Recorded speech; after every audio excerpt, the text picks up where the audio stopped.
Bismarck by Georges Lacour-Gayet. Translated by Harriet M. Capes.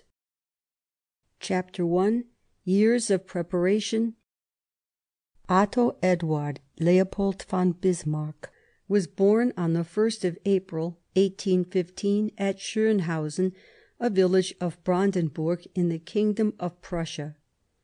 The place and date are of interest in the history of the man who was one day to make the greatness of Prussia, the unity of Germany, and the calamity of Europe. Schönhausen, situated about 5 miles from the right shores of the Elbe and actually in the province of Saxon Prussia, had been the patrimonial residence of the Bismarcks since the 16th century. The father and mother of the future Chancellor had there recently undergone a painful ordeal. The 14th of October, 1806, had seen the downfall of the Prussian monarchy. In the words of Heine, Napoleon had breathed on Prussia, and Prussia had ceased to exist. Some days after the catastrophe of Jena, when the distracted Prussians were fleeing before the victors, the Bismarcks had abandoned their estate. Soul's regiments marching on Berlin had passed through the property and had paid little respect to it. A great genealogical tree hung on one of the walls of the hall. It was the pride of the family, for, in a purely imaginary fashion, it traced the descent of the Bismarcks from the 8th century, from the time of Charlemagne. Soul's soldiers, showing no respect for this piece of antiquity, had slashed it about with their bayonets, and when the Bismarcks came back to their home, the famous genealogical tree was nothing but a ruin. More than once in his childhood the young Otto heard this episode of the passing of the French recounted. Up to 1815 there had been trying hours at Schönhausen, but the Battle of Leipzig had brought back victory. In 1815, the very year of the birth of Bismarck, one after the other, the treaties of Vienna and the Battle of Waterloo had consolidated the political and military triumph of Prussia. France, in her turn, under the most stern conditions, was suffering the law of the vanquished. The genealogical tree of Schönhausen was amply avenged. Bismarck used to say, apropos of his origin, that he had in his veins both the blood of a cuirassier and the blood of a professor. And expressing it in a different fashion, I come alternately of a generation that gets thrashed and a generation that thrashes. He who at the time of his disgrace was to receive the grade of general of cavalry with the rank of field marshal loved to recall the military character of his forebears. There is not one of my ancestors that did not draw the sword. My father and his 3 brothers. My grandfather was at Rosbach. He fought against Louis XV. And my great-grandfather, Louis XIV., in the little wars on the Rhine in 1672 through 1675. Besides, a great many of my ancestors took part in the 30 Years' War, some for the Empire, others in the Swedish ranks. The family bore this disquieting device: "Noch lange nicht genug," far from being enough. This family, with its military traditions, had been settled for several generations in the middle marches of Brandenburg, which were the cradle of the Prussian monarchy. It belonged to the small provincial nobility whose whole ideal was to serve in the army and to cultivate their poor estates. They were squireens, Junkers, as the Germans say, with the narrow conservative ideas and reactionary fierceness the word implies. The Chancellor's father had retired early from military service to employ himself in the improvement of his property. He had married Louisa Wilhelmine Mencken, who belonged to a family of professors and lawyers. Of this marriage were born 6 children, of whom only 3 survived: an elder brother of the Chancellor, and a younger sister, Malvina, who was always greatly attached to him and who married a Count von Arnim. Bismarck's childhood was spent on an estate at Kneiphof in Pomerania. The open-air life in a harsh climate helped to develop his powerful frame, and gave him the love of the country he kept till the end of his life. "I have always had," he used to say, "an immense and quite romantic love for the country, for the fields and woods, for uncultivated nature. The only equal passion I have is for animals." His mastiff, Tyrus, was his inseparable companion in his old age. He had been called the Reichshund, the dog of the Empire. From his 6th year to his 11th, the young Otto was brought up in the Plamann Institute in Berlin, a fashionable school, though its iron discipline left unpleasant memories in his mind. According to him, it was a sort of house of correction. Sent later to the Friedrich Wilhelm Gymnasium, and then to the Grey Cloister Gymnasium, his studies were of an adequate kind. He gained a fair knowledge of French and English. Later on he learned Russian, and on this account could rightly congratulate himself on being able to treat directly with the ministers of the Tsar without having recourse to an intermediary, and without being understood by the other diplomats, who could use only French. Bismarck began his Thoughts and Memories with this view of himself at the end of his secondary studies, when he was about 17. A normal product of our official teaching, when, at Easter 1832, I left the Gymnasium, I was a pantheist. Moreover, if not a republican, I was at least convinced that a republic was the most rational form of government, and in addition I used to rack my brains to discover the motives sufficient to induce millions of men to submit during their whole life to the will of one alone. But these republican and levelling fancies were but a fire of straw. An absolute devotion to the Prussian monarchy had been inculcated on me from the cradle. I remained faithful to the defenders of authority. To the boy imbued with the belief in authority, Harmodius and Aristogeiton, as well as Brutus, were common criminals, and William Tell a rebel and assassin. In a word, the young Junker of Schönhausen belonged body and soul to Prussia, of which it has been said with good cause that it is less a nation than a system, having state policy for its basis, war for its industry, and for instruments the barrack, the school, and officials brought up in the idea that humanity begins only with the baron. In the month of May 1832, when he was 17, Bismarck was entered as a student in the Faculty of Law at the University of Göttingen. At this time, according to him, he was slender, lean, and as thin as a knitting needle. There would be little to be told of his studies, of his schoolboy pranks, his coarse jests, his duels — there were as many as 28 of them — his eccentricities. Much might be said.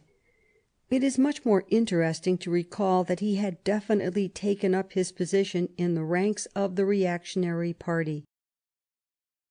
I was too well trained à la Prussienne not to be disagreeably impressed by the attempt on the established political order by a revolutionary and noisy crew.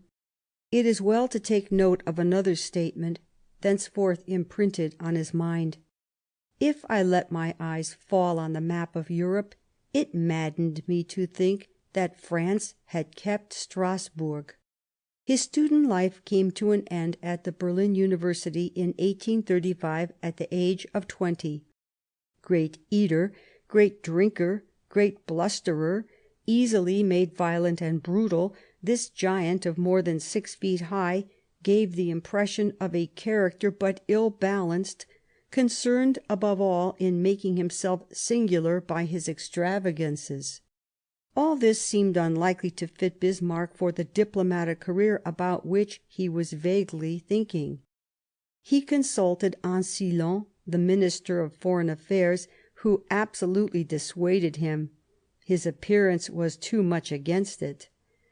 Then he fell back upon a judicial career as a temporary makeshift. He made his debut, when he was 20, at the Berlin tribunal as a referendary, an office much like that of a registrar. He had to settle divorce matters, and he was not interested in trying to reconcile a drunken husband with a recalcitrant wife. He then took the course of passing the state examination necessary for entering the administrative career, and after this examination he received a nomination as referendary at Aix-la-Chapelle and afterwards at Potsdam. But the passive nature of these duties did not suit his combative temperament. He wrote to his father at that time: "The Prussian official is like a musician in an orchestra. He plays the first violin or the triangle without a glance at, or an influence on, the thing as a whole. He must play his part as it is given to him, whether he thinks it good or bad. I want to make music as I think proper, or not at all." The time for military service came. He spent it in the regiment of infantry of the Guards. The death of his mother and reverses of fortune abruptly brought about his discharge and a complete change of life. He went to settle at Kniephof in Pomerania, to cultivate a family estate. From 1839 to 1847 there were 8 years of country life, where, under the roughest conditions, Bismarck led the life of a country gentleman, a Landjunker, but he was better pleased with it all than with the business of sorting documents and papers and putting them in boxes. "Sooner or later," he said, "the moment will come when we shall sink under the burden of our waste paper habit, and shall be crushed by the inferior bureaucracy." At Kniephof existence was hard, with very mediocre resources. The cultivation of an estate that had been well nigh abandoned had to be undertaken, and everything went wrong. He wrote to his sister: "It is with the greatest difficulty that I resist the desire to fill my letter with lamentations over the management of my land, the night frosts, the sick cattle, the poor-looking colza, the dead lambs, the hungry sheep, the scarcity of straw, of potatoes, of manure, and of money. It will be difficult to pull through this year with this bad harvest, prices so low, and this long winter." But to have to grapple with 1,000 difficulties suited a nature to which fighting was a need and a pleasure. At this epoch of his life he thus described his ideal: "I quite expected to live and die in the country, after gaining some success as an agriculturalist, and after having perhaps won some laurels in war if one broke out. If, as a country gentleman, I still had some ambition, it was quite simply to be a brave lieutenant of the Landwehr." The country life he leads continuously develops the great strength of his constitution. He is perpetually scouring his estate on horseback. He trains himself for violent exercise.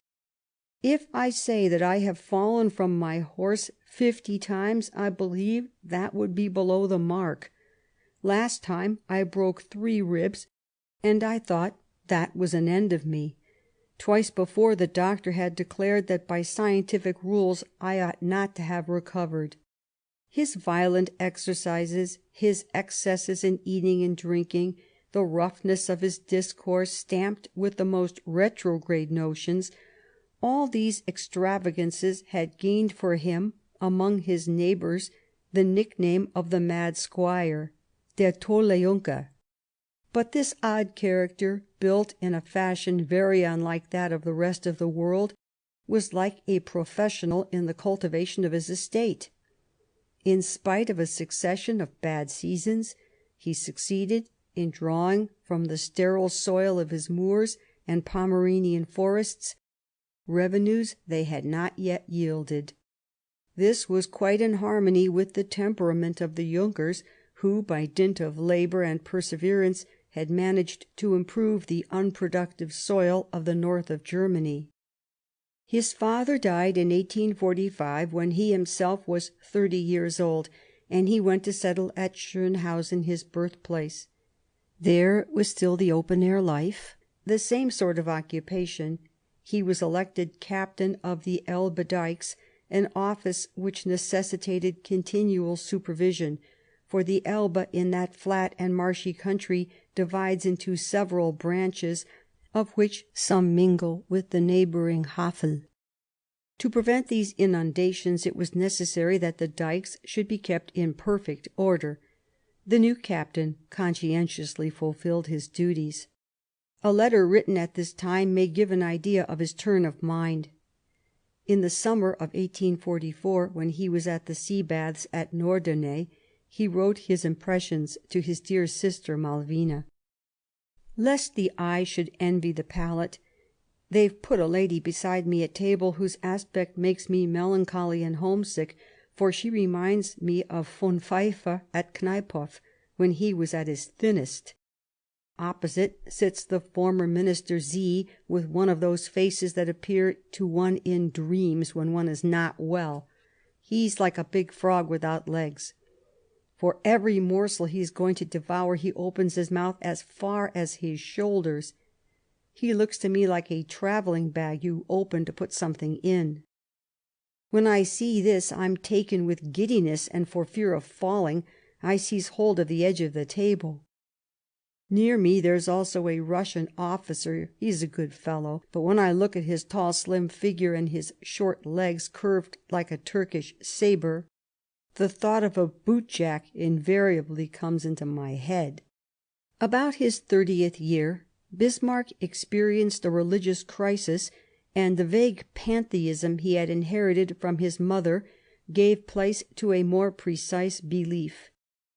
Becoming an orthodox Lutheran, he took to reading the Bible, and did not fail to receive the sacrament on solemn occasions, as in the month of August 1870, when he left Berlin for the campaign in France. In this connection we may note the profession of his religious faith, which he made one evening at Versailles to the guests at his table. I do not understand how one can live in a well-regulated society and fulfil one's duties to oneself and to others without the belief in a revealed religion, a God whose will is for good, a supreme judge, and a future life.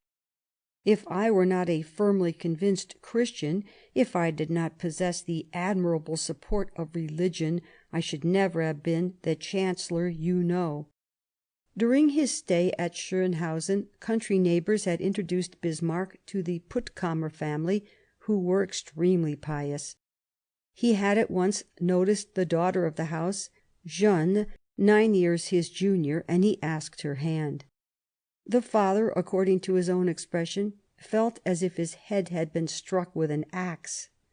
Axe or not, the young people were agreed, and the marriage, to the satisfaction of everyone, took place in July 1847. It was a very united and happy household, and there were 3 children: one girl, Marie, who became Countess Rantzau, and 2 sons, Herbert and William. The year of Bismarck's marriage was also that of his debut in political life. He was then 32 years old. Prussia, as it had been re-established after the treaties of 1815, had all the characteristics of an autocratic and feudal state. Nevertheless, Friedrich Wilhelm III had consented in 1825 to institute provincial assemblies in each of the 8 provinces of the monarchy, but nothing could have been less liberal than these institutions. The landed interest alone was represented in them, and that under quite special conditions. Each assembly was isolated, with no communication with the others. It had the right of discussion, it could express its wishes, but its power ended there. In a word, it could in no wise compare with the parliamentary functions at that time in use in England and France.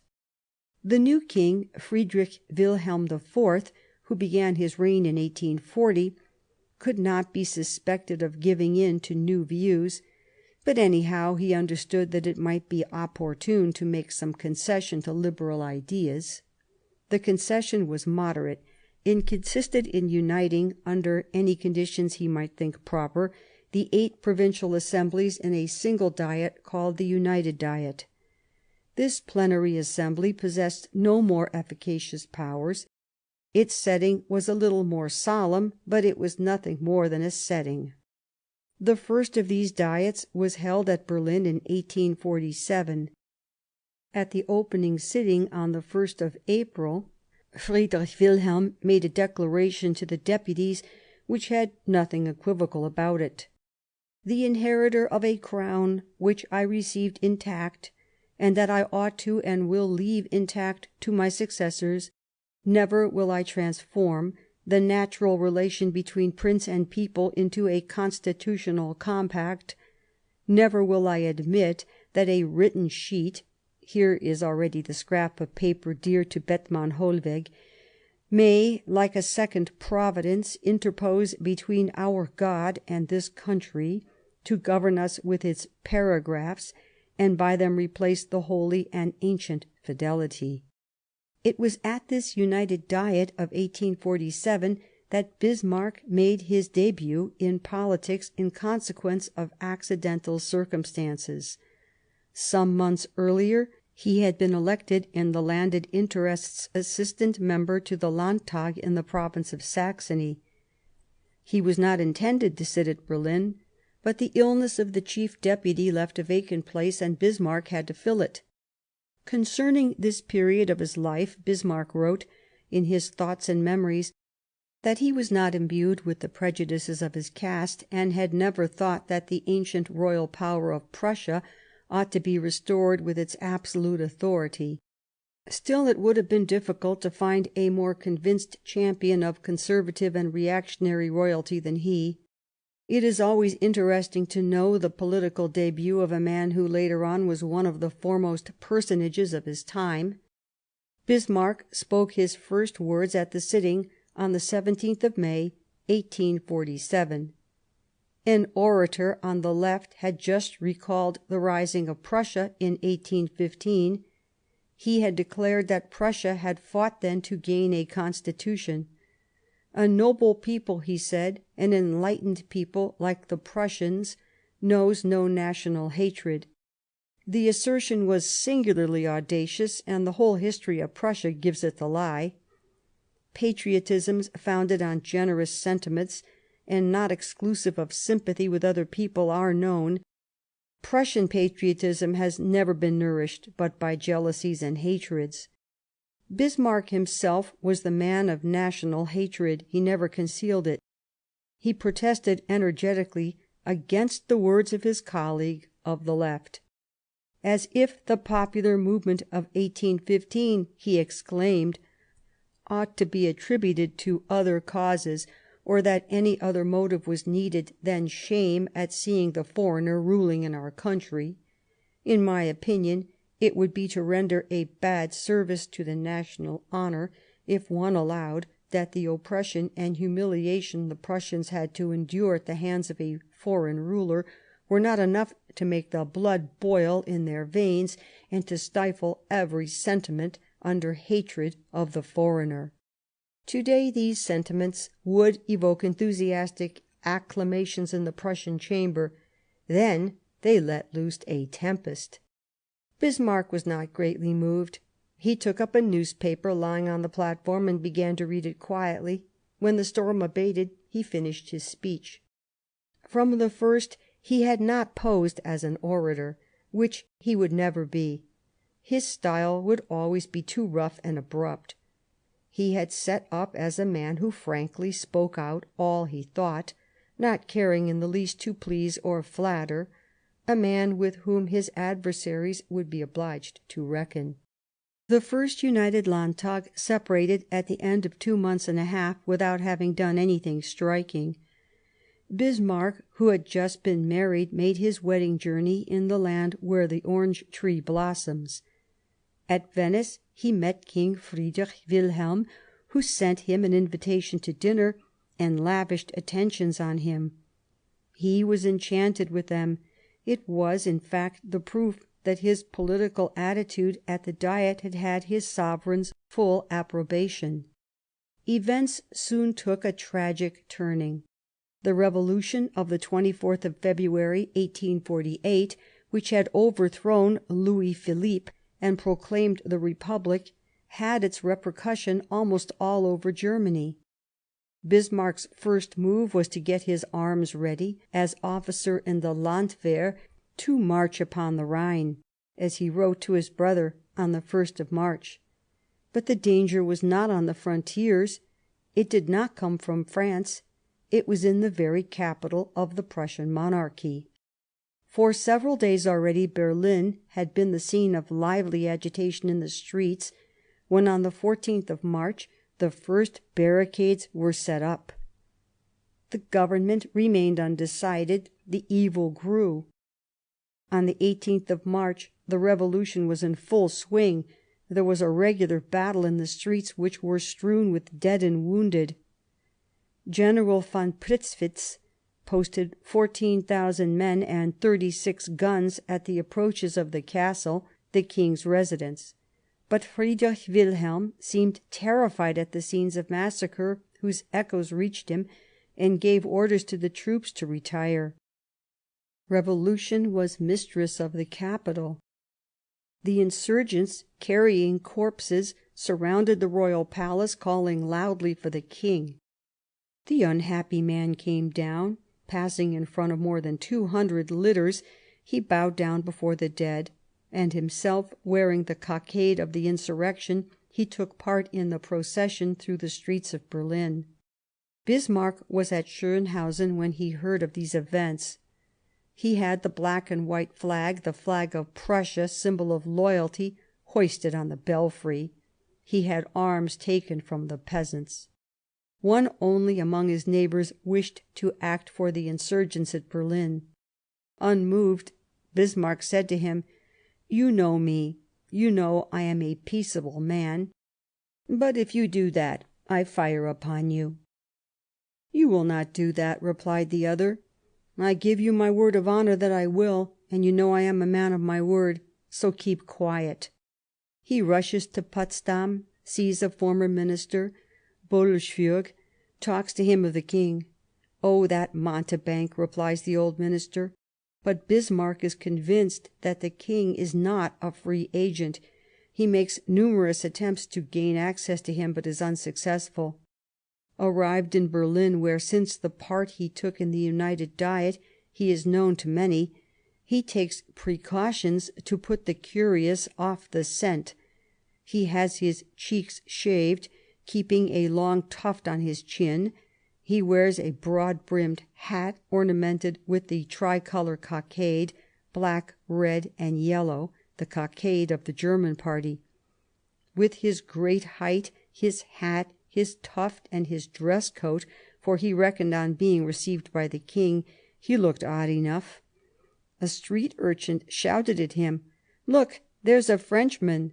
That urchin had not been often in Paris. As for Bismarck, he thought of nothing but a severe repression. He went to see the generals in order to induce them to act. He could obtain nothing. Had not the king himself disclaimed any resistance?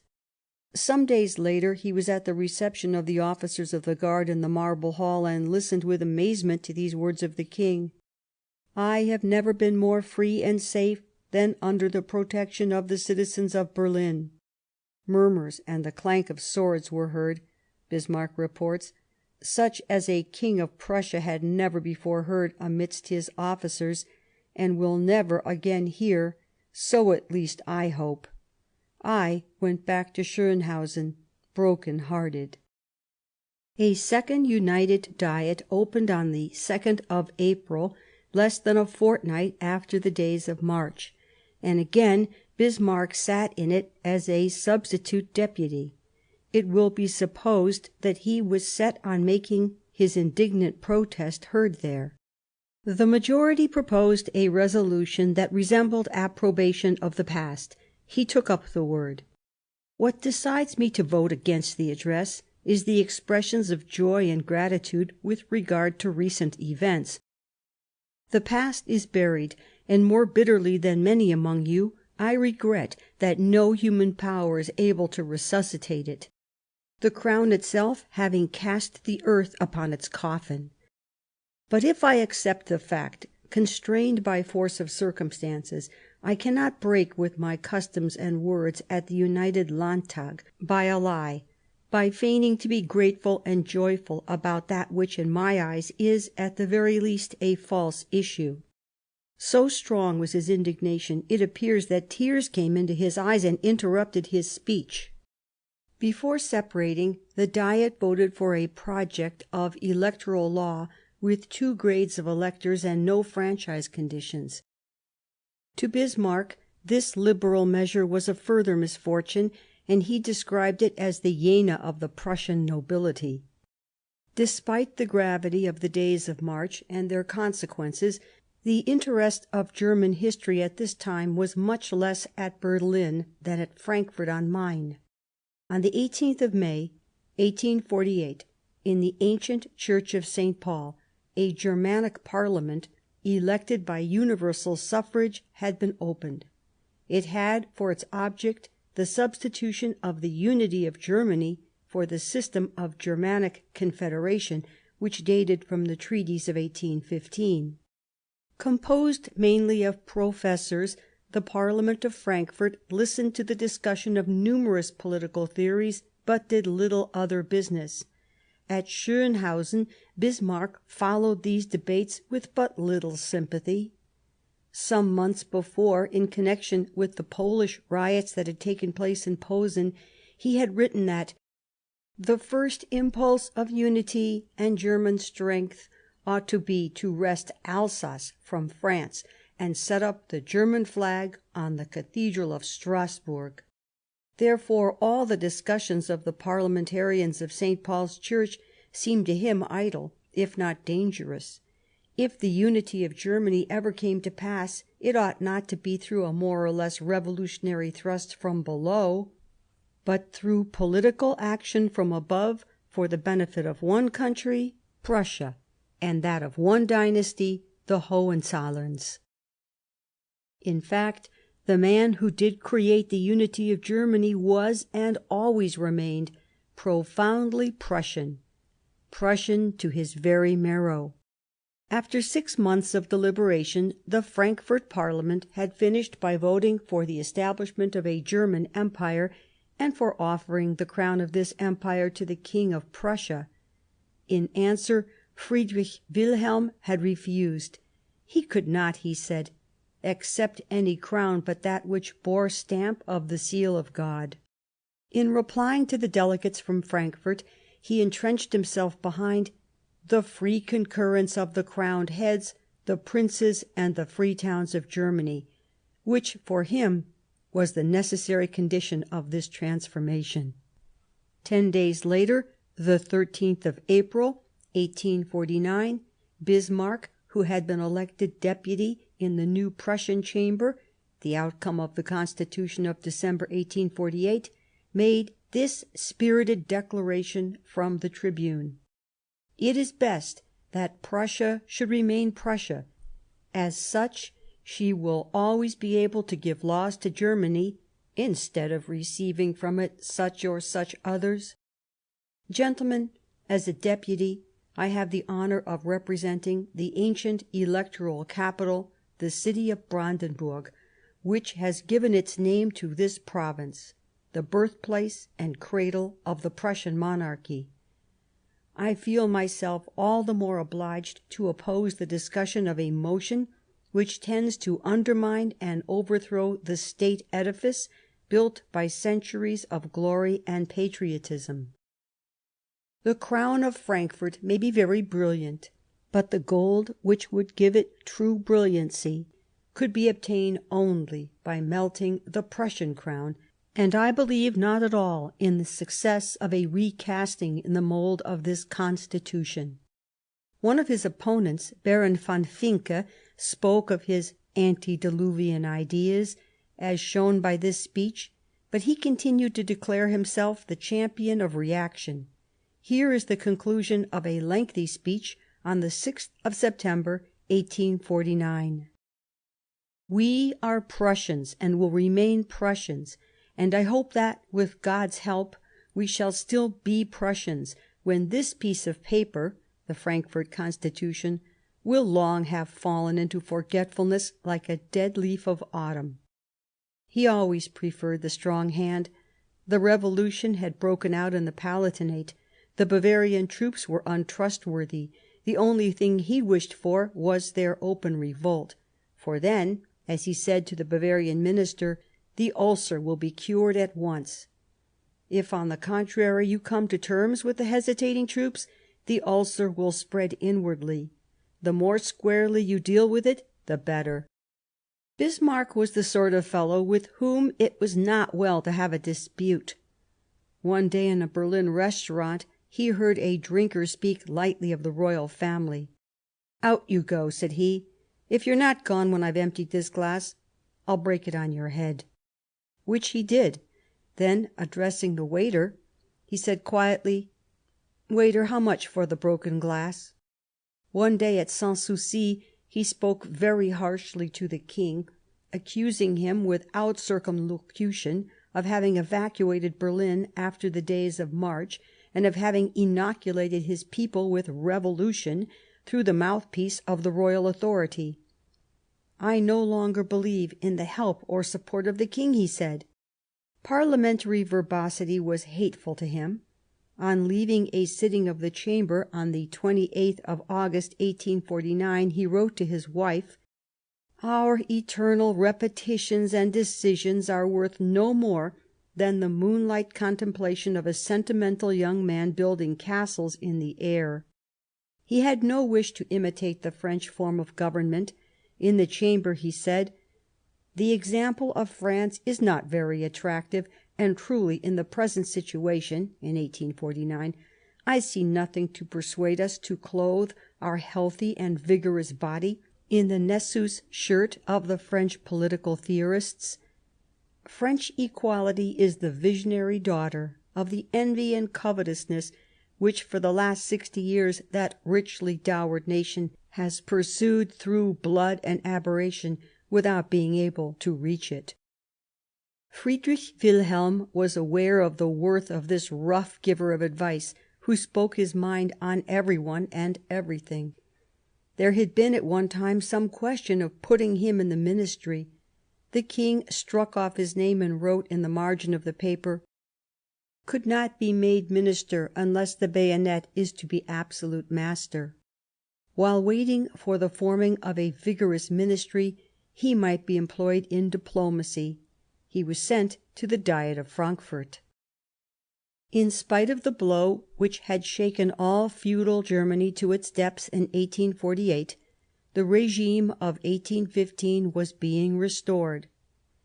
After having refused the imperial crown, Friedrich Wilhelm had the singular idea of resuming the work of the Parliament of Frankfurt, and had brought together in 1850 a Parliament at Erfurt, with the mission of examining a new project for the organisation of Germany, to be called the Limited Union.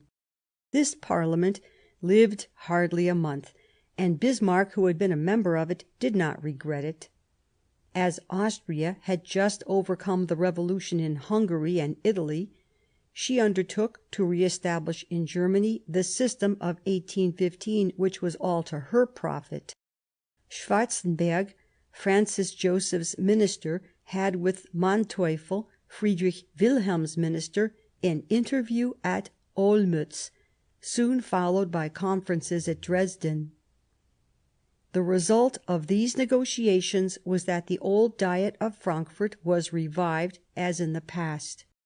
At the time of the Olmütz interview, it could have been thought for a moment that war between Austria and Prussia was imminent, for Schwarzenberg, whose principle was first to discredit Prussia and then to demolish her, had sent a threatening note to Berlin, and Friedrich Wilhelm had given way. One whole party in the Prussian Chamber was saying that the honour of Prussia was compromised. There was talk of the humiliation of Olmütz, the retreat of Olmütz. Bismarck, who was one day to tear up the federal agreement and turn Austria out of Germany's doors, made a long speech in approval of what had happened, his feudal sympathies seeing for the moment but one thing — the defeat of democracy. Prussian honour, in my opinion, he says, does not consist in Prussia playing the part of Don Quixote in Germany. For my part, I hold that Prussian honour must, above all things, preserve itself from all ignominious contact with democracy, and that everything Prussian and Austrian, after a free examination made in common, shall have judged wise and politic, shall be executed in concert by these two protective powers of Germany, having parity of rights in this regard. A war against Austria could be only a war of propaganda and revolutionary principles. Thus spoke Bismarck in 1850. It did not take many months to change his language.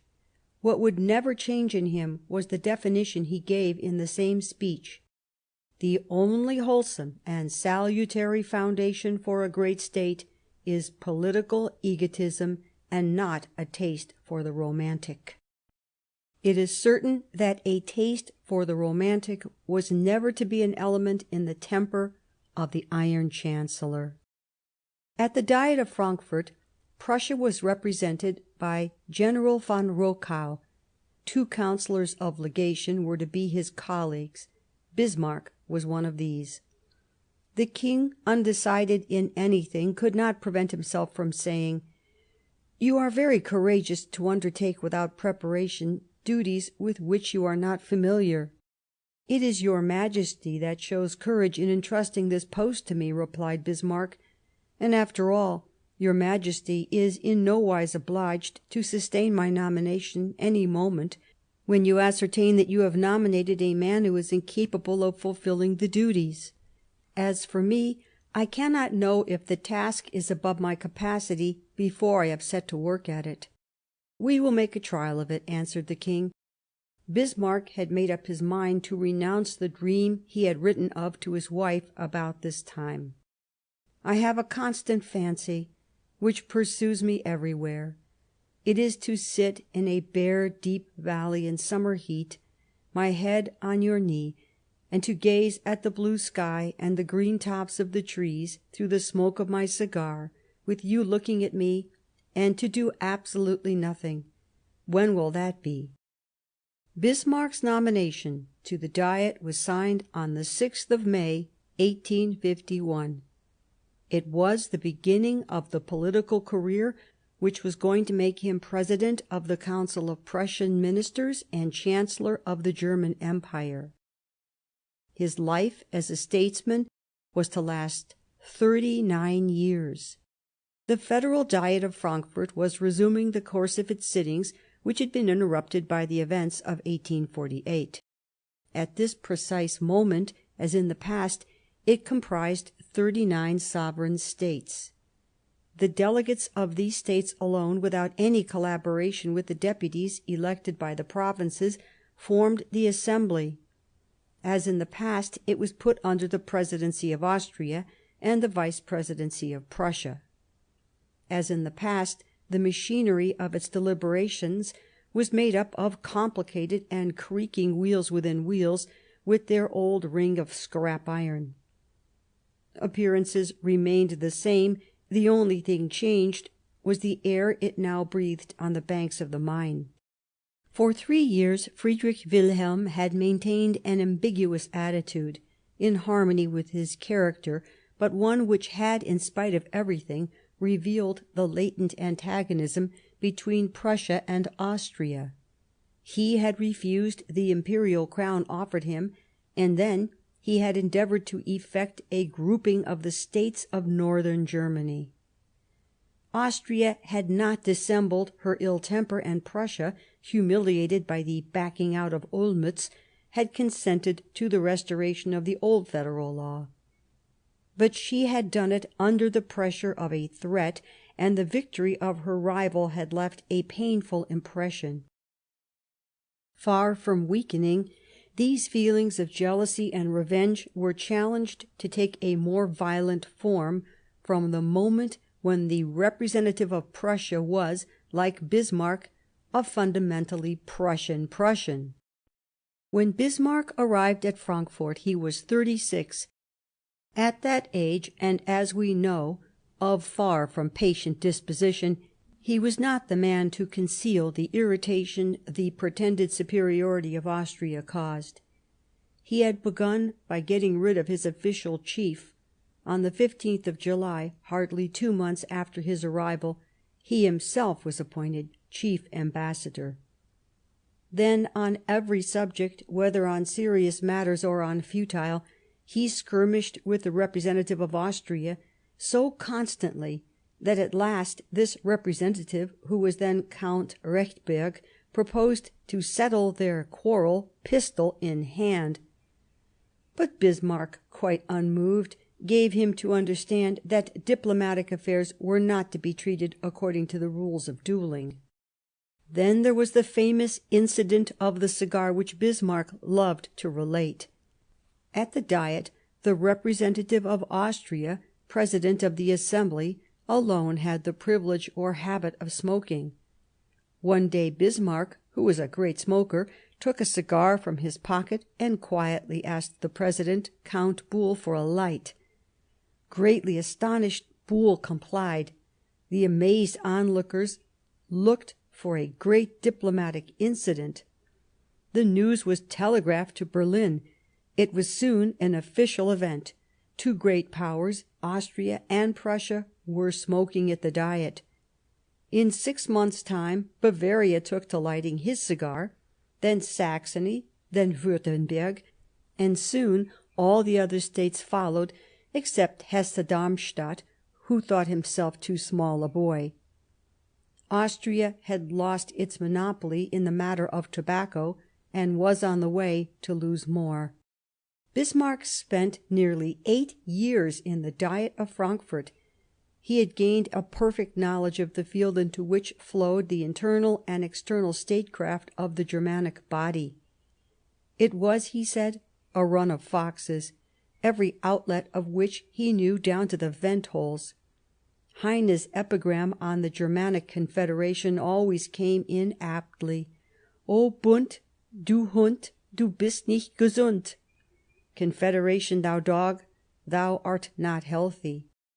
The very complicated mutual relations of the German states, the question of the Zollverein, affairs in the East which ended in the Crimean War and the Congress of Paris, what a field for observation and intrigue for a man who meant to keep himself informed of everything, and whose ruling passion was the supremacy of Prussia and her dynasty. At Frankfort, this official diplomat conceived the liveliest contempt for diplomacy, for bureaucratic diplomacy, that is, which confines itself to the blackening of paper without any accompanying energetic action. He wrote to his wife, "Frankfort is horribly boring.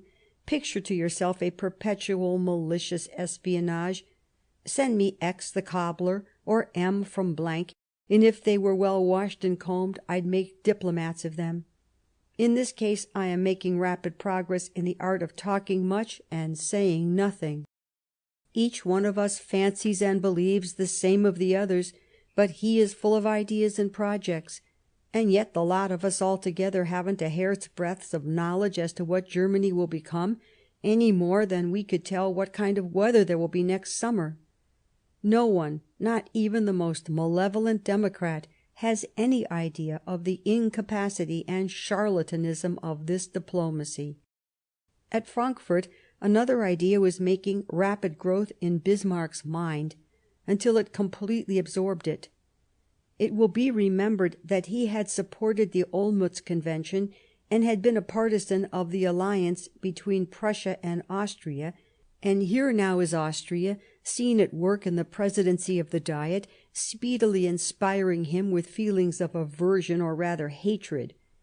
Day by day his Prussian patriotism grows greater and more bitter. There is no room in Germany for 2 equal powers. One must supplant the other. He writes to the minister Manteuffel, his chief, "For me, the interest of Prussia is the only essential consideration that ought to weigh in our policy." He was convinced that the dual system upon which the Confederation of 1815 rested was an ambiguous tie which could neither last nor be peacefully loosened. It was a Gordian knot which the sword alone could cut. Shortly after leaving Frankfurt, when he was ambassador at Petersburg, in writing to Herr von Schleinitz, Prussian Minister of Foreign Affairs, he made use of these prophetic words: "In our federal position I see a defect from which Prussia is suffering, and which sooner or later will have to be extirpated ferro et igne, if it is not remedied while there is still time." That was written in the 12th of May, 1859. That is to say, note it well, 7 years before Sadowa. About the same date he wrote again: "Up to now the Confederation has been to Prussia a weight and a rope round our neck, a rope the end of which is in enemy hands, which are waiting only for an opportunity to tighten it." And he was not inclined to allow either himself or his country to be strangled. When writing his thoughts and memories much later on, he recalled how he had suffered under that state of affairs at the time. "Well, as for me, in so far as I represented Prussian policy, I could not help feeling ashamed and exasperated when I saw that we were renouncing all personal ideas and policies as soon as Austria formulated its demands, in a fashion which was not always of the most polite kind. The King shared my impressions more or less, but he had no desire to react by adopting a more far-sighted policy. Bismarck did not spend the 8 years of his embassy continuously in Frankfurt. He went frequently to Berlin, where the King liked to consult him on current affairs, whence arose the strong displeasure of the President of the Council, Manteuffel, who was jealous of the favour shown him, and saw in him an approaching successor. The King depended on Bismarck's managing "the scabby sheep of the right and the noisome goats of the left," but he did not always follow his advice. At Berlin, Bismarck had also frequent interviews with the brother of the King, the future Wilhelm I, and especially endeavoured to convince him that Prussia, on the Eastern question, had absolutely no reason for making war on Russia. Near Frankfurt he went at times to visit the old Prince Metternich in his mansion at Johannisburg on the bank of the Rhine. He had won his confidence by making him relate the events of his lengthy career.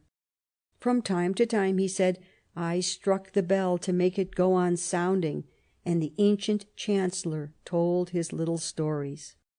Twice, while he was ambassador at Frankfurt, Bismarck travelled abroad. In 1852 he was sent to Vienna. There was a question of forming a customs and commercial agreement with Austria. The letter in which his master accredited him to the Emperor Francis Joseph said of him that he was honoured by some and hated by others because of his chivalrous loyalty and his irreconcilable opposition to revolution in whatever form. He is my friend and loyal servant. The special mission with which he was charged had no result at the time, but this journey at least allowed him to visit part of Hungary, whence he wrote very picturesque letters to his wife, and above all to see the Emperor and the Austrian statesmen at close quarters. He came to the conclusion that Austria did not possess the strength that the success of Olmütz might have made one suppose. The success had been the personal work of a highly energetic minister, Schwarzenberg, who had died in April 1852. Those who had replaced him, Bach, Buhl, Bruck, the monosyllabic ministry, were not strong enough to play the same game. Bismarck returned to Berlin with a mass of information about men and things in Austria, which enabled him to be hopeful as to his personal plans. More and more convinced, the longer he exercised his functions at Frankfurt, that a collision between his country and Austria must occur sooner or later, he could face the future pretty confidently. In 1855, an invitation from Count Hatzfeld, the Prussian ambassador to France, called Bismarck to Paris. It was the year of the Exposition Universelle at the Palais de l'Industrie. The siege of Sevastopol was nearly at its end. Under these circumstances, he saw Queen Victoria and Prince Albert in Paris. He was presented to Napoleon III, and was present at a fête at Versailles, the arrangements at which seemed to him defective.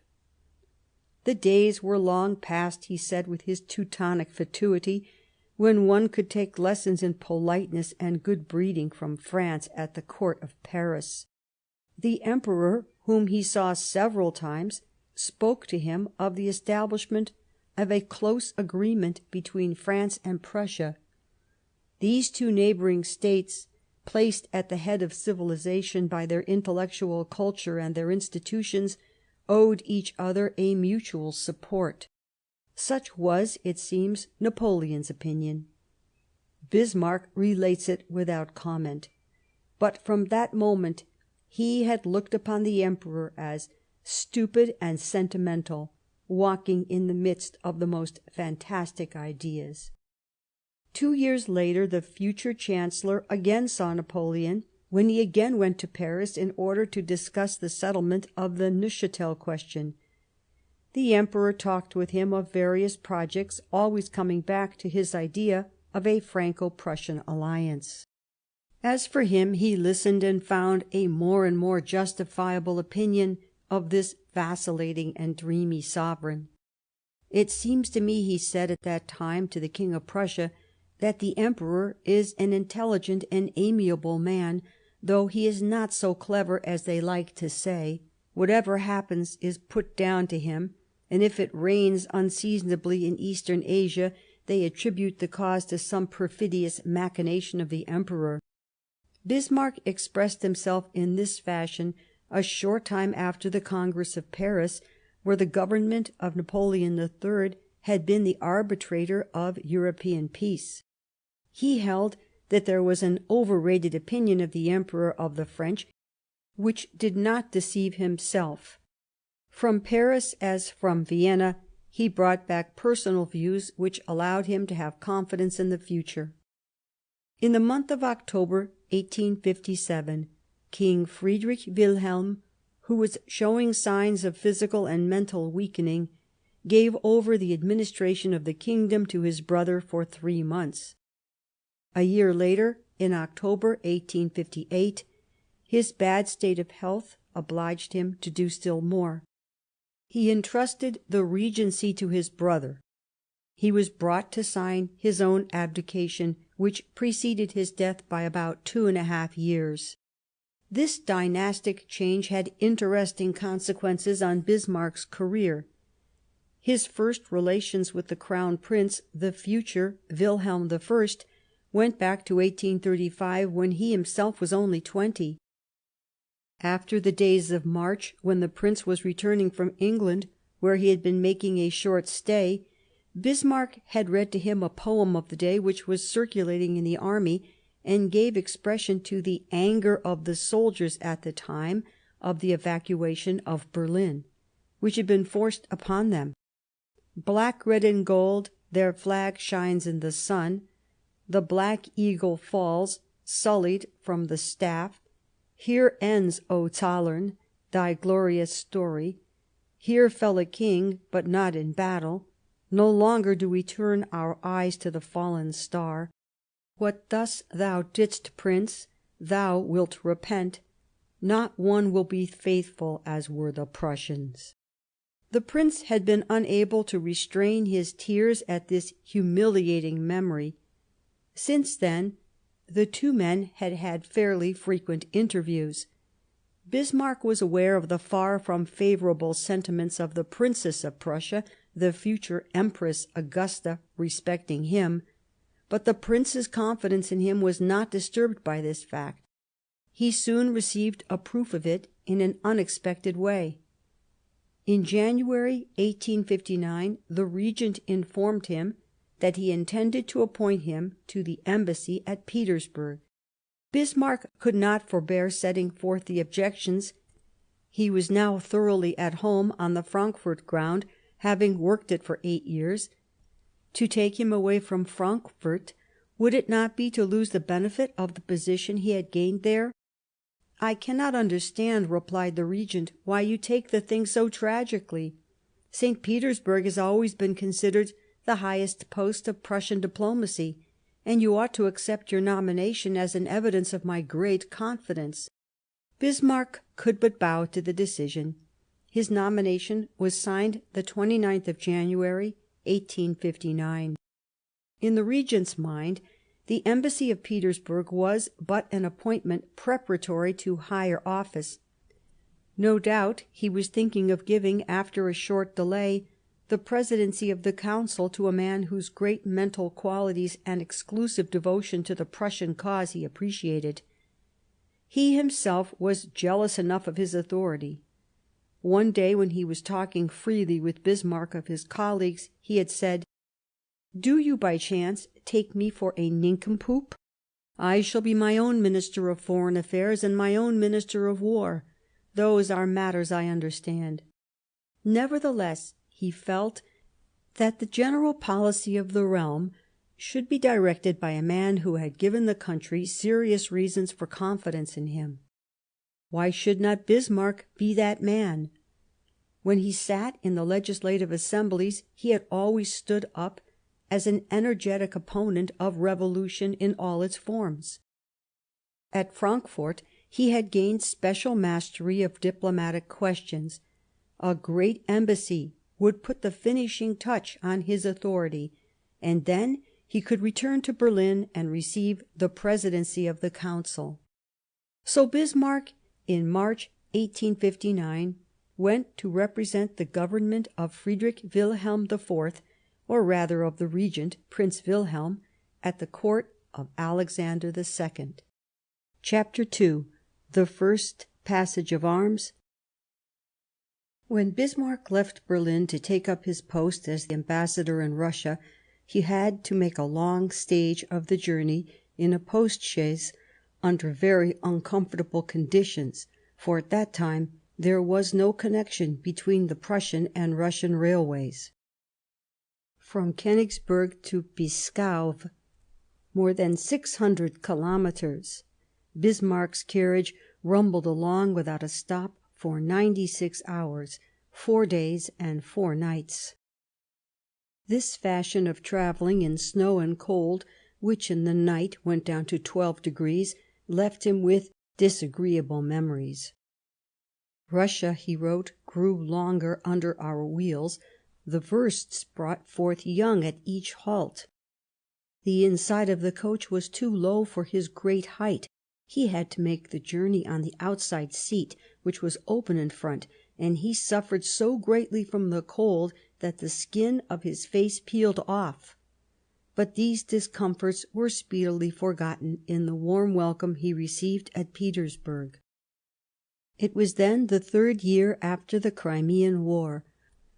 Gortschakoff, who had taken the direction of foreign policy, opined that it was best to keep Russia in peaceful seclusion after this severe shaking, a gentle fillip in comparison with the actual cataclysm. She needed to retire into herself for some time. As to the Tsar, Alexander II, his predominant sentiment at that moment was animosity against Austria, which power, according to the common saying, had just astonished Russia and the world by its ingratitude, for had it not, in fact, refused to support the empire of the Tsars in the Crimean War, though it owed the suppression of the Hungarian insurrection of 1849 to the intervention of Russia? In consequence, grounds for agreement were speedily discovered between the Emperor and the former ambassador to the Diet, who had brought back from Frankfurt distinctly anti-Austrian sentiments. Bismarck found, too, a very favourable welcome from the Dowager Empress, the daughter of Friedrich Wilhelm III, and widow of Nicholas I. Of her he said to his wife, "She is of an amiable temperament, and treats me with almost maternal kindness. I talk with her as if I had known her from childhood." The character of these personal relations, not to speak of his perfect knowledge of the Russian language, contributed towards at once giving the Prussian ambassador a very strong position. The first year of Bismarck's embassy was marked by a European event of the first importance. France had entered into an alliance with the Kingdom of Sardinia. Napoleon and Victor Emmanuel had combined their armies for the liberation of northern Italy from the Austrian rule. Public opinion in Prussia did not conceal its uneasiness. What was the meaning of this intervention of France? It was the breaking at short notice of the treaties of 1815, on which was founded the public law of Europe. A new Napoleon was again making himself the instrument of a policy that was a menace to Europe. The regent gave way before the displeasure of those around him.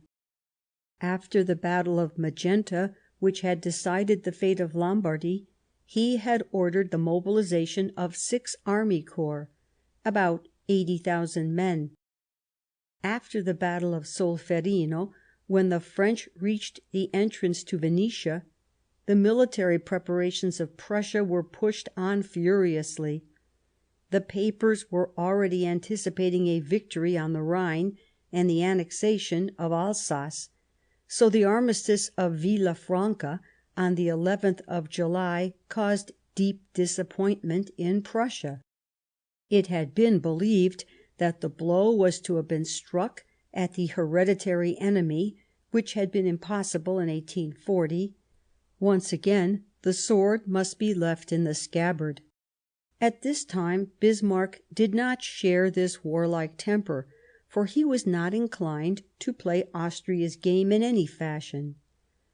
On the 8th of May, 1859, he wrote to his brother: "If we help Austria to victory, we shall assure her of a position in Italy and Germany such as she has never had since the decree of restitution during the 30 Years' War, and it will need a Gustavus Adolphus or Frederick II to emancipate us afresh. We are not rich enough to use our strength in wars that bring us in nothing." Military success seemed to him at the best doubtful. "If luck goes against us," he wrote on the 21st of July, 1859, to one of his friends at Frankfort, "we shall see the Federal States give us the slip, and forsake us like the blighted fruit the wind shakes from the tree. Those amongst them whose capitals have been garrisoned by the French will make all haste to save themselves patriotically on the raft of a new Confederation of the Rhine." So the enforced inaction to which Prussia saw herself reduced was in perfect harmony with his point of view. Bismarck fell seriously ill during his stay at Petersburg. By way of encouragement, a friend kindly told him that the representatives of Prussia either died or went mad. He saw himself on the verge of typhus or idiocy, but his strong constitution and a treatment of Madeira enabled him to get the upper hand again. At Berlin he had left friends who relied on him for the execution of certain political plans. Among the greatest of these friends was Albert van Roon, who had for long enjoyed a great reputation in military science. In December 1859 the Regent had shrewdly called him to the Ministry of War.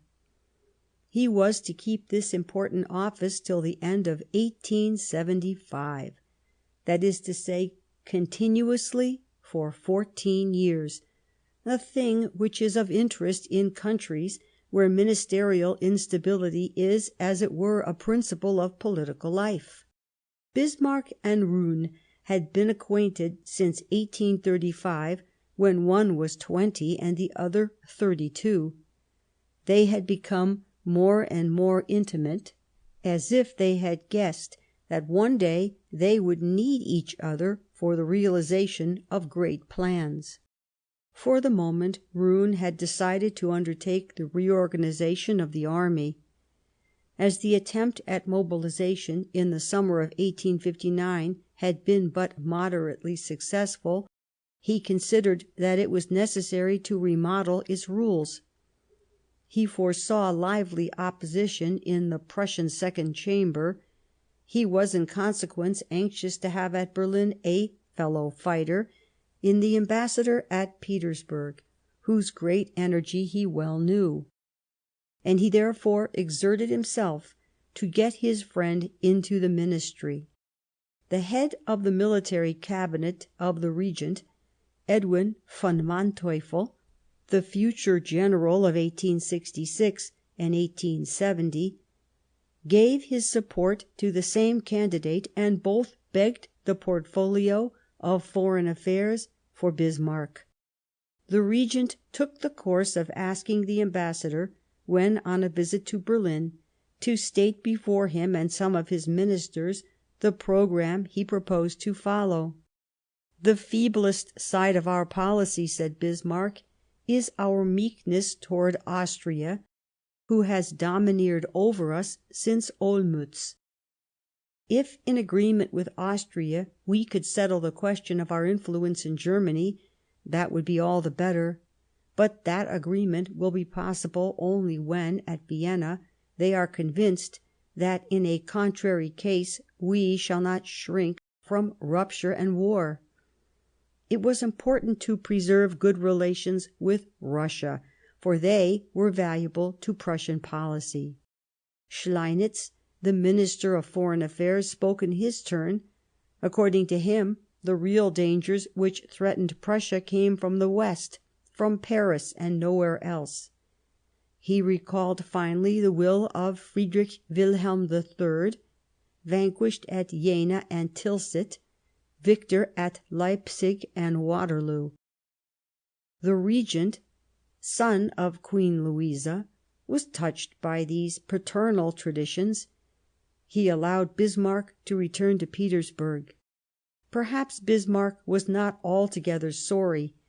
He wrote to his sister on the 15th of July, 1860, "I'm like an old pensioner that has renounced the things of this world, or an old soldier, formerly ambitious, who has reached the goal of a good command, and I feel as if I might here wait the ending of my days through many long years of contentment."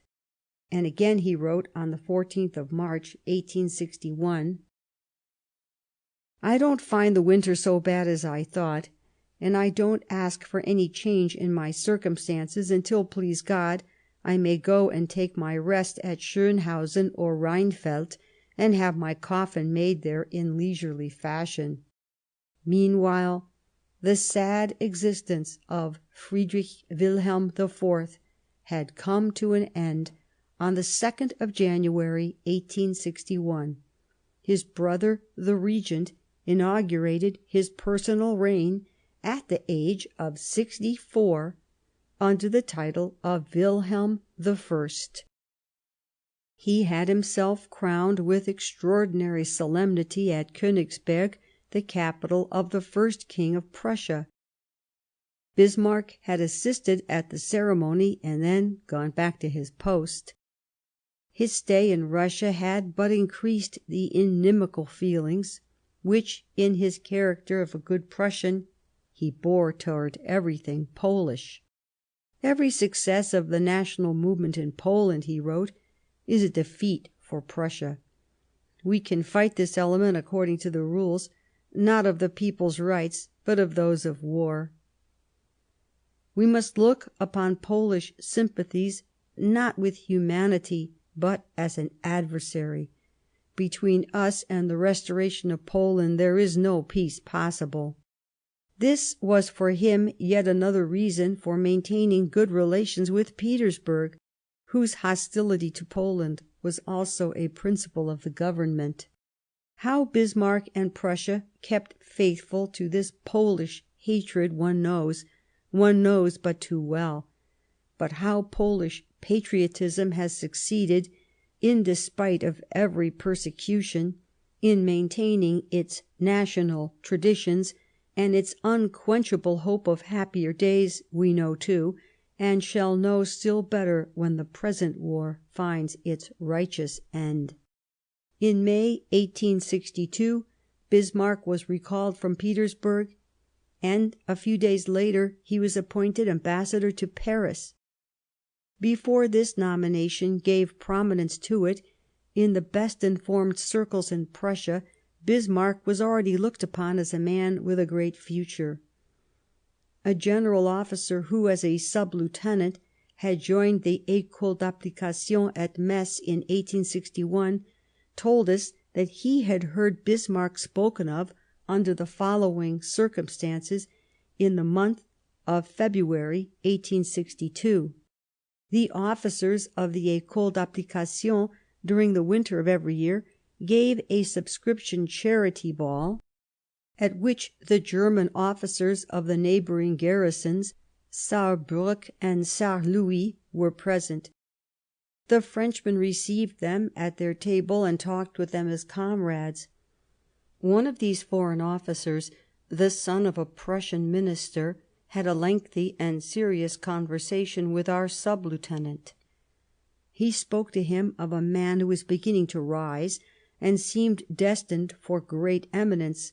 He was called Bismarck, a name to remember, and in a confidential vein this officer added, "Why should not France make use of Bismarck's influence to contract an alliance with Prussia against their common enemy, Austria?" The story is characteristic by its date. It proves that the future Chancellor of the German Empire, as early as the year 1862, was already regarded by his own set as a personage on whom to keep one's eye. The embassy to Paris was, so to speak, a first stage on the way to the ministry which Wilhelm I had arranged for Bismarck.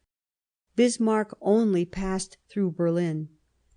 On the 25th of May, 1862, he wrote to his wife, "How long shall I stay there at Paris, who knows?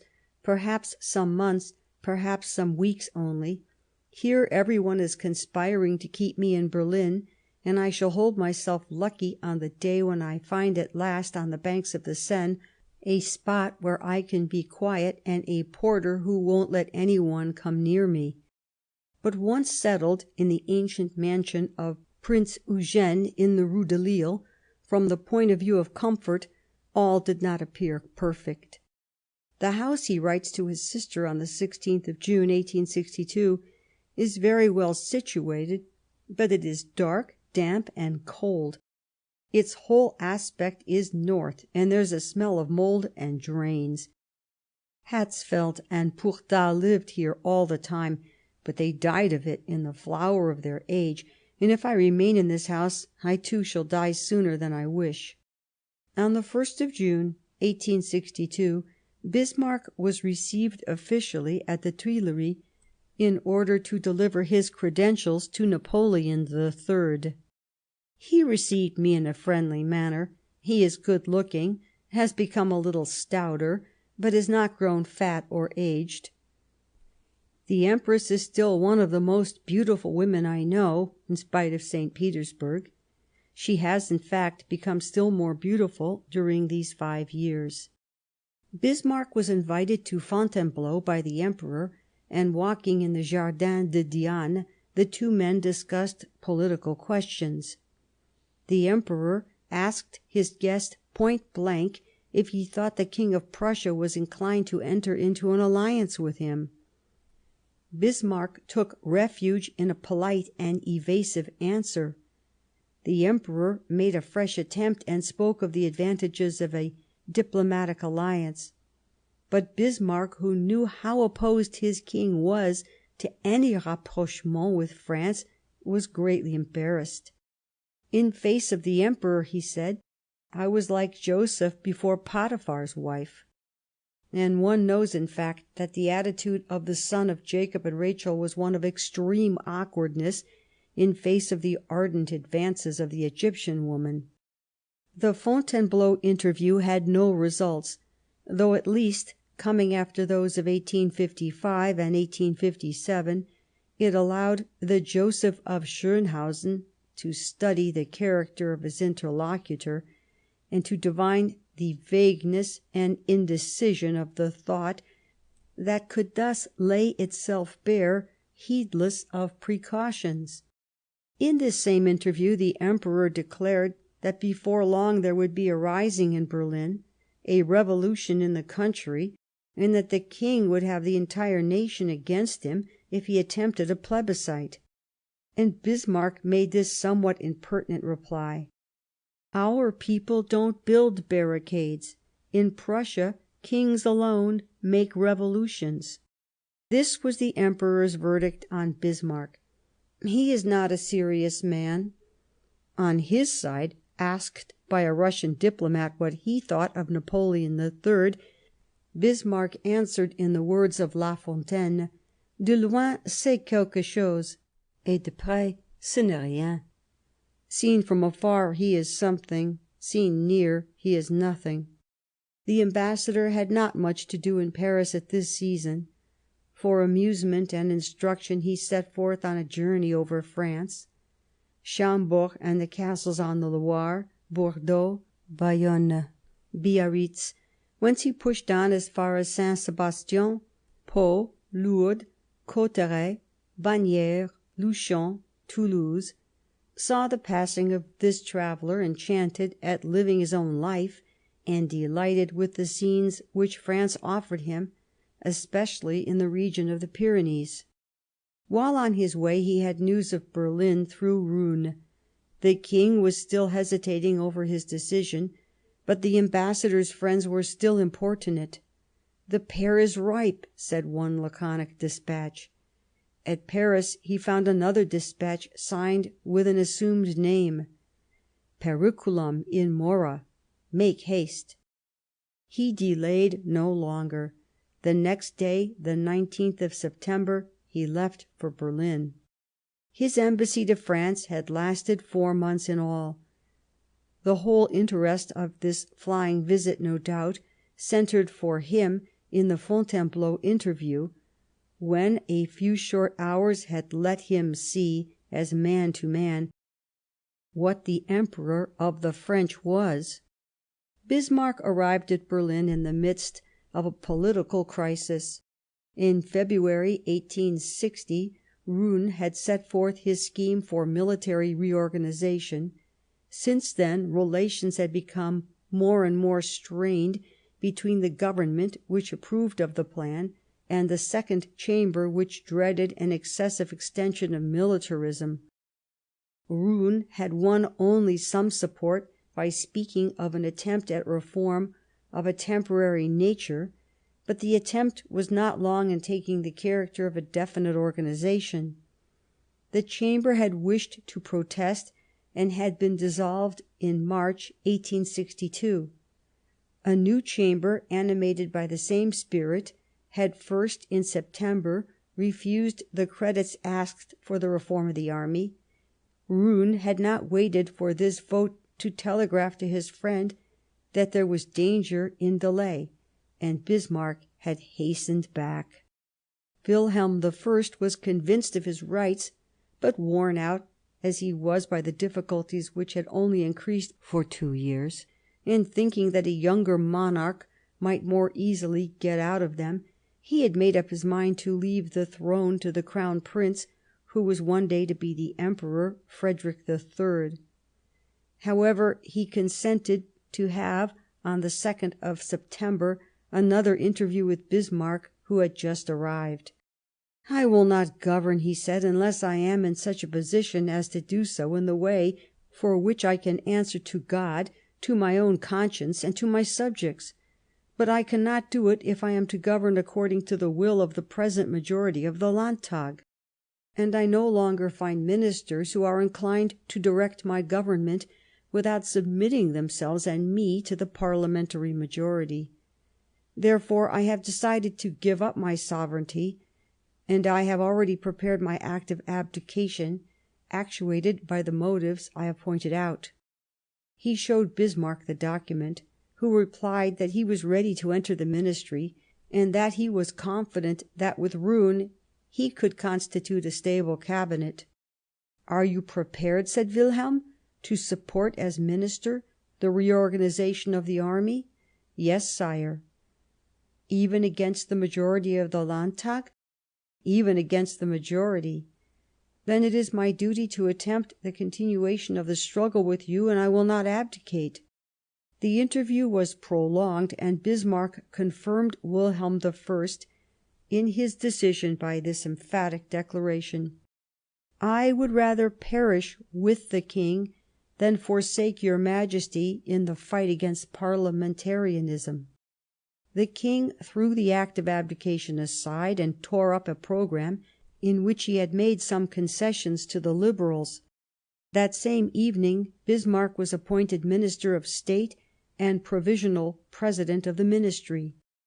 The future Chancellor and the future Emperor had thus linked their destinies by a bond that death alone was able to sever 26 years later. Bismarck's entry into the ministry was received ill by the Second Chamber of the Landtag, which looked upon him as a pure reactionary. The first words he spoke before a commission increased this displeasure, when, on the discussion of the budget, he was heard to claim equal rights for the King, the First Chamber, and the Chamber of Deputies. A propos of general policies, he had added: "Germany does not look for the liberalism of Prussia, but for its strength. Bavaria, Würtemberg, Baden may be favourable to liberalism. That is why no one will assign to them the role of Prussia. The great questions of the day will not be settled by speeches or the decisions of the majority." That was the great mistake of 1848 and 1849. But by iron and blood, durch Eisen und Blut. Iron and blood, iron and fire, in Latin or German, one recognises the brutal formula, his familiar formula. Bismarck thought that the words he had spoken on the 30th of September 1862 might have been used against him with Wilhelm, and he was right. Having gone to meet him when travelling, and getting with him into an ordinary first-class carriage, he found him visibly depressed. The King was still under the impression of his talks with Queen Augusta. Bismarck wanted to explain his words, but Wilhelm interrupted him. "I foresee exactly how it will all end. Down there in the Opernplatz, beneath my windows, they'll cut off your head, and then a little later mine." Bismarck simply answered: "And after that, sire? Well, after that we shall be dead." "Yes," vehemently retorted Bismarck, "after that we shall be dead. But one must needs die sooner or later, and could we perish in a worthier way? As for me, I should die fighting in my King's cause, and your Majesty in sealing with your blood the royal rights conferred on you by God. Whether it be on the scaffold or on the field of battle, nothing could alter the honourable fact that we should have gloriously risked life and person to defend the rights granted by the grace of God. Your Majesty must not think of Louis XVI. In life and death he showed weakness, and he does not make a fine figure in history. But does not Charles I. always remain an august historical figure, when, after having drawn the sword for his rights and lost the battle, he was still inflexible, sealing with his blood his ideal of his royal rights? Your Majesty must fight. You cannot capitulate. You ought to resist the violence done you, even were your person in danger." As he listened to his minister, 18 years his junior, speaking with such authority and energy, the King of 65 was transfigured. Once more he became the Prussian officer ready to fight to the death for the monarchy and the fatherland. The conversation in the badly lighted railway carriage continued in the same strain, and when they reached the station at Berlin, Wilhelm was in a serene state of mind, one might even say lively and bellicose. The minister had permanently reconquered his king. A few days later Bismarck was beaten in the Second Chamber on the vote for the budget by a very big majority, 251 votes against 36. His answer was to have himself appointed definitively President of the Council and Minister of Foreign Affairs. He reconstituted his ministry, keeping next to himself only one eminent personage, Roon, who combined the two offices of Minister of War and of the Navy. The other ministers were kept to a lower plane. Bismarck installed himself in the home of the Minister of Foreign Affairs, 76 Wilhelmstrasse, almost at the corner of Wilhelmplatz. It was in this house that was to be made the history of contemporary Germany, and then a part of the history of Europe. Bismarck said one day to his confidant, Maurice Busch, that he had always paid with both hands. That means that I have always put all my heart into my work. I have spent all the strength and health I had in each thing I have accomplished. And he went on to give an example of his unremitting diligence. Every day he kept at work to a late hour at night, though it was true that he got up late in the morning. My life is like Laporello's, no rest day or night, and nothing that gives me pleasure. I am almost exactly like a horse in a riding school, perpetually moving and never getting a step farther. The President of the Council had a very distinct feeling that his part was difficult to play, very difficult.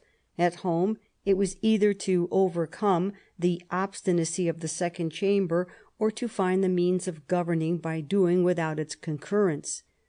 Abroad, to prepare for the conflict with Austria, which seemed to him absolutely certain to come. Formerly he had been able to believe that Austria and Prussia might lend each other mutual support. He had even said so from the tribune when he was a deputy. But that had been a youthful dream, born of the result of the wars of independence and the impressions received at college. What he had seen and guessed at Frankfurt had speedily disillusioned him. The German position was in the grip of a Gordian knot, as he himself expressed it. It was necessary, therefore, to forge a sword which would ensure victory in the day of battle. Roon had undertaken to reorganize the army on technical grounds. Bismarck held that in this matter political grounds bore a no less imperious character. Consequently, the army must be reinforced at any cost, for it was an instrument that might be wanted at short notice. From the 27th of January, 1863, Bismarck set forth his views from the tribune of the Second Chamber with brutal frankness.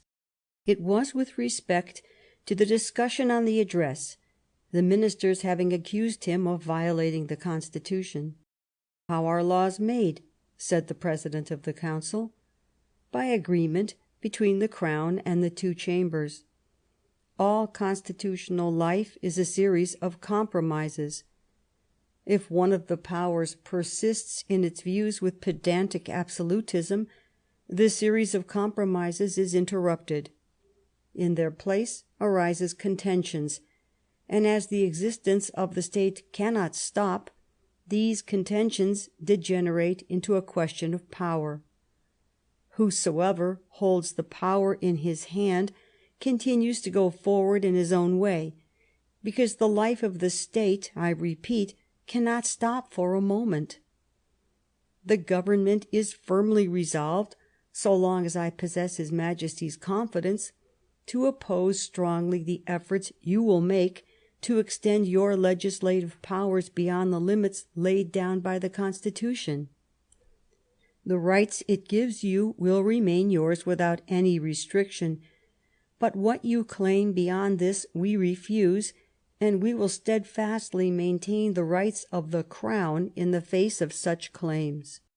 During the sitting, Count von Schwerin, a deputy, rose to speak against Bismarck's theory and summed it up in these words: "The President Minister has just said, might goes before right. Say what you like, we have the might, and we shall put our theory into practice." Bismarck, who had left the hall, came back as soon as he had been informed of this interpretation of his words. He mounted the tribune in order to set right officially that I had been misunderstood. His explanations did not destroy the effect produced by Schwerin's striking saying. If Bismarck had not spoken the words, they were truly the summary of his thoughts. His foreign policy was soon to be a startling confirmation of them, and so the saying has remained, and will remain in history to characterize this Prussian policy, embodied by Bismarck during his ministry, as by Frederick II in the 18th century, as by William II in our days. Macht geht vor Recht. Might goes before right. In spite of Bismarck's opposition, the address had been voted. It was the beginning of a series of conflicts. One day, when the President of the Chamber had threatened Bismarck with being called to order, the latter answered insolently, "The President's power ends at the place I hold here. I recognise no higher authority than that of His Majesty the King, and I am not aware of any provision of the law or the Constitution that can make me submit to the discipline of the President." The discussions spread even to the royal family. Apropos of an order to the press, the Crown Prince, before the authorities at Danzig, did not conceal the lively dissatisfaction the ministerial policy was causing him. The King asked his son to retract. He refused. He wrote a long letter to Bismarck, which contained this sentence: "I look upon those who are pushing the King, my father, to such extremes, as the most dangerous advisers of the Crown and the country." The minister simply wrote on the margin, "Youth is hasty in its judgments," and strove to make up the quarrel between the father and son. Then he made the King, who was in complete accord with his point of view, sign the dissolution of the Chamber of Deputies in September 1863. The elections took place in October. The Progressives came back with a large majority, and the defeat of the minister was striking. Bismarck was not greatly affected. His King had absolutely adopted his ideas and ways of acting. That was enough for him. A few days after the elections, fortune was going to give him and Roon the opportunity of making trial of the new military organization. On the 15th of November, 1863, Frederick VII, the King of Denmark, died. Bismarck was to take advantage of this event, and from it to bring to pass the war with Denmark. In this year, 1863, Bismarck had made a partial mobilization of the army. An insurrection had broken out in Russian Poland. France and England were profoundly in sympathy with the insurgents. The governments of Napoleon and Victoria appealed to Petersburg and attempted to persuade the Tsar to show clemency. Bismarck set to work in a different fashion. He began sending regiments to the province of Posen so as to prevent the insurrection spreading to the Prussian regions of Poland. And then he dispatched General von Alvensleben to Petersburg on a mission to propose to Alexander II common action against the insurgents. The Poles, as he was one day to declare with the most insulting contempt, felt the need of arising every 15 years in order to freshen up their feelings. How could they reconstruct a new imaginary state? The Alvensleben Agreement was signed on the 8th of February 1863. The troops of the two countries were to have the right to pass the frontier, and the two governments were mutually to give up the rebels. The insurrection did not take long to suppress, and a fresh terror hovered over unhappy Poland. What really mattered to Bismarck in these Polish affairs was that by his swift and decisive action he had won the sympathy of Alexander II. If Prussia might one day have to use force against Denmark or Austria, or who knew, against France, the remembrance of the service she had spontaneously rendered to Russia in 1863 would procure her, if not effective collaboration, at least a benevolent neutrality on the part of that power. Bismarck needed no more. Prussia, assured of peace on her eastern front, could turn her aggressive attention north, south, and west. Bismarck began by the north. There can be no question here of explaining the origin of the war with Denmark. The interest would be slight, and there would be a great risk of going astray in an inextricable labyrinth. On this most perplexing question there is a saying of Palmerston's: only 3 persons understood it: Prince Albert, who is dead; a Danish statesman who has gone out of his mind; and I, who have forgotten it.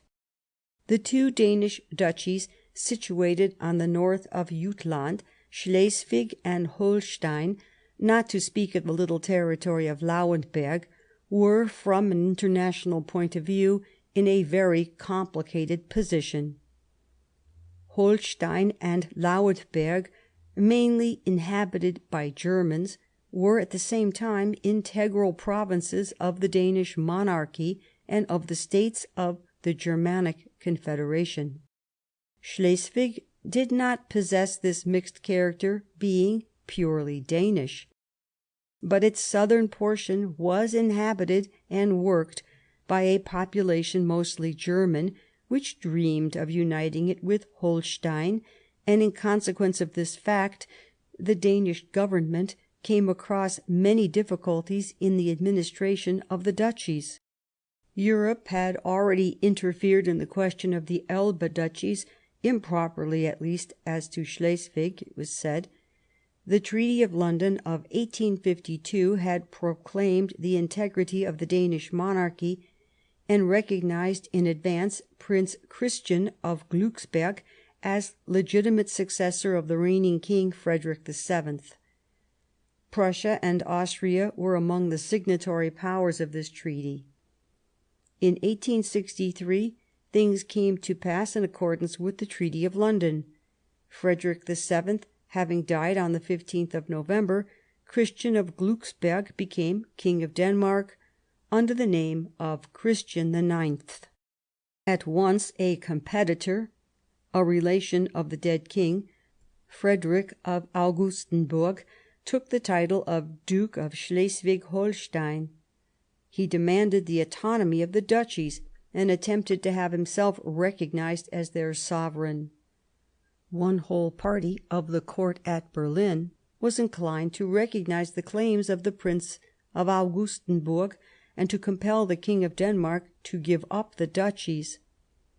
With a cynicism worthy of his friend and of the whole history of Prussia, Roon said, "The question is chiefly one of might, not of right." As for Bismarck, it is curious to see how prudently he unmasked his batteries. His plan was already settled, as were all the plans of this man, who never acted on impulse, but was always cautious, a realist, and stubbornly persistent. The question was not how to make the duchies into a new state, but to incorporate them in Prussia. This must take time and cleverness. In foreign policy, he said, "I do as I used to do in woodcock shooting. I don't advance a step, unless I find a spot on which I can stand solidly and surely. If Prussia intervened in the question of the duchies, she could do it only with the common agreement of the Federal Diet, and therefore with Austria, which presided over the Confederation. From the month of November, Bismarck was making overtures to Vienna in view of eventual common action. Francis Joseph's government made no objection. From that time it allowed itself to be caught up in the wheels of the machine, never thinking that it would gain no profit from the evil action in which it was a partner, and that it would be tricked. Later on, Bismarck said there was only one title he would have willingly accepted, that of Duke of Schleswig-Holstein, because that is the diplomatic campaign of which I am the most proud. Bismarck had decided to startle the Council of State with his plan of annexing the duchies. He had taken quite a course in history in order to recall that since the great Elector Frederick William, the Hohenzollerns had never ceased extending their territories right and left. Why should not William I follow the example of his illustrious predecessors? When I said that they all began to look at me with an expression that seemed to say I must have taken a bottle too much that morning, and when they brought him the minutes of the sitting to sign, he noticed that the secretary had suppressed just those passages in which he had expressed himself most forcibly on the supposition that the omission would please him. "Well, not at all," said he. "I am well aware that you think I have taken a drop too much, but I don't care.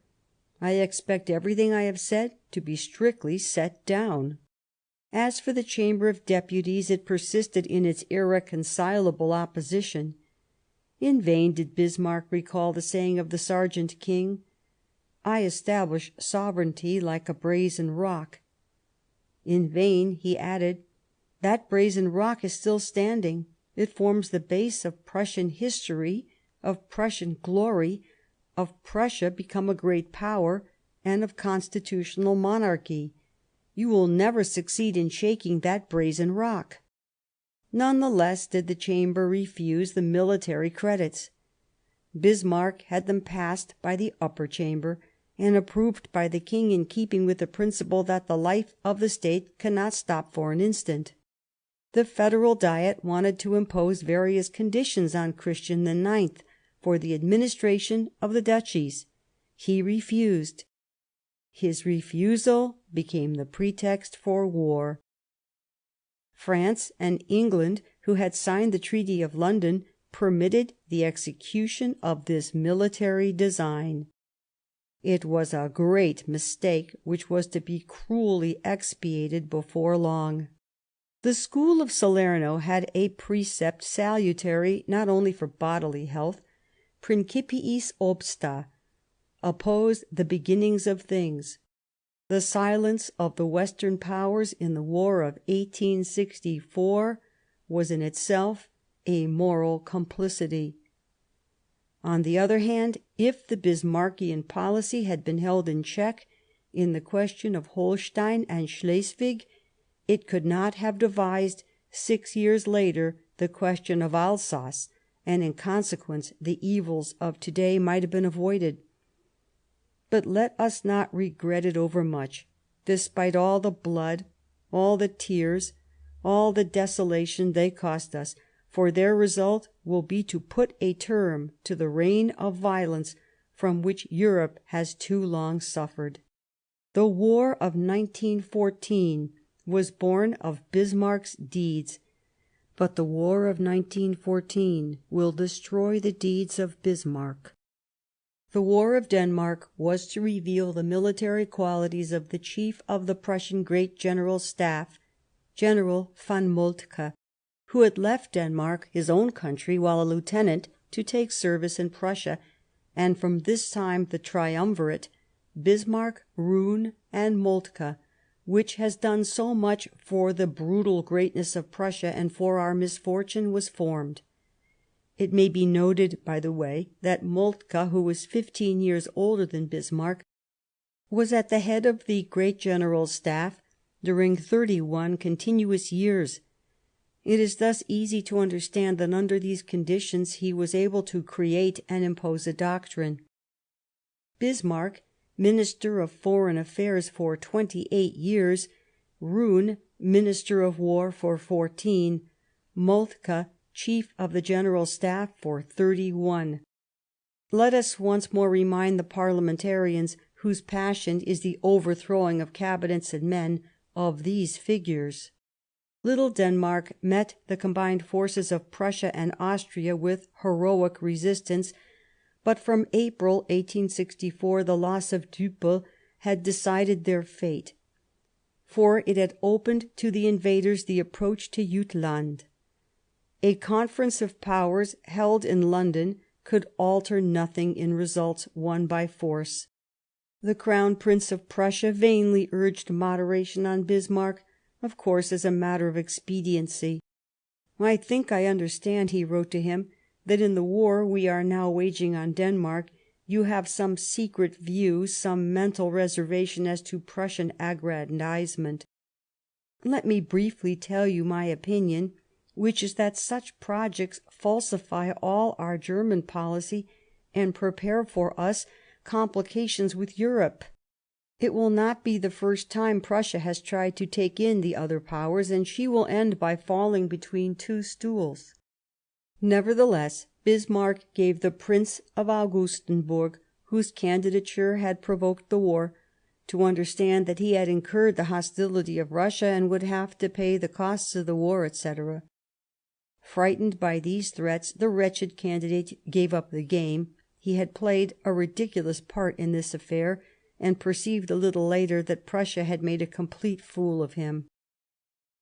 Bismarck had dismissed him in a few curt words. "I called him Highness at first," he said. "Then, as he refused to make over the port of Kiel to us, I called him only Most Serene, telling him that we should be quite able to wring the neck of the chicken we had hatched." Denmark had finally lost Jutland, and in their turn the invasion of the islands was beginning. To prevent still greater misfortunes, Christian IX, on the 15th of July, signed an armistice. Bismarck, who had gone to Vienna for the negotiations, was the object of general curiosity. "They looked at him," he said, "as if he were a crocodile intended for the Zoological Gardens." The Treaty of Vienna, on the 30th of October, 1864, completed the loss of the duchies of Schleswig, Holstein, and Lauenburg for Christian IX. Moreover, he undertook not to interfere in any measures which the Emperor of Austria and the King of Prussia might take with regard to these duchies. Thus, in the face of an indifferent Europe, was accomplished a great iniquity, destined to bring forth one day others still greater. What was now to be done with the spoils wrested from Denmark? "We are looking at the question of the duchy," said Bismarck, "like two fellow guests before an enticing dish." From the territorial point of view, Austria had nothing to gain from annexations in the north of Germany. Therefore Francis Joseph's government was quite disposed to make no claim to them. Of course, in consideration of compensation, and for the Emperor's ministers that compensation was already discovered, the county of Glatz, which Frederick II had formerly stolen from Silesia, and which broke like a wedge into the frontier of Bohemia. But they were obliged to give up carrying the question on that ground. William I did not mean to give up anything whatever of the territories acquired by his predecessors.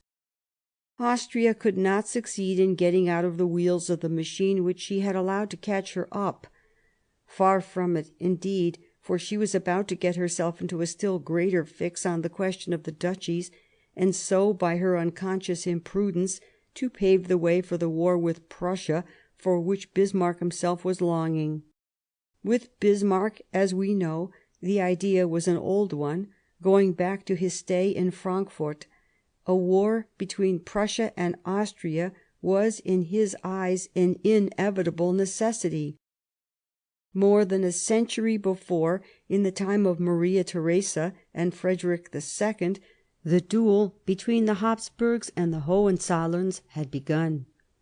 Since then Prussia had immensely increased in territory and influence, and now she must efface the last remembrance of Olmütz, and once for all settle the question of superiority with her rival. On May 1865 Bismarck had impressed upon the Council of Ministers the probability of a Prusso-Austrian war taking place sooner or later. Moltke, who was admitted to this council, had concurred in Bismarck's opinion and promised victory. But the Crown Prince had pointed out the dangers that might result from such a war. Germany divided into two camps, and foreigners interfering in their internal quarrels. In short, the council had risen without the king making any decision. But at least the question had been put, and Bismarck considered that war was only a question of time. Of the War Ministry, especially the artillery services, he inquired, "Are we ready? War might begin in a fortnight's time." Nevertheless, in spite of these sinister predictions, there came an easing of the situation. Francis Joseph had written directly to William I with an appeal to his spirit of conciliation. The King of Prussia, faithful to the remembrance of the Holy Alliance, and without the bellicose spirit of the President of the Council, had received these overtures kindly, and had ordered Bismarck to come to an understanding with Austria. A convention was therefore signed between the two thieves of Gastein on the 14th of August 1865 to arrange for the apportioning of the Danish spoil. Lauenburg was handed over absolutely to Prussia. Kiel became a port of the Germanic Confederation. The two duchies were placed under a condominium, Holstein to be governed by Austria, and Schleswig by Prussia. There was nothing more to do at present than to let things evolve themselves. The result of this fantastic association could be only war. What indeed could the position of an Austrian governor of Holstein, isolated from Austria, and north and south held between the jaws of the Prussian pincers? On the 15th of September 1865, William I gave Bismarck an official mark of his satisfaction by conferring on him the hereditary dignity of Count. "During the 3 years in which I have confided the direction of the government to you," said the king's letter, "Prussia has taken a position worthy of her history, and one which foretells for her a happy and glorious destiny in the future. I have often had occasion to do justice to your great merit. To give you a public proof of my gratitude, I raise you and your descendants to the rank of Count, a distinction which will at least prove how much I have appreciated the services you have rendered to the fatherland." The attitude of the French government during the Danish war had been one of self-effacement. One Minister of Foreign Affairs, Drouyn de Lhuys, would have been inclined to make some representation at Berlin. The very perspicacious reports sent him by the ambassador Benedetti, leaving no room for doubt as to the present and future ambitions of Prussia.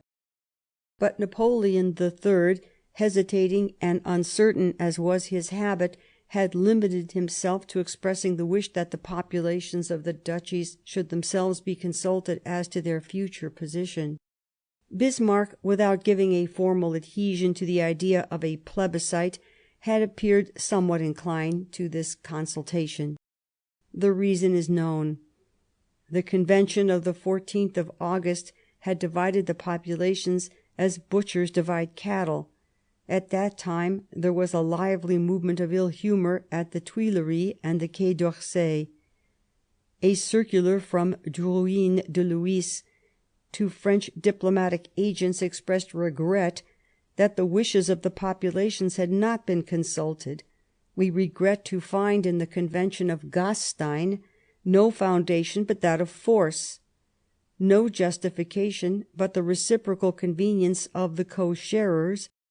Violence and conquest prevent the idea of the rights and conscience of peoples."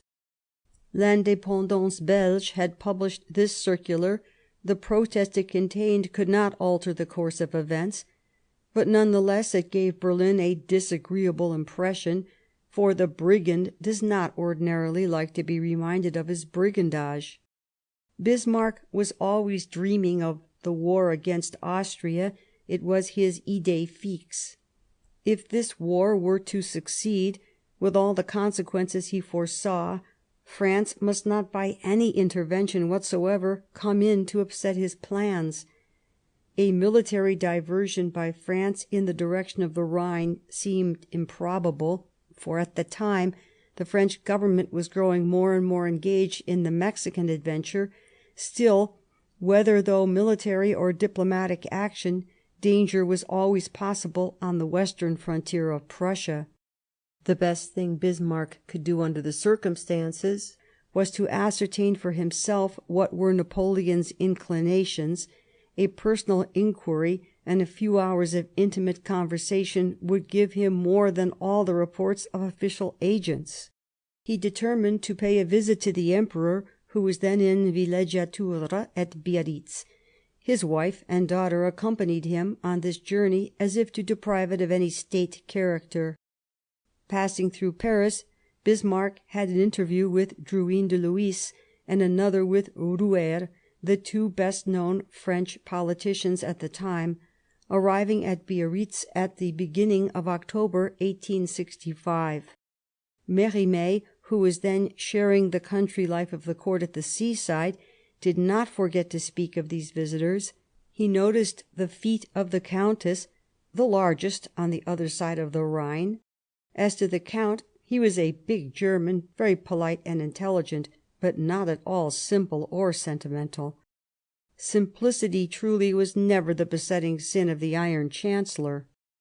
Walking along the seashore, past the wonderful landscape stretching from the Grande Plage to the Rocher de la Vierge, or on the cliffs that overlooked the Basque coast, Napoleon III and Bismarck had several tête-à-tête talks, in which the latter took almost the whole part, the Emperor contenting himself with listening, and a sign of approbation from time to time.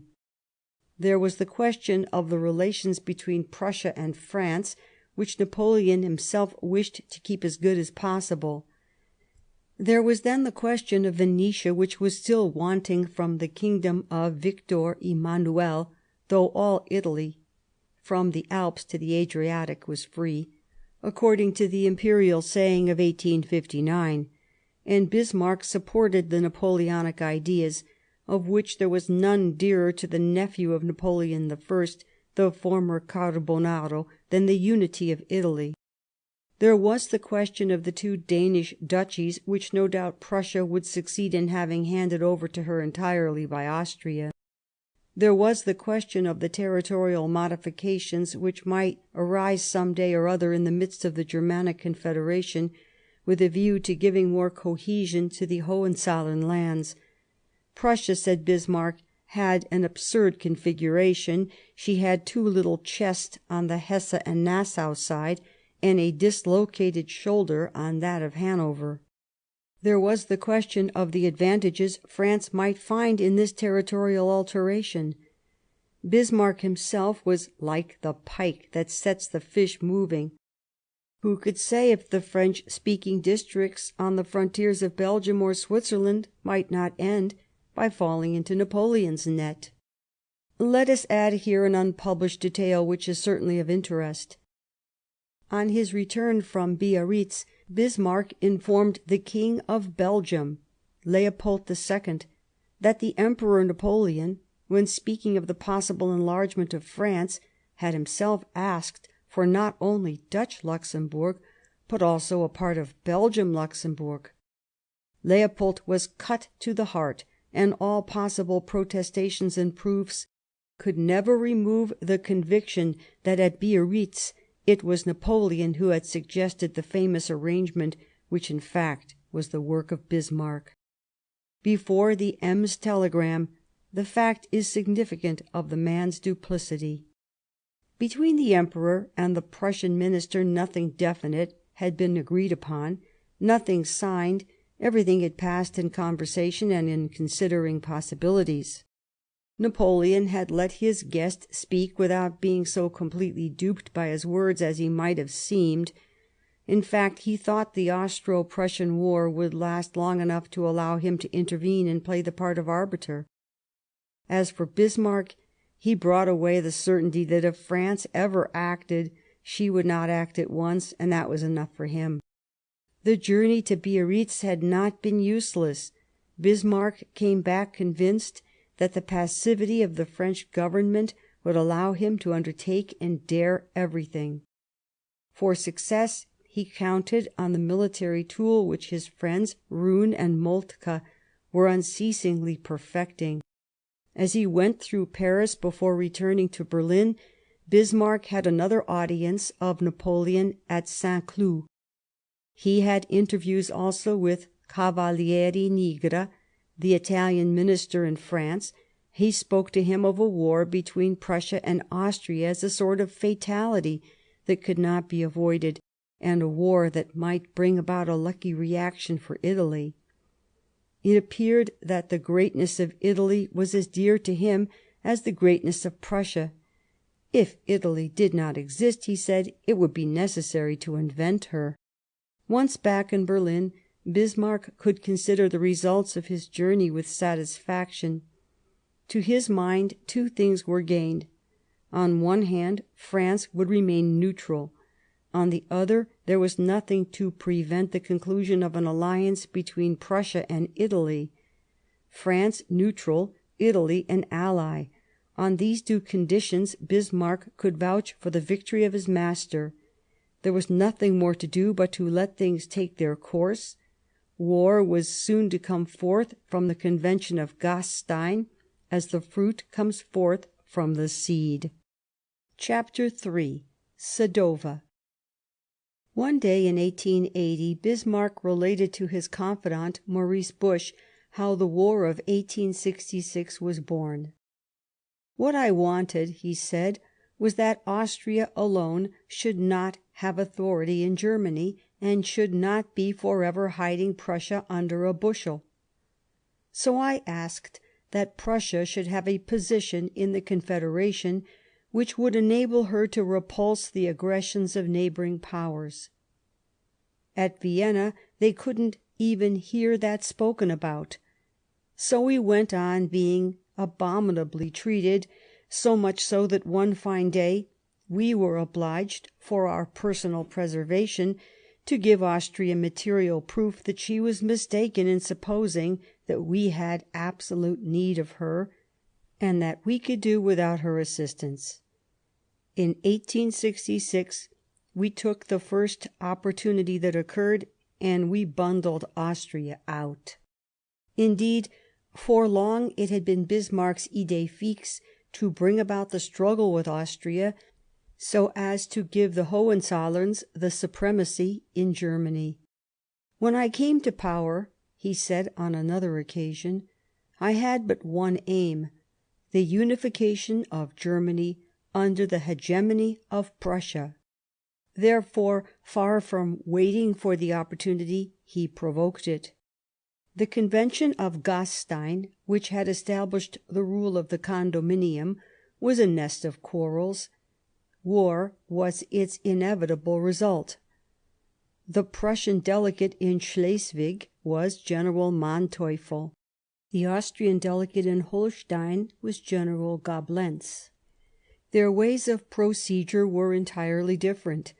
Manteuffel displayed extreme rigidity in his dealings with the population of Schleswig. Gablenz, on the contrary, governed Holstein with real benevolence, even to the point of tolerating demonstrations in favour of the Duke of Augustenburg, the candidate of 1864, whom Bismarck had ousted in so cavalier a fashion. Bismarck addressed a strong complaint against the Austrian cabinet to Werther, the Prussian ambassador at Vienna. "It is absolutely necessary for us," he said, "to make our mutual relations clear. If the understanding between the two powers cannot be realised as we wish, we ought to secure for ourselves perfect liberty for our entire policy, and make whatever use of it we believe conforms with the interests of Prussia." In the month of February the question of war was discussed at a great council, to which important personages like Moltke and Manteuffel had been specially summoned. The king declared that the ill will of Austria in the matter of the duchies made the thought of war a duty. Prussia did not intend to provoke it, but she did not dread it. Bismarck, Moltke, and Manteuffel supported William's words by political and military arguments. The Crown Prince spoke against them, fearing foreign intervention. In short, no decision was taken at the sitting, but for those present the opening of hostilities was only a question of opportunity. It only remained for Prussia to conclude the alliance with Italy, on which matter Bismarck had brought back a sort of tacit consent from Biarritz. It might be all the easier as the two future allies were in equal need of each other. Since the unexpected ending of the war of 1859, Italy had never ceased thinking of Venetia, the seductive Irredenta, which she had thought to seize after Solferino, and which, as by a sudden unexpected blow, had been forbidden her. She could no longer rely on the military assistance of France, and as for wresting Venetia from Austria by her own unassisted strength, it was madness to think of it. In sheer necessity, an ally was indispensable to her. This ally was plainly indicated. Prussia, in fact, did not conceal her ambition as to annexing the Danish duchies. She could not do so but at the price of a war with Austria, and it was clear that her chances of victory would be immensely increased if a part of the forces of her future enemy were detained on the southern side of the Alps, while she herself could carry her offensive action into Bohemia. The President of the Cabinet at Florence and Minister of Foreign Affairs, General La Marmora, was a decided partisan of this alliance. It harmonized perfectly with the great admiration he felt for the Prussian military regime. Under these conditions the compact was speedily concluded. An Italian agent, General Govone, was sent to Berlin by the government of Victor Emmanuel to prepare the alliance. The official aim of his mission was to visit the military establishments of Prussia. He had several interviews with Bismarck, who in the course of them partly revealed his plans. To give the coming war its amplest character, and to ensure its being well received in Germany, Bismarck spoke of again bringing forward the question of reform in Germany set off by a German Parliament, and, in a word, it was to take up again the programme of the Unionists and Liberals of 1848, but with this important difference, that this programme would be carried out by Prussia and to her own profit. Let us remember his saying to Napoleon III 4 years later in the Fontainebleau interview: "In Prussia, kings alone make revolutions." Rumours of war began to circulate amongst the public. Bismarck did not contradict them.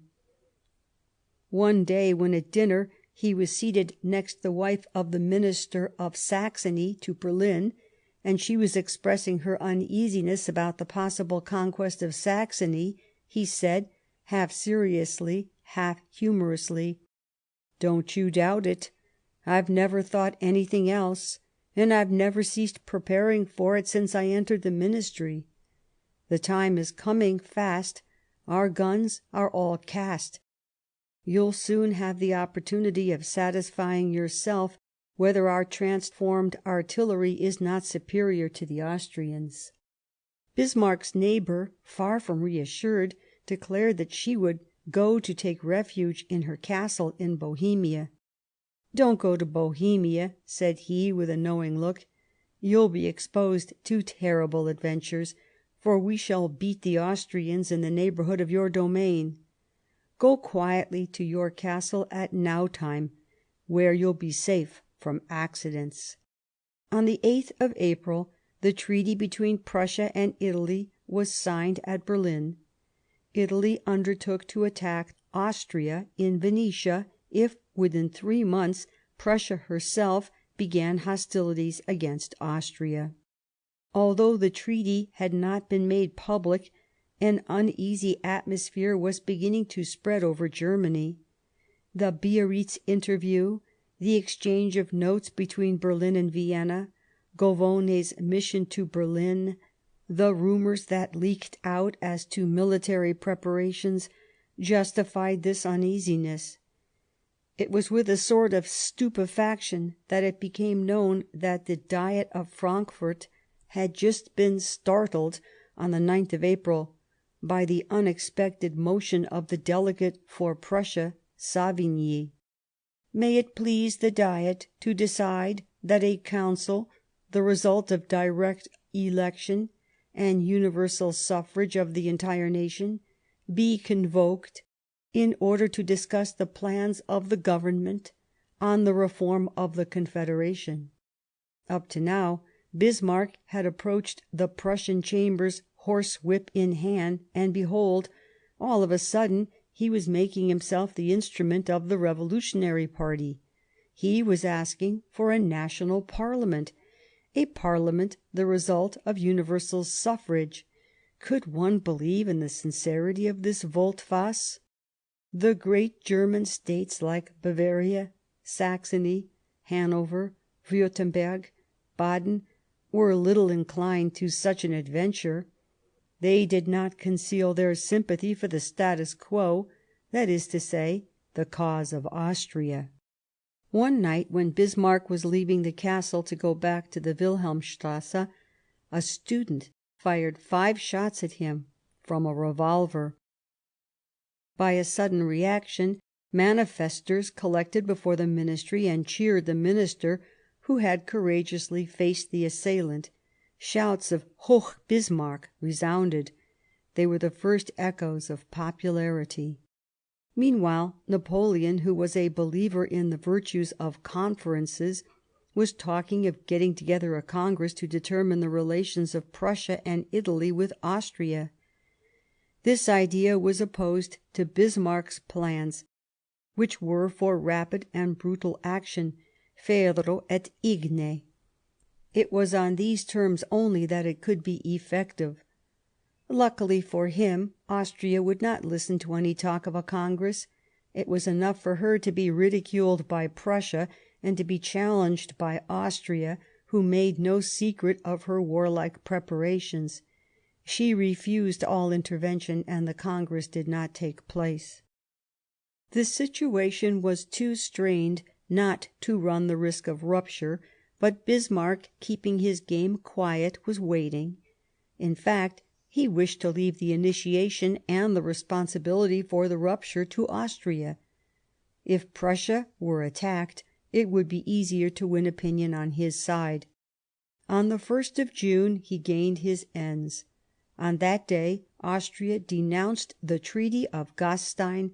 Moreover, she declared that she charged the Diet with determining the fate of the duchies.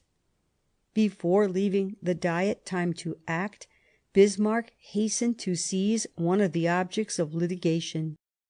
Manteuffel, who was ruling in Schleswig, was ordered to occupy Holstein. He did so on the 10th of June without striking a blow, for Goblenz, shut in north and south between the Prussian troops, had but one thing he could do. To prevent being taken, he had, with his small army, retired into Hanoverian territory on the left side of the Elbe. Austria believed in victory because she knew she could rely on a large party in the Diet. Her delegate at the Diet stated that the occupation of Holstein by Prussia was a violation of the rights of the Confederation, and in consequence she claimed the mobilization of the federal army against Prussia. On the 14th of June the Diet had to vote on this proposal. By 9 votes to 6 it adopted the proposal of Austria. The representative of Prussia, in his turn, spoke, declaring that his government no longer belonged to the Confederation. She looked upon it as dissolved, and would return at her own time into the reconstituted Germanic body, when Austria had been excluded from it. On the 14th of June, 1866, the Germany of the Congress of Vienna was for ever dead. It is said that Bismarck on that historic day consulted his Bible and chanced upon these verses from the Psalms: I will be glad and rejoice in thee, I will sing praise to thy name, O thou Most High. When mine enemies are turned back, they shall fall and perish in thy presence, for thou hast maintained my right and my cause. In these words of King David, Bismarck saw a presage of victory. Truly, he might have found text in the Bible denouncing duplicity and violence, but at least it is a note not to be forgotten concerning Bismarck that religious ideas were often mixed in his conduct as a realistic and matter-of-fact statesman. In 1865 he wrote to a friend: I hope that among the great sinners who do not boast of their piety, God will give me also his grace, and in the midst of the dangers and doubts of my mission will not take from me the support of the humble faith with which I seek my way. It has already been said that in 1870, when he was just about to leave Berlin for the campaign in France, he received the sacrament. The war of 1866 began in an unfortunate manner for the Allies. On the 24th of June the army of Victor Emmanuel was beaten at Custozza by the army of the Archduke Albrecht. Still, although this battle had been a great defeat, it had not failed to serve indirectly the Italo-Prussian cause, for it had kept in the region of the Adige and the Mincio 90,000 men of the best Austrian troops, which could not take place in the campaign in Bohemia. Better news was soon heard at Berlin. The Hanoverian army had capitulated, Saxony had been occupied, and the invasion of Bohemia had begun. The people of Berlin rushed in crowds to the Wilhelmstrasse, cheering Bismarck. He appeared at a window of the Ministry for Foreign Affairs. We owe our success, he said, to our king, who created a disciplined army. When he had got it, its maintenance brought him many troubles and struggles. Now you see how right he was. Therefore, let us thank God and praise the king, the creator of this army. Bismarck had left Berlin on the 20th of June with Roon and Moltke to accompany the king to Bohemia. In frequent letters he kept his wife informed of the events of the campaign. On the 2nd of July he wrote to her: "Send me some French novels to read, but only one at a time." The 2nd of July was 48 hours before the day that was to be decisive. On the 4th of July, beside his king, he had been present at a terrible battle. He had seen the army of Prince Frederick Charles, the famous Red Prince, rush upon the heights of Lippe, to be stopped, powerless, by the crushing fire of an Austrian battery of 180 guns. He had seen the army of Herwarth von Bittenfeld stopped too before the crests of Oberprim, held by the Saxon army. Sinister rumours spread around him. He himself believed he had smoked his last cigar. He was ready to join in a charge of cavalry to seek his death in the field of battle. But a ray of hope still kept up his heart. He knew that on the north one of Frederick Charles' lieutenants, General Franzecki, was holding on in the Benetech wood, stubbornly fighting against fourfold forces. He had also heard that the Crown Prince's army had begun to come into line on the extreme north, and that in the afternoon the three Prussian armies had been able to join forces at the foot of the plateau occupied by Benedict's army. Thus was realised his friend Moltke's formula: separate marches, joint fights. And at last he had seen the formidable rushes of the three royal armies on to the Austrian and Saxon positions. He had seen what the initiative and offensive alone are able to cause, the collapse of the enemy, and on the evening of that great day, after having known in the morning the agonizing emotions of Sadowa, he was enjoying the triumph of Königsgrätz. From that very day, the 4th of July, Austria appeared hors de combat. That was enough for Bismarck. If he had caused this war to break out, it was not at all with the intention of dealing Austria a death blow, but first of settling in his own way the question of the duchies and the new form he wished to give to Germany. The very evening of the terrible battle, in which Austria had lost about 49,000 men, he said to Moltke, to whom such a speech was unintelligible: "The question of victory is decided. What is to be done now is to restore the old friendship with Austria." He had quite forgotten a saying of his at Frankfurt, that the finest day of his life would be that on which he would make his entry into Vienna on horseback. Meanwhile, the Prussian army, driving before it the Austrian rearguards, had entered Moravia and was pushing on towards the Danube. On the 18th of July, the great general headquarters established itself at Nikolsburg. Bismarck himself took up his quarters in the magnificent castle of Count Mensdorff-Pouilly, Francis Joseph's Minister of Foreign Affairs. "My old seigneurial castle of Schönhausen," he said with somewhat heavy irony, "is nothing compared with this. That is why I'd rather see myself at Count Mensdorff's than see him in my house." Bismarck was determined to stop the war. It was not because he was uneasy about the representations the ambassador Benedetti had come, some days after Sadowa, to make to him on the part of the French government. He was too sure that Napoleon III would not persevere in his fancy for intervention, and that a few vague promises would make everything right. But he did not want to go to Vienna. He did not wish to inflict a too cruel humiliation on a power already sufficiently vanquished. The neutrality of Austria, while looking forward to a possible alliance one day, was a valuable chance in view of future conflicts, and such conflicts must always be thought of. On the 12th of July, in rest quarters at Cernahora, he had the decision made that the Prussian troops should march in the direction of Pressburg. In this move he saw the double advantage of leaving Vienna alone while still threatening it on the flank, and of holding out a hand to the Magyars, always ready to revolt. The King had accepted this plan, the staff had resigned itself to it, and headquarters were transferred to Nikolsburg. In this Moravian town, on the 23rd of July, an important council was held to discuss the course the war was to take.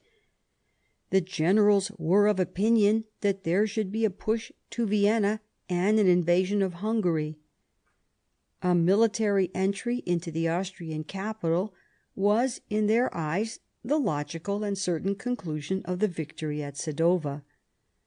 For over an hour Bismarck fought against this plan, which had the secret assent of the King. The arguments he used were more especially of the political kind, but little of the nature to convince the military. He saw that he was about to be beaten, so decided hurriedly to leave the council chamber and retire to his bedroom, which was next it. He threw himself on his bed, so thoroughly unnerved that he was overcome by a violent fit of tears. The others heard this wordless sound through the thin partition, and went away without taking any decision. Bismarck then drew up his arguments in writing, and the next morning took the paper to the King. This is roughly what he said: "We ought to avoid grievously hurting Austria and leaving her, more than is necessary, with a lasting ill feeling and in need of revenge. On the contrary, we ought to leave ourselves the possibility of reconciliation with our present enemy, and in any case to look upon the Austrian state as a piece on the European chessboard, and the renewal of our good relations with her as a manoeuvre which will always be possible. If Austria is badly hit, she will become the ally of France and any other of our adversaries. She will even sacrifice her anti-Russian interests to revenge upon Prussia." These arguments, others of the same kind, and the fear of cholera, which was beginning its ravages in the army, made scarcely any impression on the King. Back in his room, Bismarck asked himself whether it would not be better to throw himself out of his window on the third story. The door of his room opened, and a hand was laid upon his shoulder. It was the Crown Prince. "You know," he said, "that I was against the war. You thought it necessary, and must bear the responsibility. If you are now convinced that the end is gained and that peace ought to be concluded, I am inclined to help you, and to support your opinion with my father." He came back in half an hour. "It was a hard task," he said, "but my father has consented." In fact, William had given his consent in a marginal note on Bismarck's paper, ending with these words: "To my great grief, after such brilliant victories won by the army, I find myself forced to swallow this bitter pill and to accept a shameful peace." Probably everything in the dramatic account given several times by Bismarck of the scenes at Nikolsburg is not the exact truth. It is proved that in his memoirs he comes up against several impossibilities. But at least two things remain: Bismarck's decided wish not to push hostilities further, and to prevent Austria keeping painful memories from the moment when he could manage it without hurt to the German policy of Prussia; and, on the other hand, the intervention of the Crown Prince, whose acceptance of the war had been against the grain, who had no doubt behaved very well in it, but remained, in spite of Sadowa, or because of Sadowa, a partisan of moderation. The preliminaries of peace were signed at Nikolsburg 3 days later, on the 26th of July, at the very place where Bismarck had set himself decidedly against war to the death. Austria, at the intervention of France, ceded Venetia to Italy. Beyond this cession her territory remained intact. She recognised the dissolution of the ancient Germanic Confederation. She was not admitted into the reconstitution of the new Germany, and consequently she accepted in advance the territorial modifications to be made by her rival. What a difference between the conditions imposed on Austria in 1866 and those imposed on France in 1871. The conditions of 1871, the brutal violence done to 1.5 million of the French against their express wish, have had the result of making a gulf between France and Germany that will never be bridged till the day when France recovers her property of Alsace and Lorraine. Since 1871, all Europe, forced into ruinous armaments, has suffered from the consequences of the Alsace-Lorraine question. Finally, to resolve this question, of which France did not speak, but of which she was always thinking, it took no less than the cataclysm which, since the month of August 1914, has shaken Europe and the world to their foundations. In 1866 there was nothing of the kind. For several years there had been, as it were, a misunderstanding between two rivals quarrelling over a common dwelling. One of them, having grown stronger, gave the other notice to quit. That other, glad to get well out of it, packed off at once. The loss of Venetia, to which Austria had resigned herself before the war, hit her in none of her vital interests, so she gave up the game, asking for nothing. For a very few years, she was going to content herself with sulking. Thus, when she saw her vanquisher making advances towards a reconciliation, she forgot all her grudge, and all docility hastened to join forces. The role of second suited her so well that she went into partnership with the victors of Sadowa. Bismarck had had a true eye for the future when he understood that it was in Prussia's own interest not to give Austria a mortal blow, for some day she might have need of her ancient rival. Bismarck's great cleverness was in guessing that the Hohenzollerns might turn the Habsburgs into their vassals. Today, after more than 3 years and a half of war, they have made them their prisoners. The Faust of Vienna has a mind at times to save his soul, but the Mephistopheles of Berlin holds it and will not release his prey. Bismarck was back again in Berlin with William I on the 4th of August. It was a triumphal entry in the midst of enthusiastic acclamations. The man who had willed the war, who had forced it on, was now reaping for himself and for his country the reward for his decision and his energy. Bismarck was hailed as the great man, but, as an officer had said to him on the evening of the 4th of July, if the Crown Prince had reached Sadowa too late, the Minister would have been held the greatest of rascals. The military success had justified the plans of the statesman who had wished to turn Austria out of doors. The same ideas of moderation that had inspired Bismarck at Sadowa were now inspiring him with regard to the Prussian Second Chamber. He considered that under present circumstances the Crown ought to be reconciled with the deputies. The speech from the throne on the 5th of August contained, in fact, a passage which had something of the character of an apology.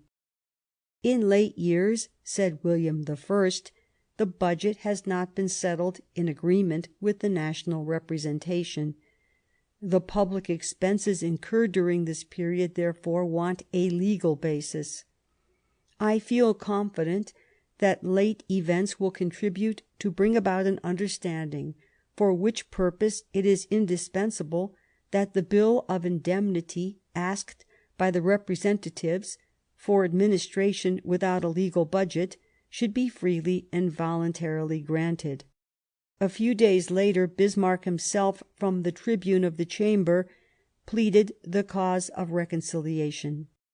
"We desire peace," he said, "not because we are hors de combat. On the contrary, the fight today is more in our favour than in late years, nor even that we may escape indictment in the future.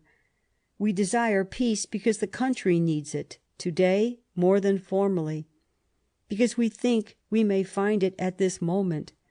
We should have sought it earlier if we could have hoped to find it earlier." The Chamber, astonished but won over by this new style of language, did not reject the olive branch offered by the Minister.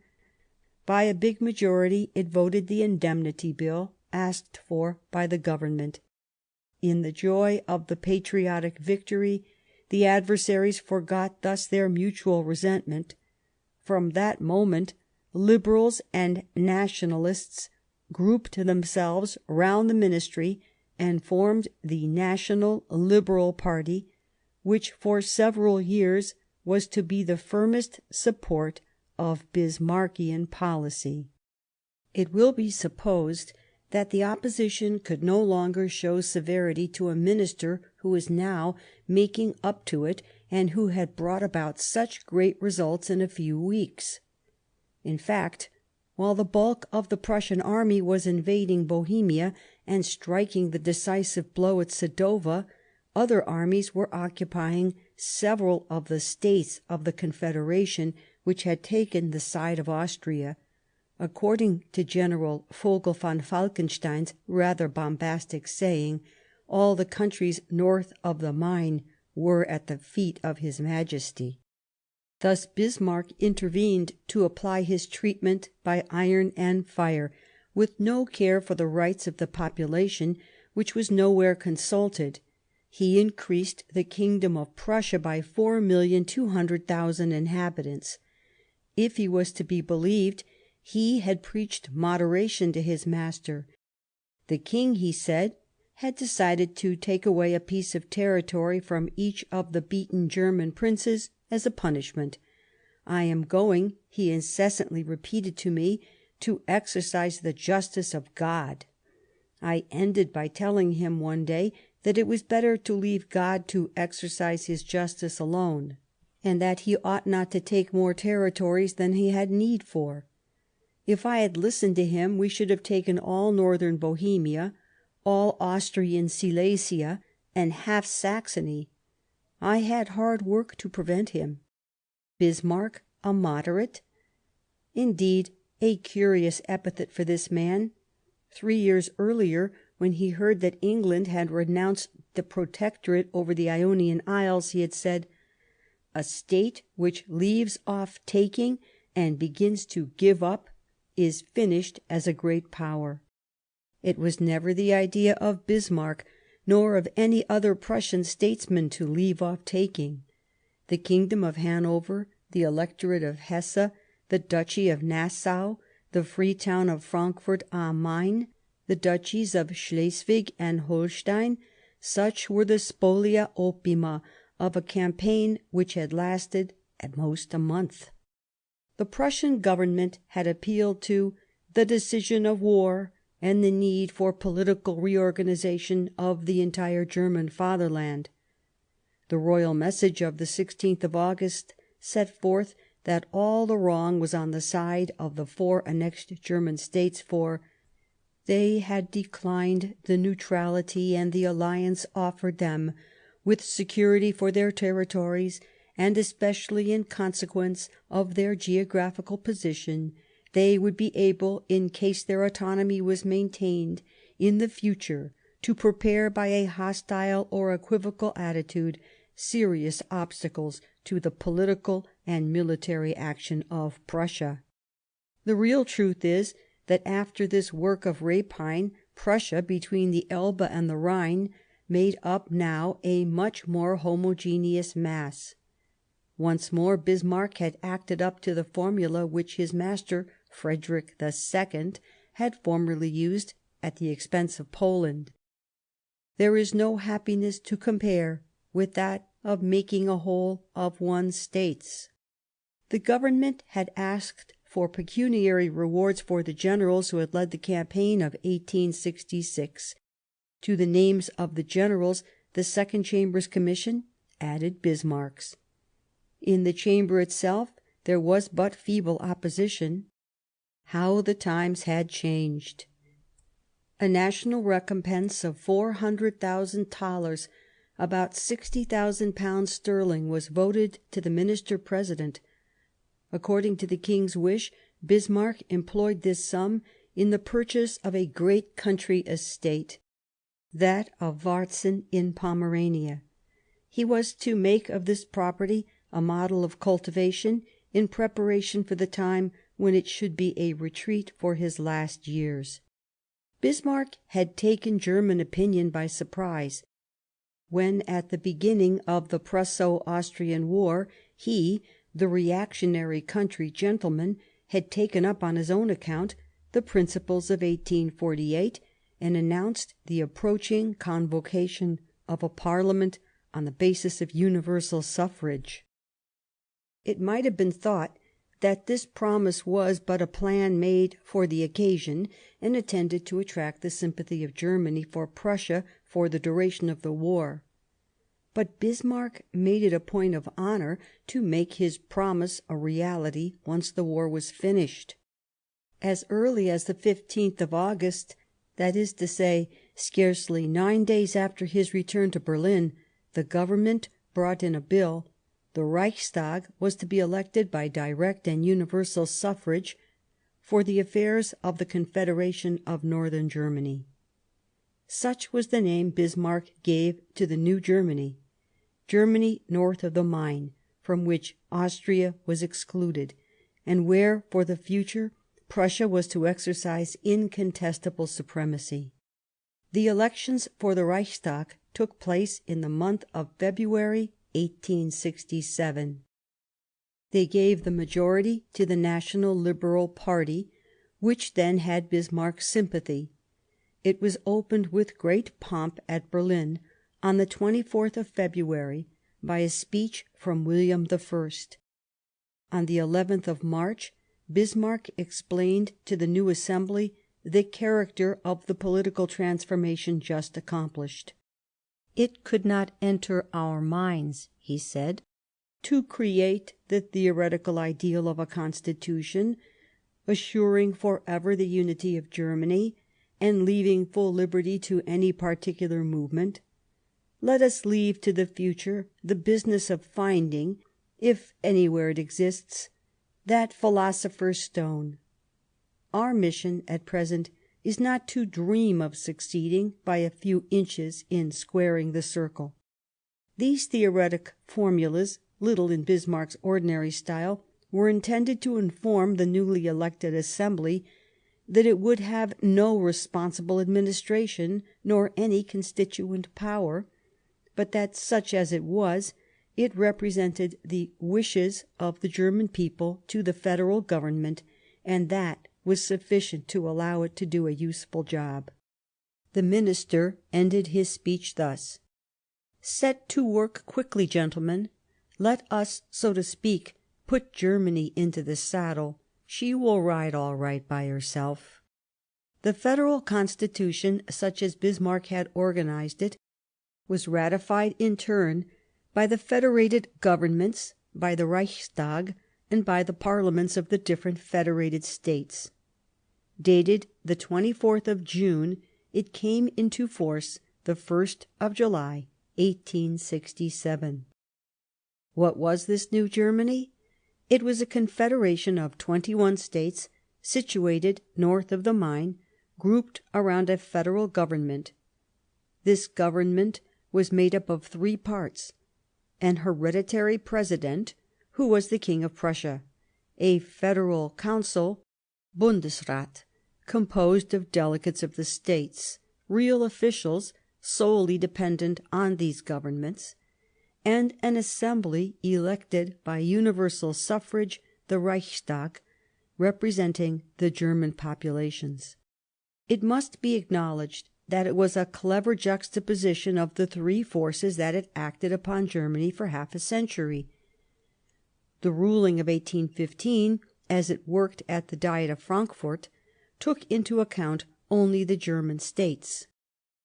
In 1848, the German population, after making a vigorous effort, had been on the point of making unity triumph. Since 1862, that is to say, since Bismarck had been President of the Council, Prussia had taken up the idea of unity again for her own benefit, and had made it succeed, at least so far as it meant that she destroyed the old dualism of the Presidency of Vienna and the Vice Presidency of Berlin. But while giving their share to each of these 3 elements, the states, the populations, and Prussia, the Constitution of 1867 gave to Prussia a decidedly preponderant position. Under the modest title of President, Präsident, the King of Prussia had in fact taken for himself nearly unlimited authority. All military and diplomatic power was in his hands. He bore the title of Head of the Federal Army. He convoked and dissolved the Reichstag. In his relations with the Confederation, he was represented by the President of the Council of the Prussian Ministers, who, in this particular connection, took the title of Chancellor. The presidency of the Bundesrat belonged by right to the Chancellor. In this Council of the States, Prussia was almost certain of always having a majority of the 43 votes divided among the members of the Bundesrat. She herself commanded 17, and it was enough for her to add another 5 to have her motions passed. Bismarck, who had no partiality for oratorical debauches, relates how he brought the Bundesrat into line from its first sittings.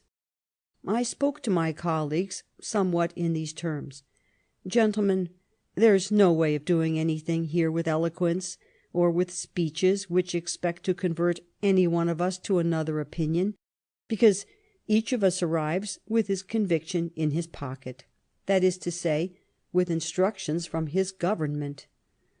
It is only a waste of time, I think, therefore, we ought to confine ourselves to a simple statement of facts." And so it was. Nobody made any more speeches, with the result that we got through a lot of business, and the Bundesrat did real service. In a word, in giving Germany universal suffrage and the Reichstag, Bismarck's aim had been, above all, to play the game of Prussia. The Reichstag had no hold on the federal government; it could only reject the laws introduced to it. As to the federal government, it was wholly in the hands of Prussia, for on one side the King of Prussia was the supreme head of the Confederation, and on the other the Chancellor presided over the Council of States and held it, so to speak, at his discretion. Under its Germanic appearance, the work of 1867, conceived by Prussia, carried out by Prussia, imposed by Prussia, was, above all else, a Prussian work. Bismarck had stopped the Confederation at the line of the Main. In consequence, 4 states had escaped the federal system: the Grand Duchies of Baden and Hesse-Darmstadt, and the kingdoms of Württemberg and Bavaria. In a word, the vanquished of 1866. Another vanquished kingdom, that of Hanover, had paid for its defeat in a cruel fashion. But the isolation of the southern states was in Bismarck's mind a provisional position. At once precautions were taken to prevent their escaping the action that Prussia intended, sooner or later, to take against them. A series of treaties was imposed during the weeks after Sadowa, with a reminder to all of the essential condition that, in case of war, the southern states undertook to put all their troops at the disposal of the Confederation of the North. A few months later they were incorporated anew in the economic union of the Zollverein. In reality, from both the customs and the military point of view, the 4 southern states were simply an extension of the Northern Confederation. The famous Main line, beyond which Bismarck had feigned to put a stop to New Germany's schemes, existed only on paper. In France, politicians who would not see were congratulating themselves because the Germany of 1815 was now divided into 3 sections: the Confederation of the North, the Southern States, and Austria. The truth was quite otherwise. The exclusion of Austria had had the effect of strengthening the new Confederation, and in that Confederation there was a state whose territorial and political preponderance was henceforth indisputable, for it linked the fortunes of the rest of Germany to its own, even the part of the south which in appearance stood outside the new system. In the course of the events which had just changed in a few months the face of Central Europe, the French government had very nearly played the part of dupe.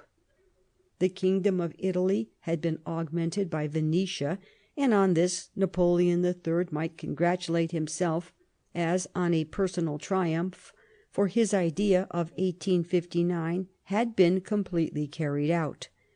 His diplomacy had obtained, or he thought it had obtained, another advantage, since in the Treaty of Prague on the 25th of August 1866 which had restored peace between Austria and Prussia, France had succeeded in having the clause concerning the Danish duchies thus drawn up. Article 5. His Majesty the Emperor of Austria transfers to His Majesty the King of Prussia all his rights acquired in the Peace of Vienna of the 30th of October 1864 over the duchies of Holstein and Schleswig, with the reservation that if the populations of the northern districts of Schleswig should express by a free suffrage the desire to belong to Denmark, they shall be ceded to that state. What a fine promissory note was this for northern Schleswig, where the Danish and protesting elements were a decided majority. What a fine promissory note! But how great a right had the government of Napoleon III to congratulate itself on this solemn promise as to the rights of the populations. Never and under no form did Bismarck proceed to a consultation with the inhabitants of Schleswig, and the famous Article 5 of the Treaty of Prague remained a dead letter. For Bismarck and for William one thing alone counted, the decision of war, which is to say, the right of the strongest. But where the indecency of Germany verily exceeds all limits is when one sees Herr von Kuhlmann, the minister of William II, speaking before the Grand Commission of the Reichstag on the 25th of January 1915 of the rights of nationalities, and putting these rights under the patronage of Bismarck by recalling the text of Article 5 in the Treaty of Prague. For more than 50 years the Danish population of Schleswig has remained under the yoke of Prussian militarism. For more than 50 years the Hohenzollerns have failed and still fail to keep a solemnly sworn word, and they come to tell us that Bismarck recognized the rights of peoples to settle their own fate. Could there be a more cynical lie? Long after the events of 1866, Bismarck said one day to the Baron de Courcelles, ambassador of the French Republic at Berlin, 15,000 French soldiers on the right bank of the Rhine would have sufficed to rally the troops of the German princes opposed to Prussia, and to cut off from its base the Prussian army engaged down in Bohemia, by giving the victorious army of the Archduke Albert time to come to the rescue. Would 15,000 men have produced such an effect?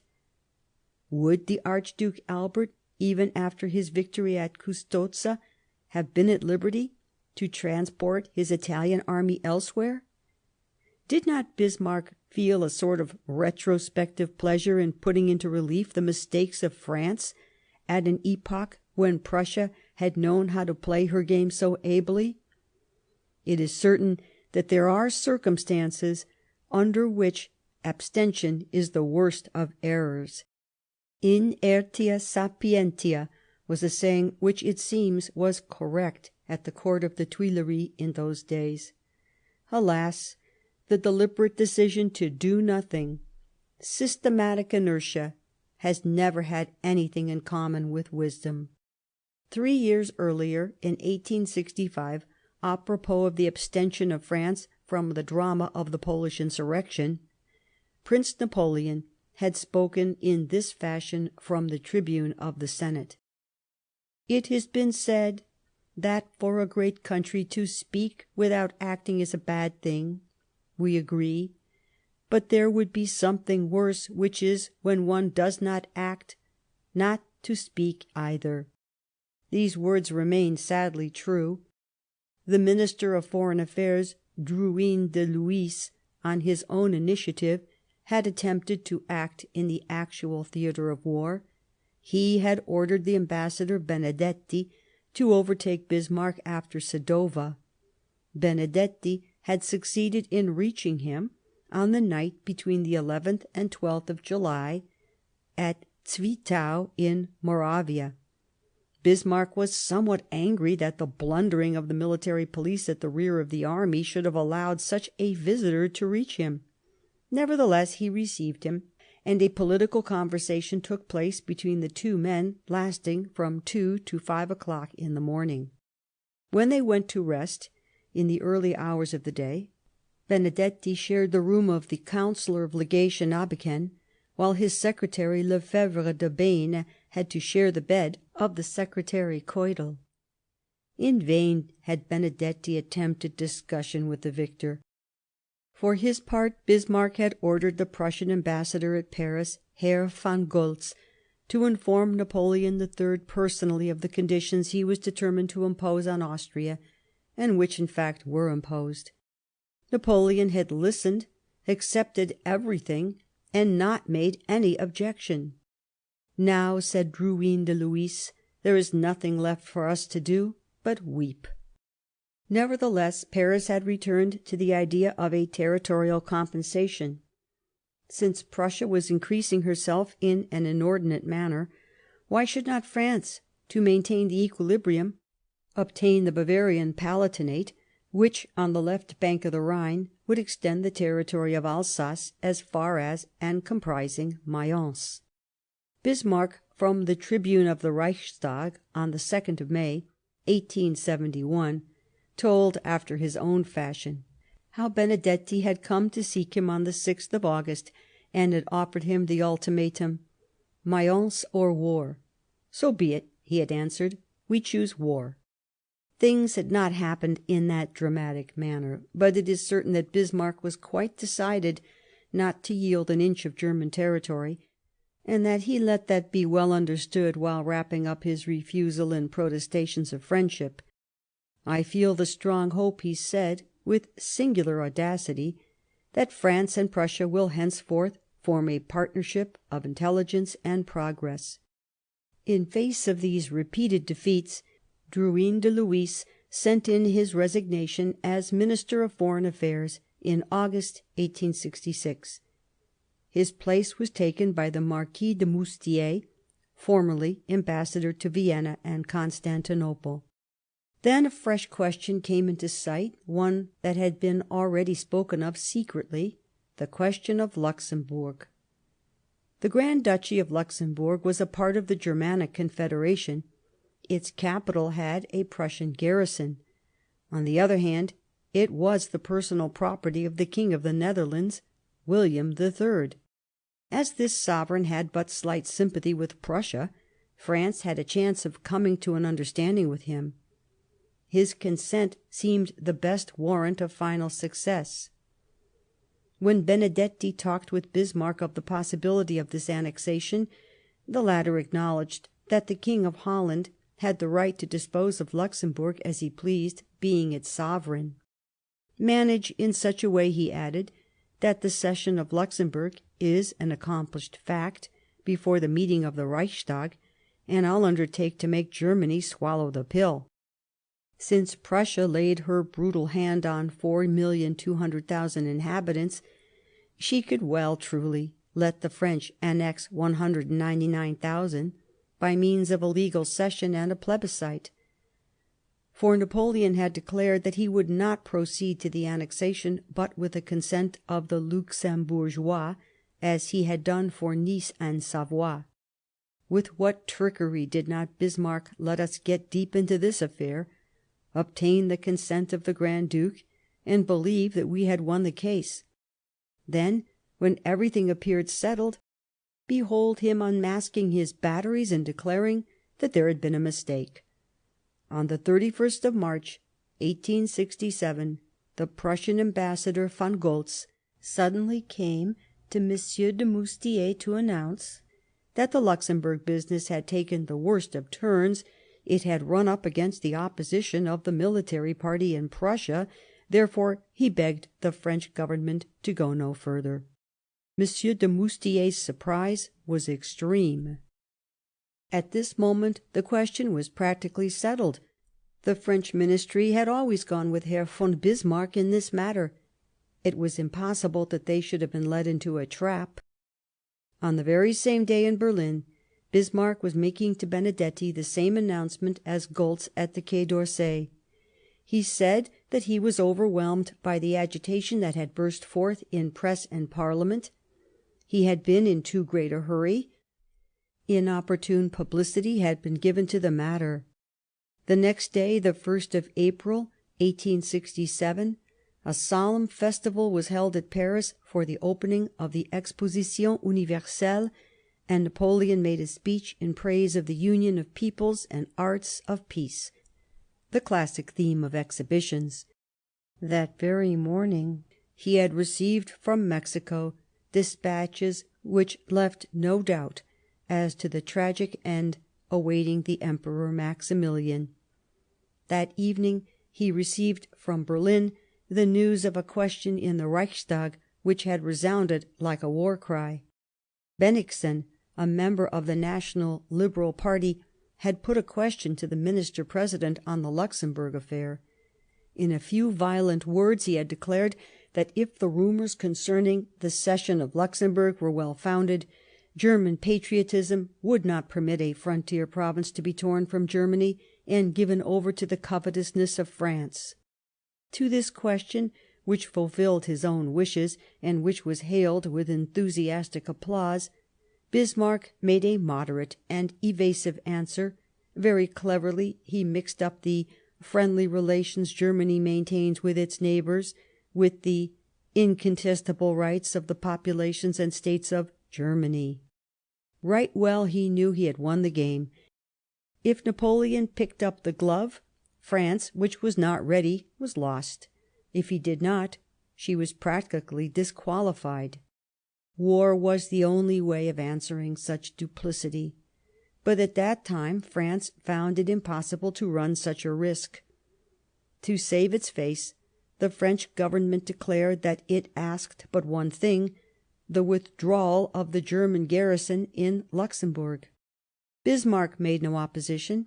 It was enough for him that he had prevented France's increase by the smallest particle. An international conference was opened in London on the 7th of May. On the 11th, a treaty for the neutralization of Luxemburg was signed, and Prussia actually evacuated the fortresses. And now the relations between Paris and Berlin were all cordiality. The King of Prussia, who had been already invited to visit the exposition, arrived at Paris with the Chancellor on the 5th of June. When Bismarck's carriage was going along the Boulevard de Strasbourg, some hissing was heard. "I am not surprised at this reception," said Bismarck to Admiral Jurien de la Gravière, putting on an air of indifference. "We politicians can't please everybody. We must take one side." Bismarck was at all the entertainments the court offered to its guests, being very good company, and going even so far as to take a few turns at waltzing. Marshal Vaillant said to him with true military openness: "Do you know, Count, that you've made a magnificent impression in Paris? Everyone's saying, 'Really, he's a good sort of fellow.' But," he added, "that's all very well, but you've grown too big for us. One day we shall have to cross swords." And Bismarck answered with a smile: "Well, let us cross them." On the 14th of June, William left Paris with Bismarck and Moltke. The latter had spent his time in walks about Paris which were really staff reconnaissances. On leaving, the King of Prussia and the Emperor of the French had exchanged the warmest professions. They had promised to meet again. They met again, 3 years later, on the battlefield of Sedan. On his return to Prussia, Bismarck went to rest for a time on his estate at Varzin. He had developed a perfect passion for this domain, much in harmony with his inveterate taste for the life of a country gentleman. There was some truth in his wife's jest: "He's more interested in a turnip than in the whole domain of politics." The Chancellor was perfectly aware that after the Luxemburg business, war with France had become almost inevitable. Thenceforth the question of rivalry and superiority was put between the two states, for if France had made Germany leave Luxemburg, Prussia had prevented France coming in. Sooner or later the seed of war must bear fruit. As for Bismarck, he had but to wait for the moment when the military instrument at which his friends Roon and Moltke were working without relaxation should be absolutely ready. Then it would be easy to provoke some incident that would lead with certainty to a rupture. "My patriotism is in no need of stimulation," he said to Bennigsen, "but the cautions imposed on me by foreign policy do not allow me to yield to the impatience of your friends, who want to see me put on 7-league boots." But Bismarck took great care to keep the four southern states in dependence on the Confederation, and continued to make them figure in the Customs Parliament, which met at Berlin in 1868. Their deputies sat beside the deputies of the Confederation. There was to be no question, and in fact there was none, but of custom house affairs, but economical unity was present to prepare for political unity. When the Customs Parliament had finished its session, the city of Berlin gave a banquet to its members. Bismarck made a speech to the deputies from the south. "After the work for the interests of Germany which you have done in common, you will take back with you, I hope, the conviction that in any situation of life you will again find here the hearts and hands of brothers, and every fresh meeting, I feel sure, will but bring us the more intimately and firmly together. Let us do our best to keep up this family life. It is with full measure of this feeling that I address a cordial au revoir to my German brothers." It was a war in 1866 which had begun the constitution of a new Germany by grouping around Prussia most of the Germanic states. Since then, Bismarck's diplomacy had been able to paralyze the action of France, and in the question of Luxemburg to reduce her to playing an almost ridiculous role. During this time Roon and Moltke had continued their work of military organization.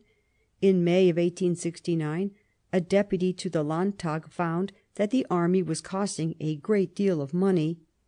"To economize in that matter," replied Bismarck, "might become too dear. As a roof protects against bad weather, as a dike protects against inundation, so does our army protect the whole extent of our production." The time was now come to make the people of Baden, of Hesse, of Württemberg, of Bavaria enter the great German family. To attain this end a fresh war was necessary. It would break down the last resistance and complete the formation of the Germanic fatherland. The reports of the French military attaché at Berlin pointed out in 1869 that this was almost at the mercy of the slightest incident. Colonel Stoffel had clearly seen through the plans of the man who was to write in his Thoughts and Memories, "I was convinced that the abyss dug between the north and south of the country during the course of history by the divergence of racial and dynastic sentiment, and the difference in the style of living, could not be more happily filled up than by a national war against a neighbouring people, our ancient aggressor." Ancient aggressor! France would have the right to throw back this epithet to the Germany of Ariovistus, to the great invasion of Otto IV, to Charles V, to Bismarck, and to William II. But from the pen of the Chancellor it was just a formula which he needed to stir up hatred of us. From this hatred of France he wished to make the cement with which to consolidate an enlarged and Prussianized Germany.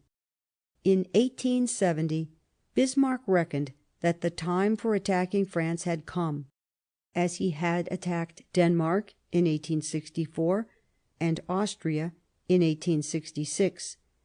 He did it with a mixture of duplicity and cynicism which has stamped this portion of his political work more than any other with a fundamentally brutal and odious character. Chapter 4: The War of 1870. In London, in the salon of the Russian Embassy one evening in the month of June 1862, the ambassador to England of Alexander II, Baron Bruno, was giving a dinner in honour of his colleague Bismarck, at that time Prussian ambassador to Paris, who had left his house in the Rue de Lille for a few days and come to London to make the acquaintance of the principal politicians of Great Britain. Among Baron Brunno's guests were Gladstone, who was then Chancellor of the Exchequer in Palmerston's ministry, and Disraeli, the leader of the opposition. After dinner the conversation was general, but Bismarck drew Disraeli aside and talked with him for about half an hour. Later on in the evening Disraeli went up to one of the ambassador's guests, Prince Sabinoff, who was then secretary to the Russian embassy in London, and was one day to be ambassador of Russia to Constantinople. It is to Sabinoff that we owe the knowledge of Disraeli's words. "What an extraordinary man Bismarck is," said the future Earl of Beaconsfield. "He meets me this evening for the first time and tells me all he is going to do. He will attack Denmark so as to seize Schleswig-Holstein. He will turn Austria out of the Germanic Confederation, and then he will attack France. What an extraordinary man." This conversation took place precisely in 1862, at a time when Bismarck was not yet a member of the Prussian cabinet. 2 years later, in 1864, came its first application, the war with Denmark.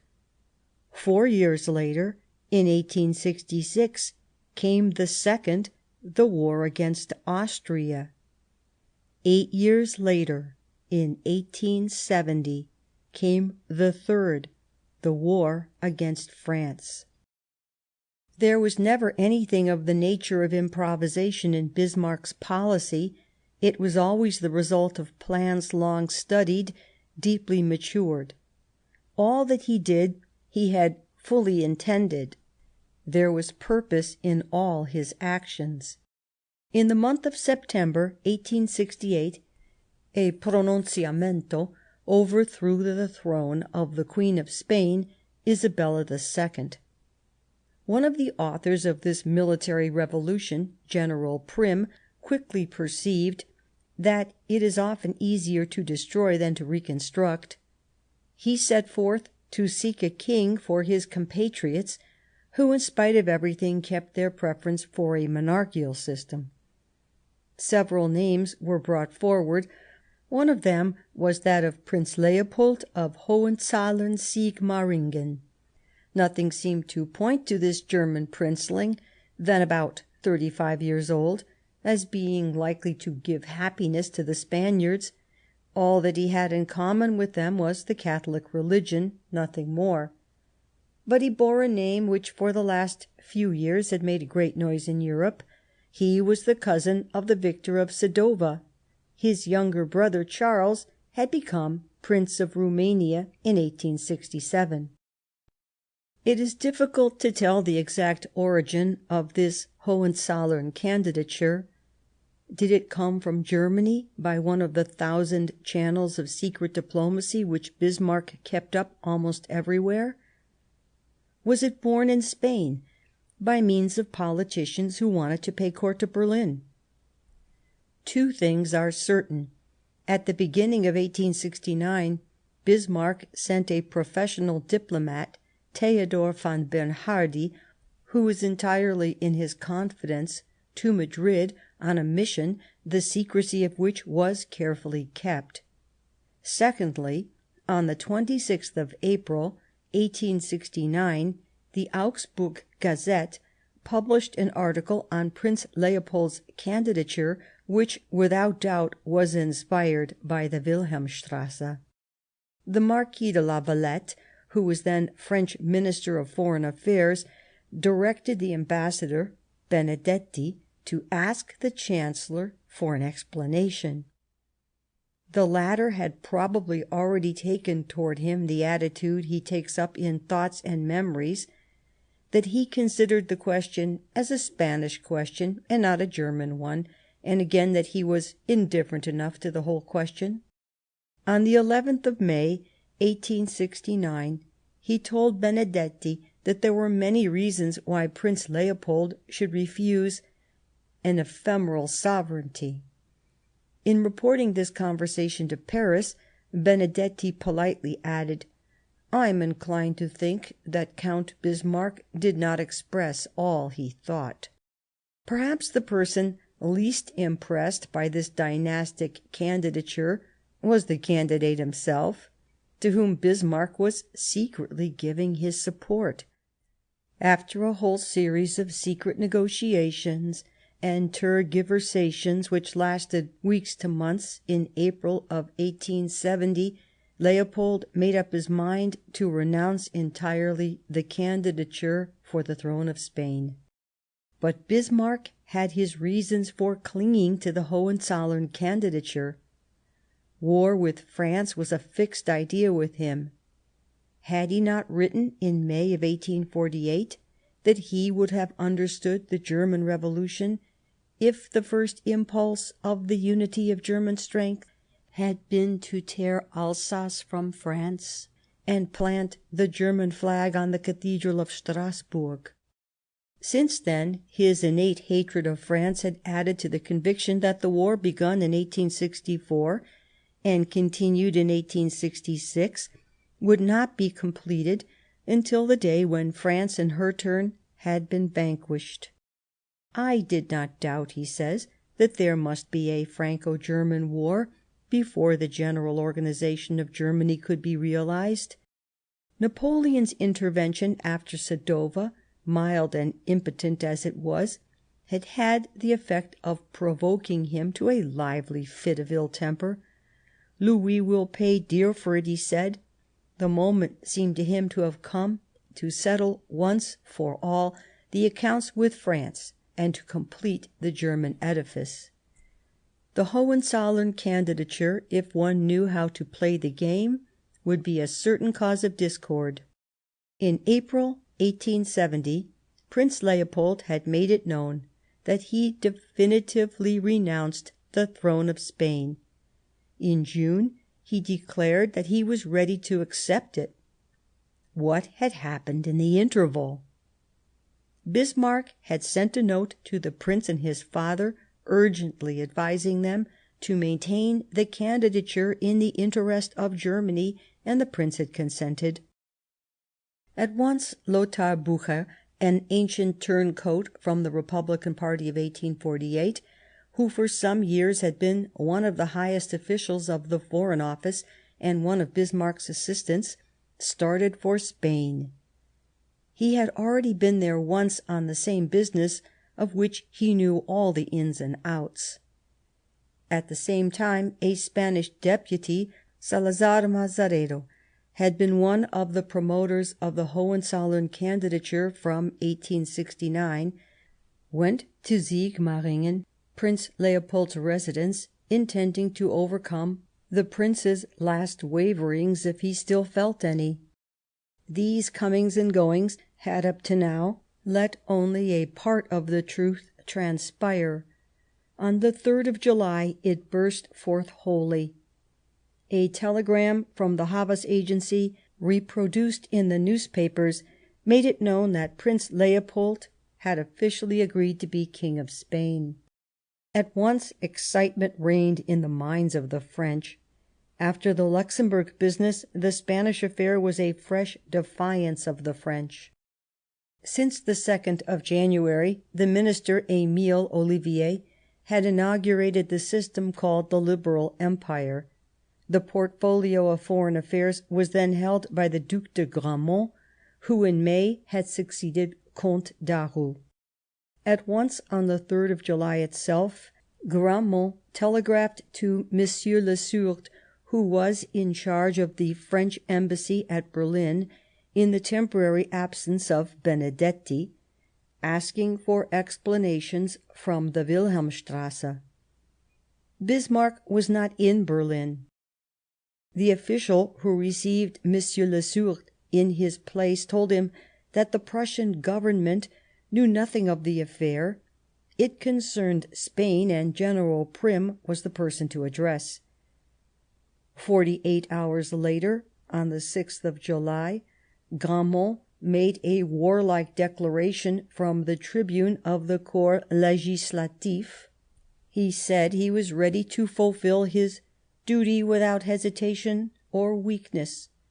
On the 7th he telegraphed to Benedetti, who was at Wilbat, to go to Ems, where William I was taking his annual cure, and to obtain from him, as head of the family, the disavowal of the Hohenzollern candidature. When, much later, he wrote his Thoughts and Memories, Bismarck insisted on the conciliatory disposition his master had shown under these circumstances. For this he gives two reasons. The king was 73 years old. He could not look without uneasiness on a war which might discredit his laurels of 1866.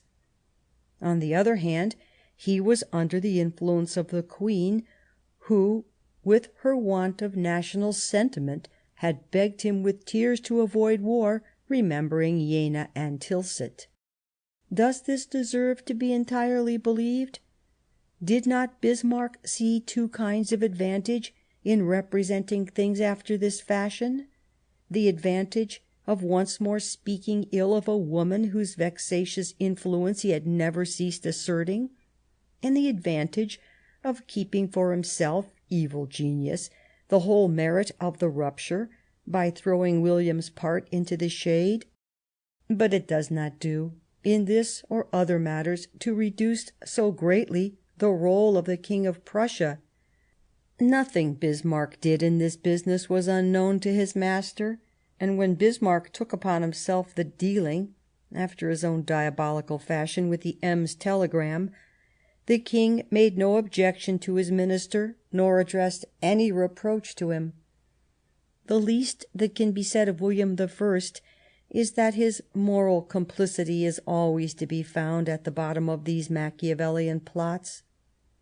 As Henri Bergson has said recently with acute penetration, his state of mind must have been that of the complacent husband who asks nothing but to let the household reap the benefit of a certain situation, but who would be seized with an almost sincere scruple if he could no longer be deemed to know nothing about it. Let us return to the measures Benedetti had been ordered to take with the king. He was received at Ems on the 9th of July. To Benedetti's words the king replied that the matter depended not on him but on his cousin. He would ask him once more to renounce it. On the 12th of July a telegram arrived from Sigmaringen. Prince Leopold complied with his wish and gave up definitively. The king communicated the joyful news to Benedetti and wrote to Queen Augusta, "It is a stone lifted from my breast." Neither did Napoleon III conceal his satisfaction. He said, "The island which had suddenly risen from the sea is covered afresh by the waters. There is no further motive for war." Alas! the mad recklessness of Gramont and the unscrupulous perfidy of Bismarck had still to be counted with. La Bruyère said, "There are only two ways of raising oneself in the world: our own ingenuity or the imbecility of others." At this moment Bismarck held both these trumps in his hand. But not content with the definitive renunciation of Prince Leopold, Gramont took upon himself, on the evening of the 12th of July, to telegraph fresh instructions to Benedetti. In order, he said, that this renunciation should produce its full effect, it would seem necessary that the King of Prussia should associate himself with it, and assure us that he will not again authorize this candidature. Benedetti received this telegram in the night, and a few hours later, on the morning of the 13th of July, he accosted William in a walk in the park of Ems. With caution he told him of the difficult mission entrusted to him. The king was surprised. "I assure you," he said, "that I have no hidden plan. This affair has worried me too greatly, that I should be tempted to let it arise again.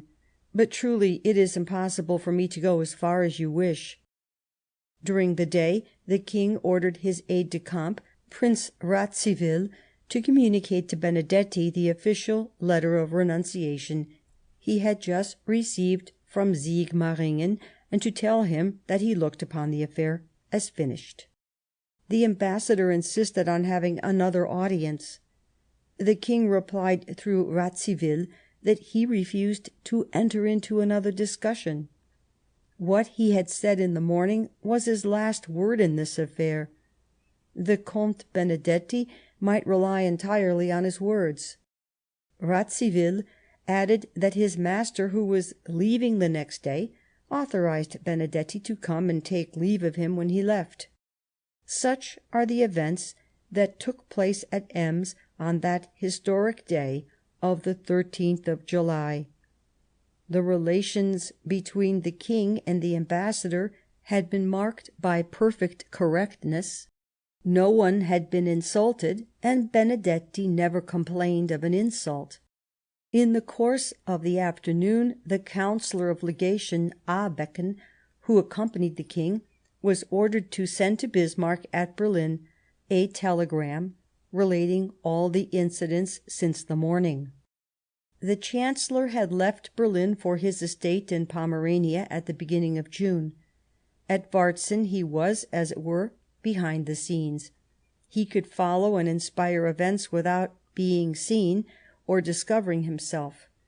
He heard of Gramont's bellicose declaration of the 6th of July, and at once told his faithful Maurice Busch, the press referent, to get articles into the papers against the threats and provocations of the French cabinet.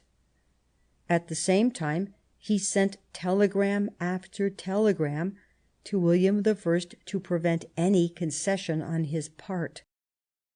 The thing was working out admirably. It must not be allowed to miscarry at the last moment. On the 12th of July Bismarck left Varzin to get into touch again with his friends Roon and Moltke. "As I went by Vassar," he says, "my friend the old Pastor Müllert was standing at the door of the presbytery and nodded to me in a friendly way. Sitting in my open carriage, I answered with a gesture that meant a fencing bout, and he understood that I believed I was leaving for war." Arriving at Berlin on the evening of the 12th, the Chancellor learned that the Hohenzollern candidature was definitely given up. Under the lash of deception and anger, he sent the king his resignation, both as President of the Council and Chancellor. William replied by calling him to Ems, but he was determined to stay in Berlin. "If I go to Ems," he thought, "everything will go to rack and ruin. In the most favourable case we shall arrive only at an unsatisfactory compromise, and then the only thing possible, the only honourable solution, the only great solution will escape us." On the 13th of July telegrams were exchanged between Ems and the Wilhelmstrasse. "Fortunately," he says, "the French, short-sighted and arrogant at this moment, did all they could to get the cart into the mud again." He was informed of a demand of the Émile Ollivier cabinet, which joined in the proceedings of Benedetti. The king was asked to address a personal letter to Napoleon III, saying that it had never been his intention to do anything against the interests or dignity of the French nation. Bismarck telegraphed, "It is impossible to sign." That evening Bismarck received at his table his friends Roon and Moltke, and they all three talked over what had happened at Ems that morning and the day before. The Chancellor kept on speaking of his intention of retiring. During dinner he was given the telegram Abeken had sent from the king at Ems in the afternoon. It was a long despatch, 230 words, in which the incidents concerning Benedetti's proceedings were reported in correct diplomatic style. I read it aloud, and Moltke's face changed abruptly, his body bent, he looked old, broken, and infirm. the telegram made it clear that His Majesty was yielding to the pretensions of France. My guests were so cast down that they forgot to eat or drink. As for himself, he was thinking what would become of Prussia in face of the Germanic body. The resolute and valiant policy of Prussia had for its rules of conduct, they must be again quoted, reason and loyalty. From these came the aureole that surrounded her. This aureole would be irrevocably lost, or at least for a long time, if in a question of national honour an idea were to spread among the people that the insult of France, "Prussia is afraid," were really justified. The end of Abeken's telegram left the Chancellor the burden of deciding if the events at Ems ought to be communicated to the press. Bismarck grasped at once the effect that could be obtained. The question was to draw up a new telegram wherein only one fact would be put in evidence: the refusal of the King to receive the French ambassador again, in such a fashion as to give this fact the character of an insult addressed to France. It would be a war without doubt, but was victory certain? Bismarck turned to his two friends. "We are ready?" "We are ready," answered Roon and Moltke. Bismarck was waiting only for this categorical affirmation. He sat down at a little table standing near, reread Abeken's telegram, erased several passages, and condensed the 230 words into 100, which announced, without being followed by any explanatory commentary, that His Majesty had refused to receive the ambassador again, and had let him know through the aide de camp that he had nothing more to communicate to him. Then he held out the new telegram, thus condensed, to Moltke and Roon, and asked them, "Well, like this, how does it do?" "Ah, like that," they exclaimed, "it's perfection." Moltke seemed to grow visibly taller and younger. At last he had got his war, the war for which he had prepared in a military sense, with the same tenacity as Bismarck from the political point of view. The Chief of Staff could not contain himself for joy. "That's a quite different sound now," he said. "One might have thought at first it was to sound a parley, but now it's like a flourish of trumpets in answer to a challenge." The two guests had undergone a visible transformation. All at once, relates Bismarck, they had regained the wish to eat and drink, and were talking in a joyous fashion. Roon was saying, "The God of the ancient days — it is the good old God dear to William II — still lives, and will not allow us to succumb shamefully." Moltke emerged from his cold passivity, and forgot his usual circumspection in talk, so far as to say, while he looked merrily at the ceiling and struck his breast with his hand, "If it is given to me to live long enough to lead our armies in such a war, let the devil carry off this old carcass immediately afterwards." The same evening the text of the Ems telegram, that is to say, the text of the telegram faked by Bismarck, was sent to the press and the agencies. On the 14th of July all Europe knew of it. In Paris and Berlin it was like the explosion of a bomb. Bismarck had foreseen it clearly. It was "like a red rag to the Gallic bull." Crowds filled the boulevards, crying, "Ah, Berlin! Ah, Berlin!" Could there be any hesitation when William had voluntarily given France a slap in the face, so to speak? At Berlin there was the same excitement from the opposite point of view. Bismarck, Roon, and Moltke had gone with the Crown Prince to Brandenburg to meet the King, who was to return to the capital that same day. As the royal carriage travelled towards Berlin, Bismarck explained to his master what he had done. The King approved. There had been a question of assembling the Council the next day for the mobilization, but on their arrival at Berlin the king and his councillors heard of the military preparations of the Émile Ollivier cabinet. Wilhelm asked Roon if the entire army could be mobilized. "Yes, your Majesty," answered the minister unhesitatingly. "Everything is in readiness. There is no difficulty about it." That very hour mobilization was decided on, and the Crown Prince in person announced the news to the crowd. Then was sung the Wacht am Rhein, amid frantic cries of "Long live the King! Down with France!" Events hastened on. On the 15th of July the Corps Législatif, in spite of the opposition of Thiers and several deputies, voted a credit of 50 millions asked for by Ollivier. On the 19th of July Bismarck went to the Reichstag. "I announce to the High Assembly," he said, "that today the French Chargé d'Affaires has sent us the declaration of war." The forger of the Ems telegram had attained his end. He had got the war he wanted for grouping round Prussia all the German states, and he had got it under the conditions he had wished for. From the moment when France took upon herself the breaking of the peace, Prussia found she had the right of legitimate defence. Here, then, was the last issue of a cleverly contrived lie.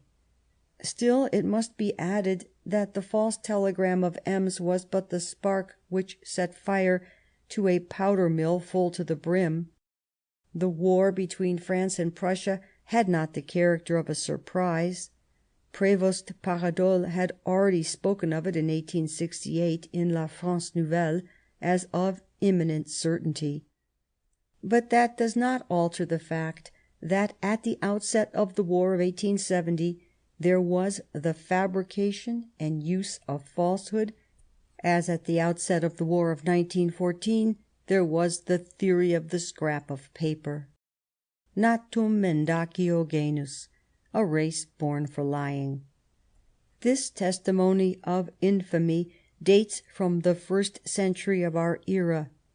In the 19th century, in the 20th century, it still remains an expression of the truth. Bismarck left Berlin for France on the 31st of July, at the same time as the King. He left quite at ease. The Reichstag, before separating, had voted the 120 million thalers government had asked for. The southern states had mobilized their troops and joined them to those of the Confederation.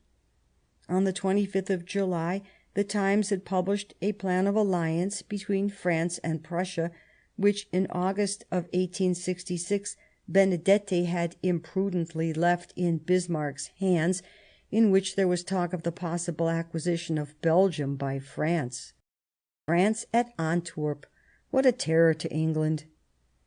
It was not England that was going to intervene for France, nor Russia, nor Austria, nor Italy.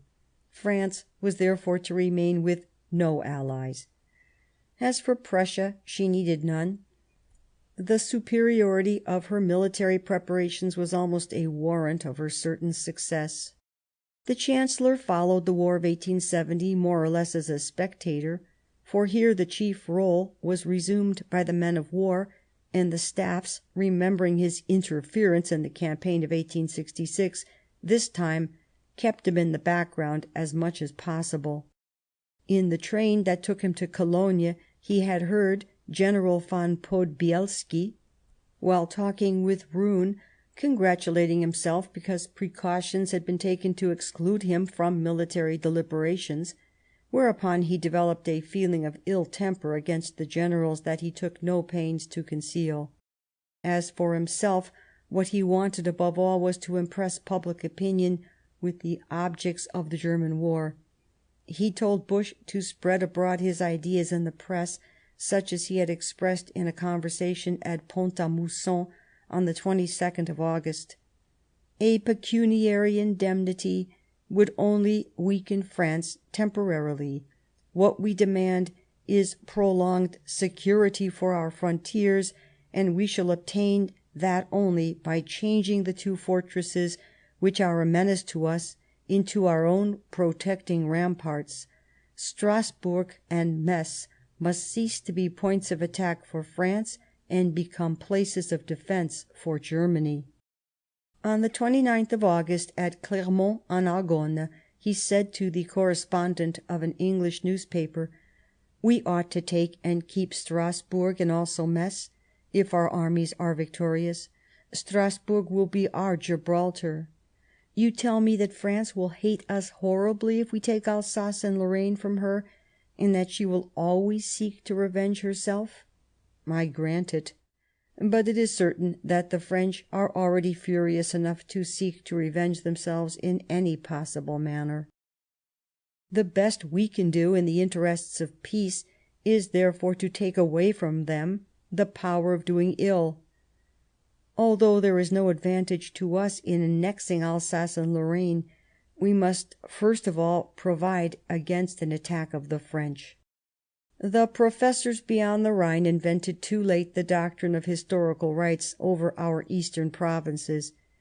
In their schools and universities they have taught that the real limits of France are those of the Treaty of Verdun, the Treaty of 845, and that what is beyond these is part of the German lands and foreign parts, Deutsche Außenländer.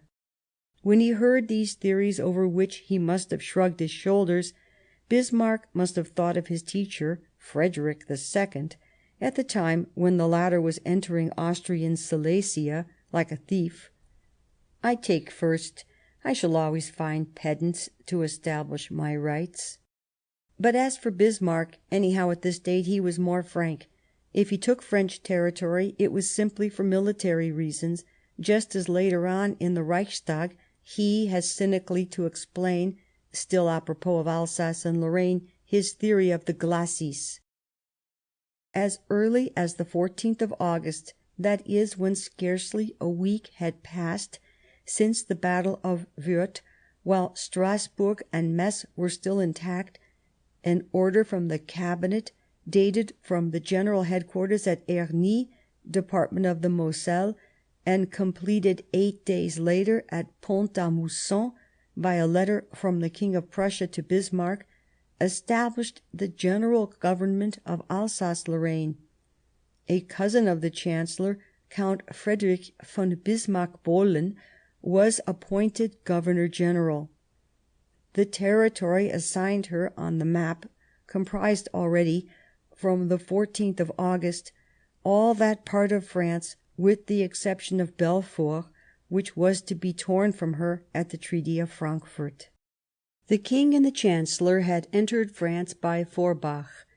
After passing through Gravelotte, Pont-à-Mousson and Commercy, they were going towards Paris when Moltke abruptly altered the marching orders of the armies. He had just heard that Mac-Mahon was trying to bear to the northeast to the relief of Bazaine, who had shut himself up in Metz. On the 27th of August, Bismarck wrote to his wife: "Mac-Mahon has escaped us by Reims. He made a double, as it is called in hunting, and we are trying to cut him off by pursuing him and forcing him to give battle."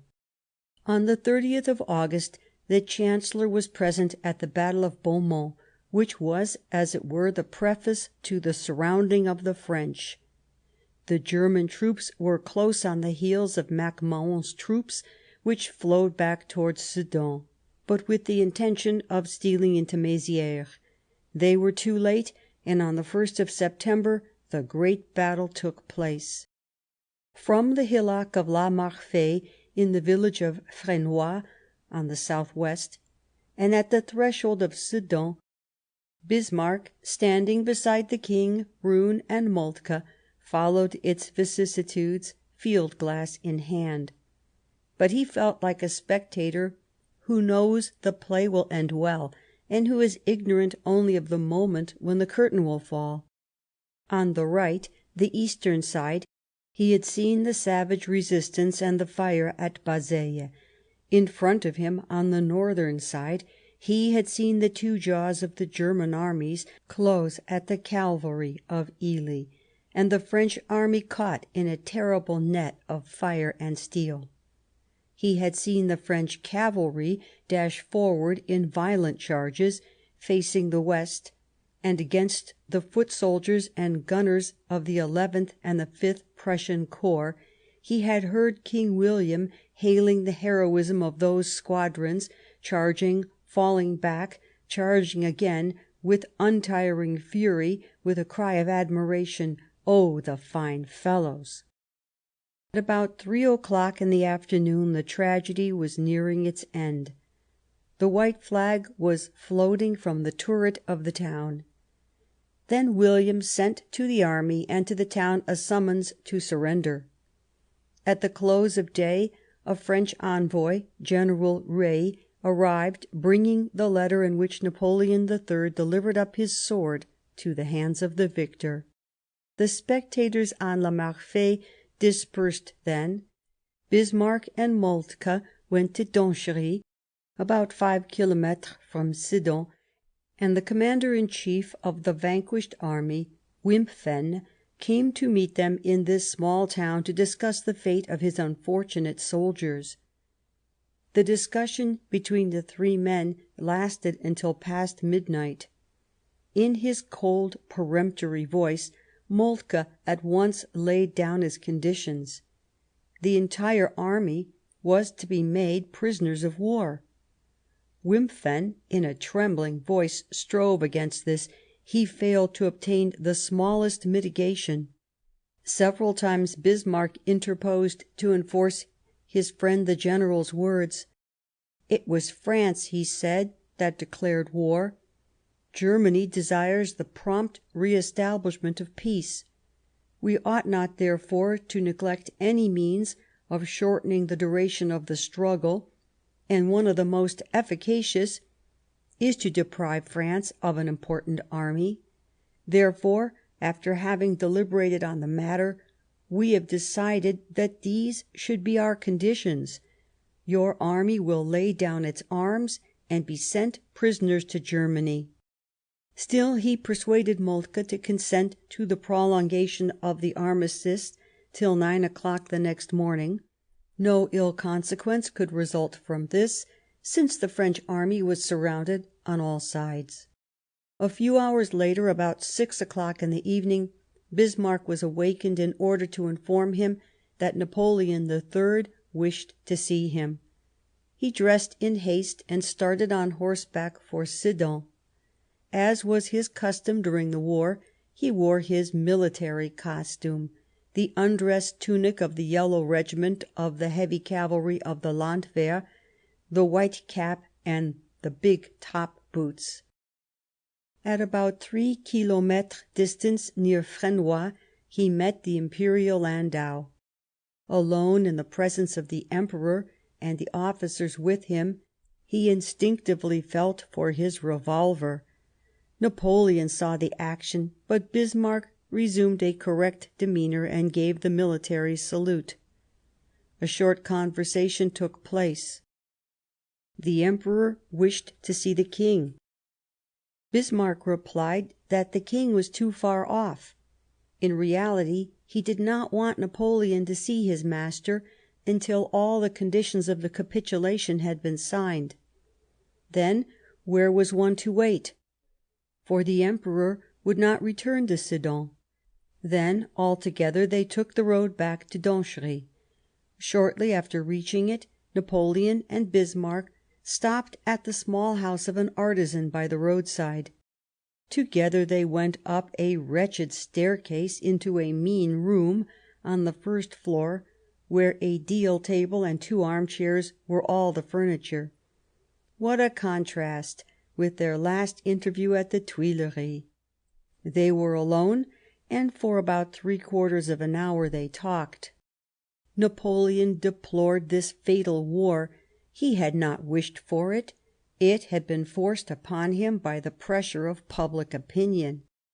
Bismarck answered that neither in Germany had anyone desired war. The Hohenzollern candidature concerned Spain and not Germany. The Emperor spoke of obtaining less hard conditions for the army of Sedan. The Chancellor alleged that this was a question purely in the province of the military. Then Moltke appeared for a moment and declared that nothing of the conditions named to Wimpfen could be altered. He would go to refer them to the King.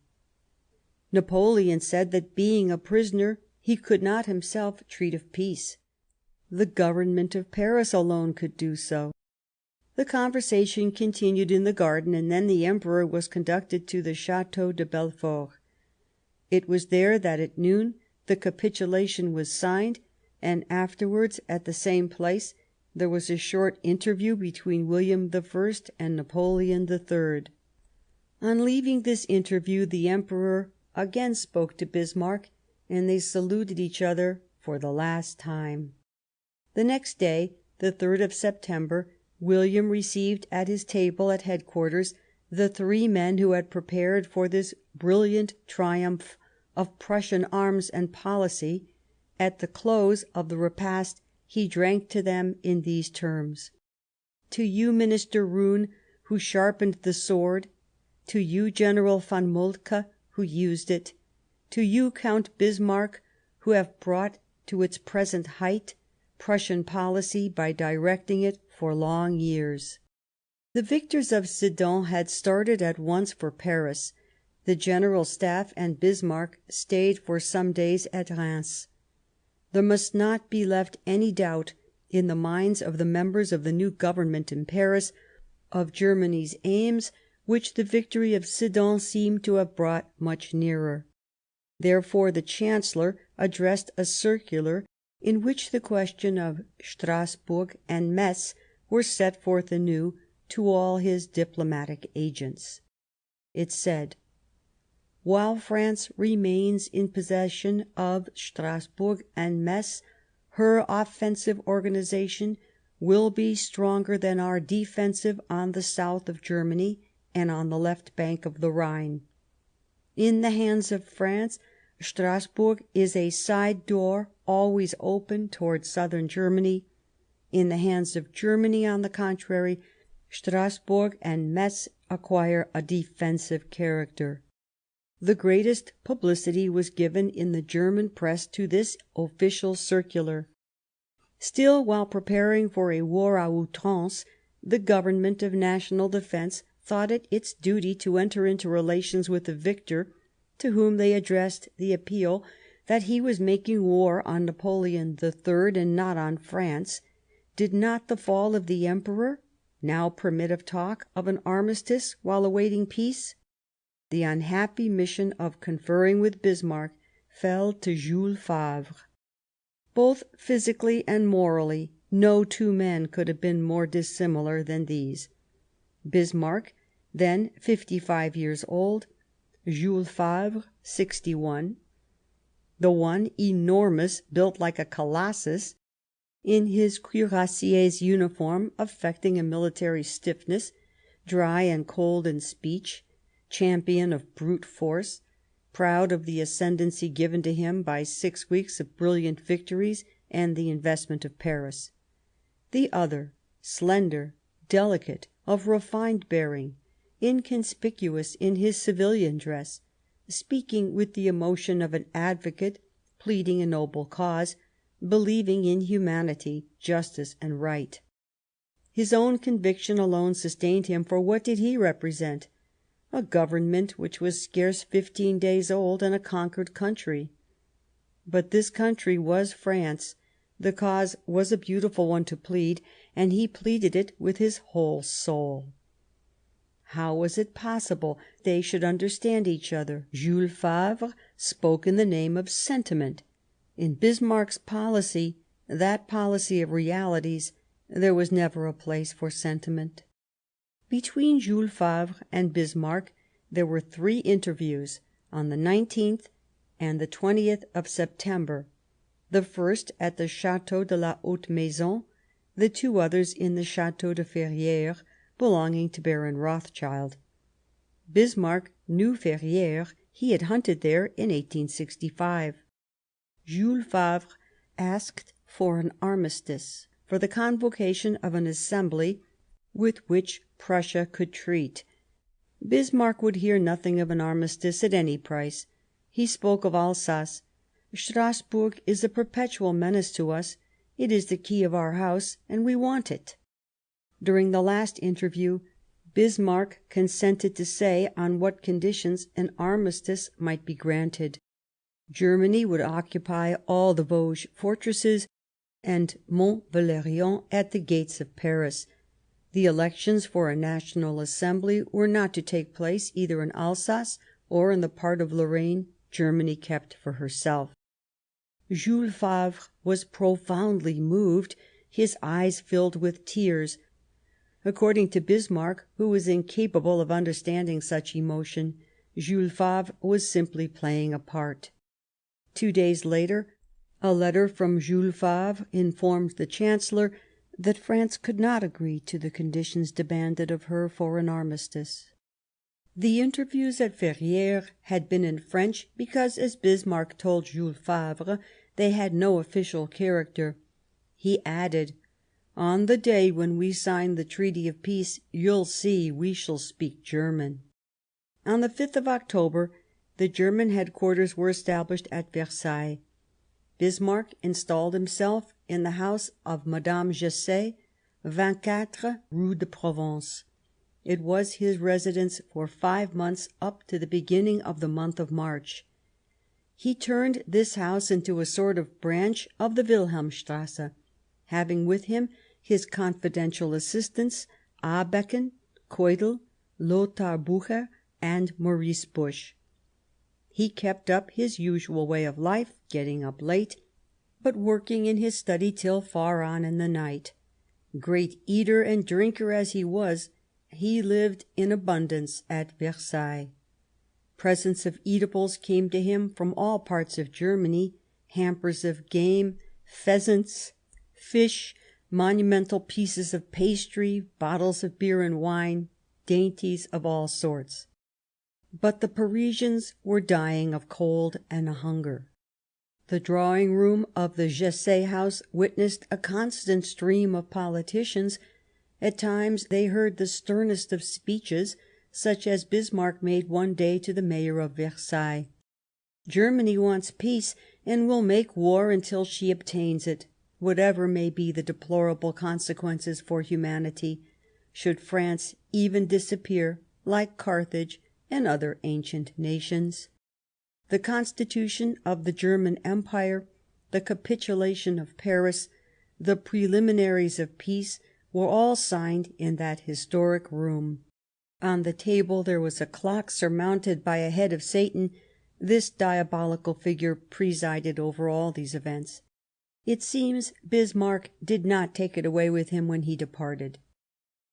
While he was staying at the Château de Ferrières, Bismarck had received an ambiguous personage called Regnier, who introduced himself as an emissary of the Empress, and attempted for some time to play the part of intermediary between the Prussian headquarters and the army of Metz.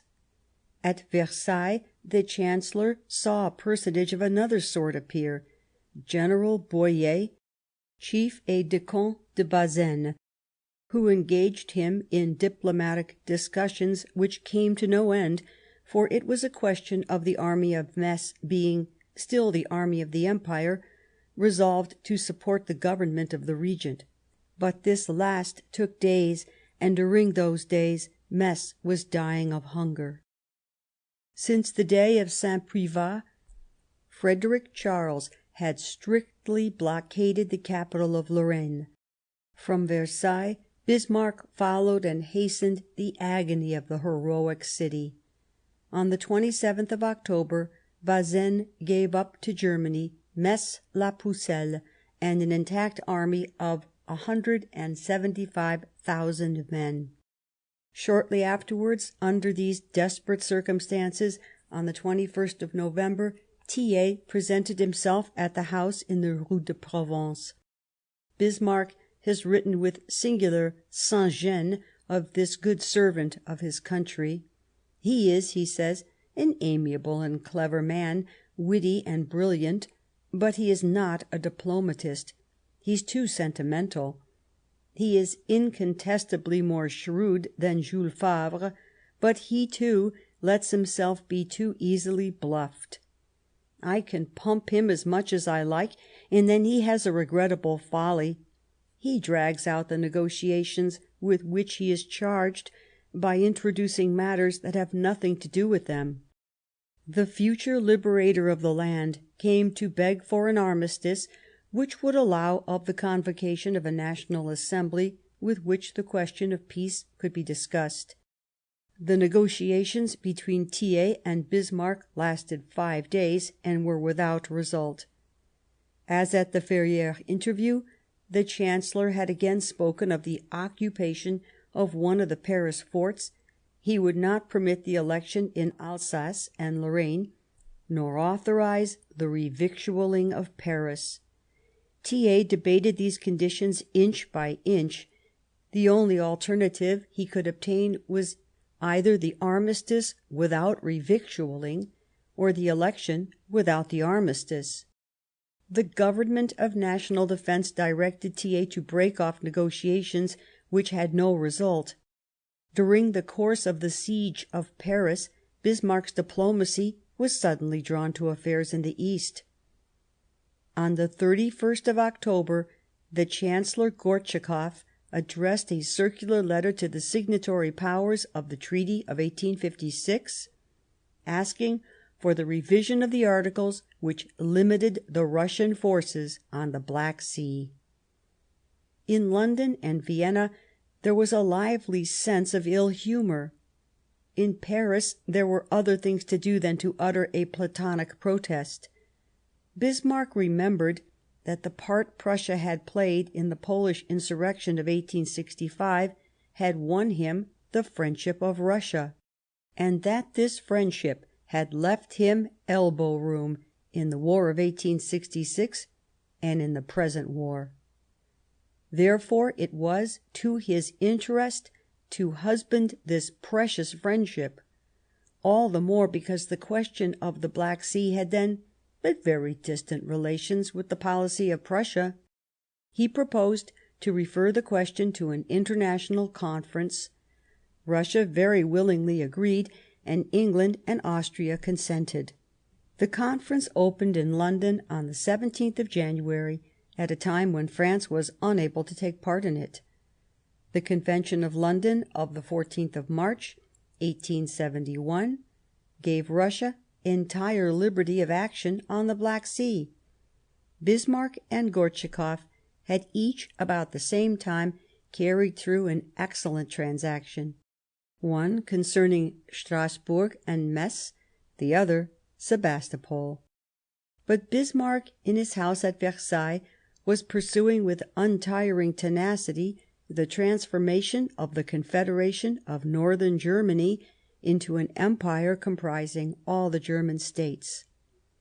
To overcome the final hesitation of some of the German states, what could be better than to crush France? If not by taking Paris, from a military point of view this operation seemed impossible, at least by destroying her.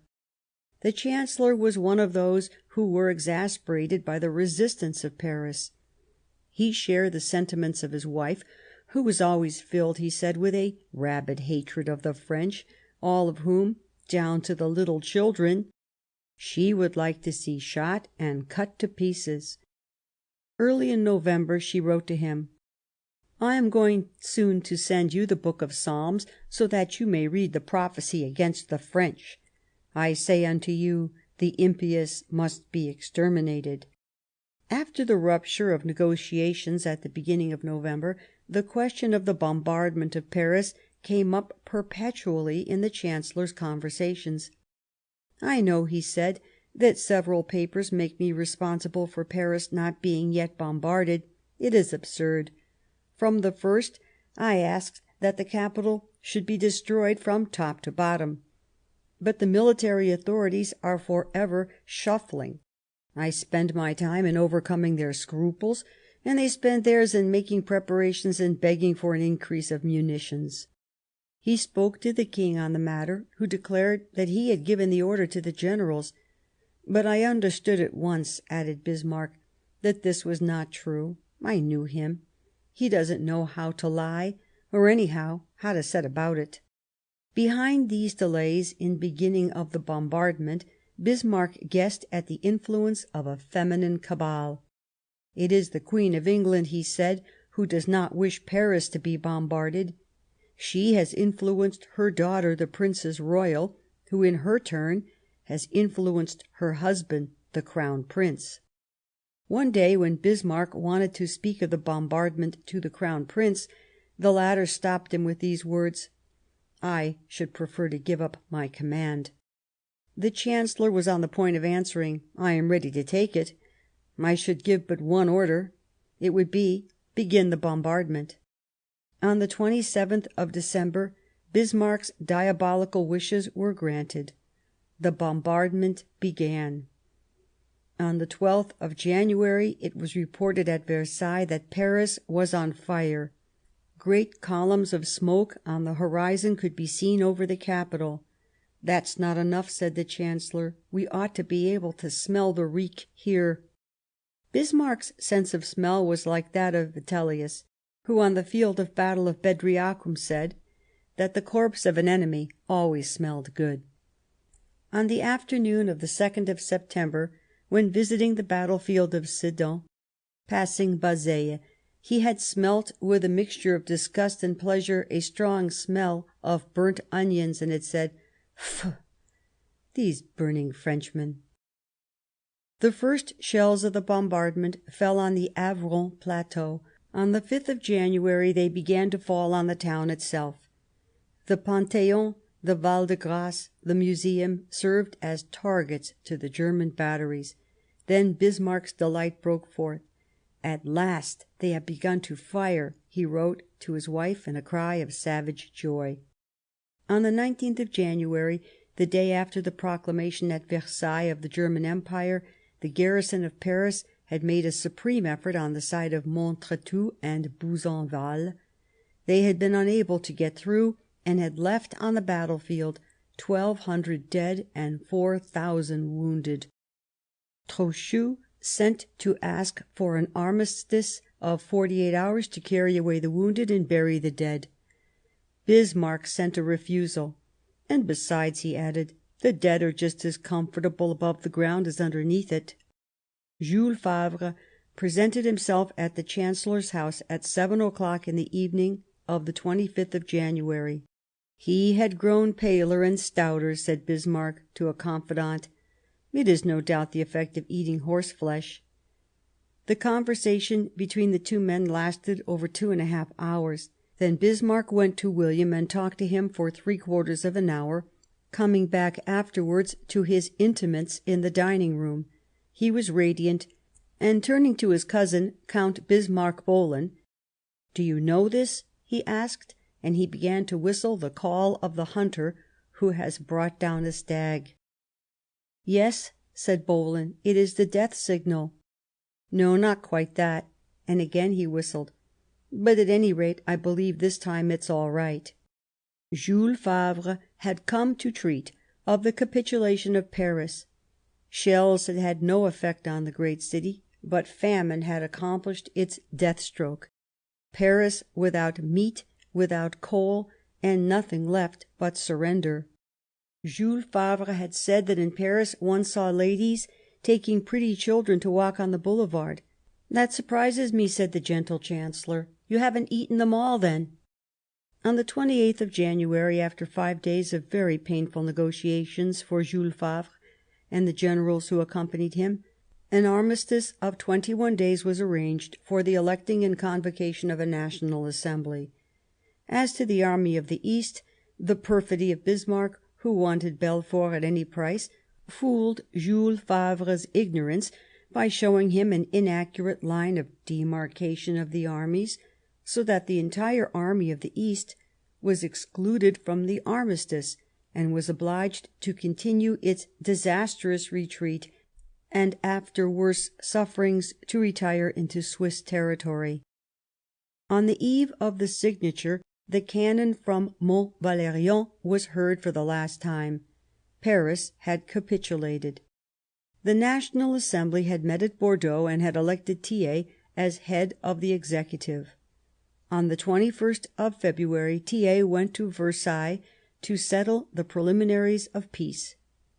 He knew that Bismarck's conditions would be very severe, but he was determined to debate them to the last extremity and to cope with the Chancellor.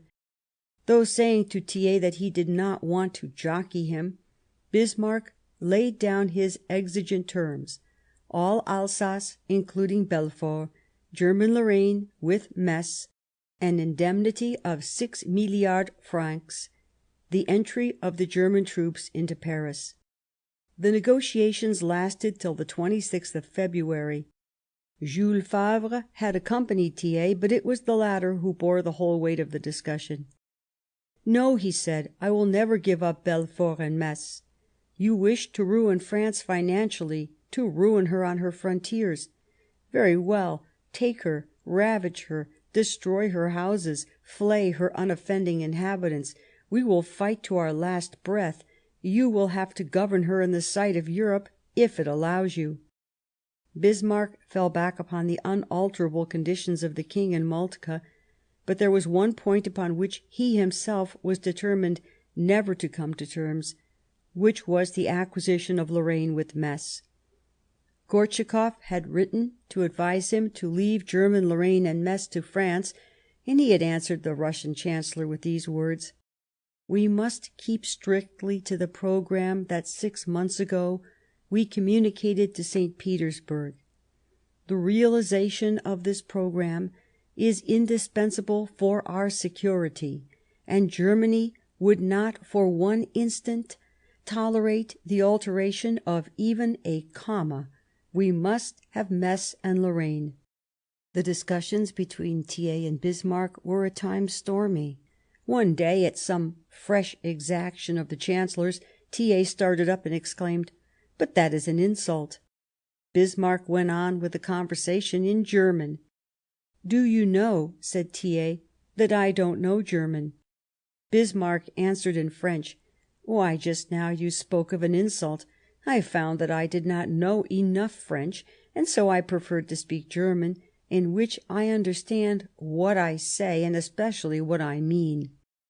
But Bismarck had obtained an indemnity of 5 milliards and the cession of Metz, so he consented to a compromise. "Which do you prefer," he said suddenly one day, "Belfort or the renunciation of our entry into Paris?" "Belfort," answered Thiers. "Paris is ready to drink the cup to the dregs, to preserve for the country a corner of her soil and an heroic city." The valiant citadel which Denfert Rochereau had not ceased defending until the 16th of February, when the order had come to him from the French Government, was preserved for France. The unvanquished defenders of Belfort left the place before the German troops, who presented arms. Thiers had saved this scrap of Alsatian ground, and once more, since 1914, the impregnable citadel bars the way of the invader, who, thanks to it, has been unable to penetrate into Burgundy. The preliminaries of peace were signed at Versailles on the 26th of February. Bismarck, then, was willing to lay aside for the moment his haughty tone. He took Thiers' hands and said: "I understand and honour your sorrow. I am the Minister of Prussia, you the Minister of France. I had to do what I have done." As early as the 17th of February, before the opening of the negotiations at Versailles, the deputies of Alsace-Lorraine had, from the tribune at Bordeaux, spoken the solemn protest drawn up by Gambetta, deputy of the Bas-Rhin. It had been read by Émile Keller, deputy of the Haut-Rhin. Here are a few lines from this most touching document.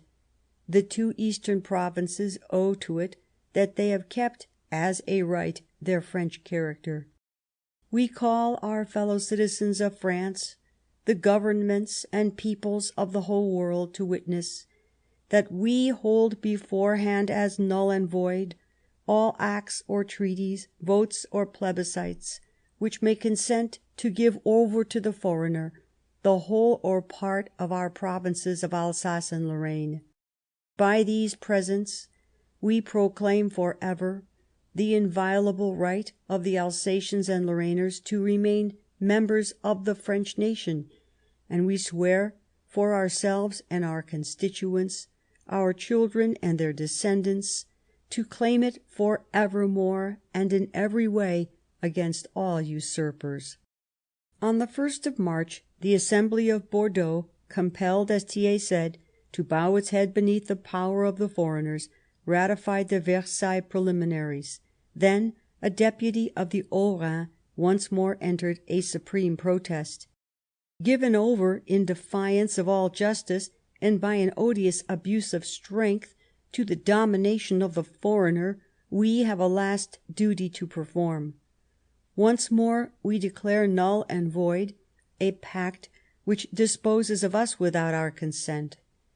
Your brothers of Alsace and Lorraine, now separated from the common family, will keep for France, absent from their hearthstone, a filial affection until the day when she will come to take up once again her place there."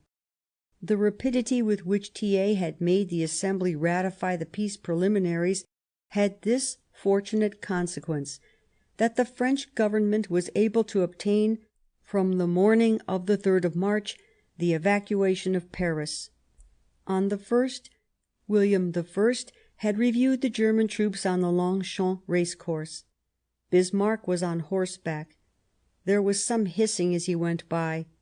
In the evening he told how he had asked a very disagreeable-looking man for a light for his cigar, and that, without a word, the man had held out his cigarette to him. A solemn entry of the Guard had been arranged for the 3rd of March, but the night before, after the notice Jules Favre had hastened to give, it had become impossible, and in fact it did not take place. On the 6th of March Bismarck and the great General Staff left Versailles. On the 9th, after being absent 7 months, the victors re-entered Berlin. On the 16th of June, the day of the solemn entry of the German troops into Berlin, there could be seen on the front of the Royal Academy a portrait of Bismarck with this inscription: "Forged by fire, cemented with blood, unity is fashioned. Braving the storms of time, Master, thou hast kept thy word. Meister, du lösest dein Wort." The preliminaries of Versailles had now to be turned into a treaty of peace. A Franco-German conference for this end was opened at Brussels on the 24th of March, but the insurrection of the Commune and the unreasonable demands of Germany prevented its coming to a decision. Bismarck then decided to treat directly at Frankfort with two plenipotentiaries, Jules Favre and Pouillet-Quertier. The latter, who was then finance minister, brought to these final negotiations a practical knowledge of affairs and a frankness of manner, not to speak of a stomach that could stand German grossness, which helped greatly to settle the final difficulties. Alas, nothing of the preliminaries of the 26th of February could be altered. The negotiations at Frankfort began at the Swan Hotel on the 6th of May. 4 days were spent in painful discussions. Our plenipotentiaries had to make some further concessions, notably as to the condition of the payment of the 5 milliards and of the position of the Alsace-Lorrainers. The final signatures were exchanged on the 10th of May, 1871. Bismarck had the right to congratulate himself on the Treaty of Frankfort, for the deed of violence which he had had in his mind for so long had become a reality. By iron and fire he had torn from France 2 pieces of her flesh. Nevertheless, how could he doubt the invincible affection the Alsatians and Lorrainers had for France? Had not these Frenchmen protested before the whole world against the violence done to their bodies to which their hearts would never submit? The Chancellor knew well that there would be a difficult time to get through. He estimated it at about 30 years. At the end of 30 years, the resignation of the annexed peoples and the assent of France ought to allow Germany to enjoy her brutal conquest in peace. Those 30 years are long past. It will soon be a half-century since that iniquitous deed was done. Far from disappearing, the gulf Bismarck made between France and Germany has become deeper and deeper. There is but one way of filling it up, that the crime of 1871 be atoned for. France did not wish for the present war. She suffers cruelly from it, but she endures her sufferings with courage, for she knows that the hour is near, the hour of vengeance and liberation, which from the cathedrals of Strasbourg and Metz, from the belfries of Alsace and Lorraine, will ring in the victory of indefeasible right. Then at last France will have the joy of being at home. How eloquently did a venerable orator speak 46 years ago of invaded France, of the happiness of belonging to oneself. And I, he said, who have seen these beautiful fields, those green hills, those charming rivers, formerly the eastern frontiers, and now the land of the stranger, when I think of the beautiful picture of my own country as I knew it in my youth, and as it is still with me in dreams before my eyes, when I think of the gloom, the encroachments of the enemy, and that the soil is no longer ours, that even there where it still belongs to us in word, it is forced to suffer the presence of the foreigner. Ah, messieurs, it is hard for a man who loves his country. Well do I know the cry that then breaks forth from the patriotic heart. There is but one, vehement as the roar of a lion. It is the cry of deliverance. Let us release our country and be at home. Chapter 5: The German Empire. The victories of Prussia in 1870 did not result only in the theft of 2 French provinces. They had another result which Bismarck had been seeking since 1866, the renaissance of the German Empire. On the 18th of January, in the Galerie des Glaces at Versailles, this was an accomplished fact. But before coming to a proclamation of the Empire, the Chancellor had many difficulties to solve. The Crown Prince went beyond Bismarck's ideas. He was a partisan of the national unity of Germany, but in the sense in which it had been understood by the men of 1848. That is to say, with really liberal and parliamentary institutions, which would have the effect of putting the nation itself and not the princes in the foreground. No doubt, as Bismarck wrote in his contemptuous style, His Royal Highness had taken the idea from one of the political visionaries to whom he lent an ear.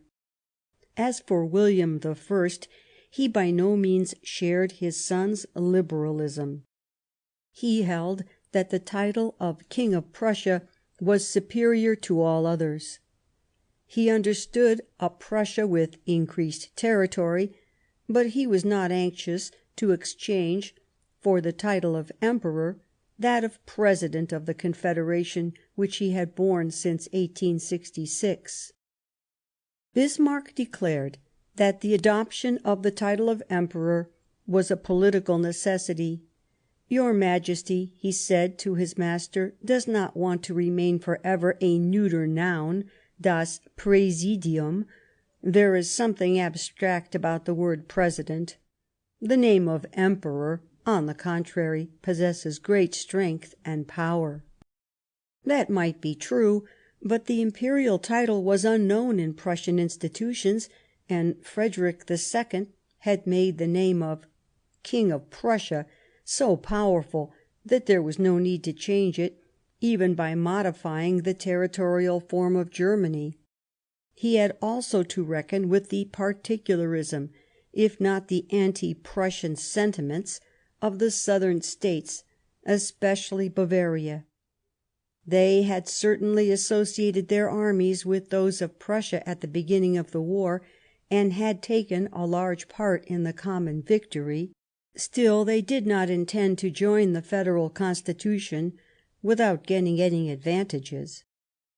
King Louis of Bavaria showed himself the most refractory, yet he was the sovereign it was most necessary to win over because of his preponderant position in southern Germany.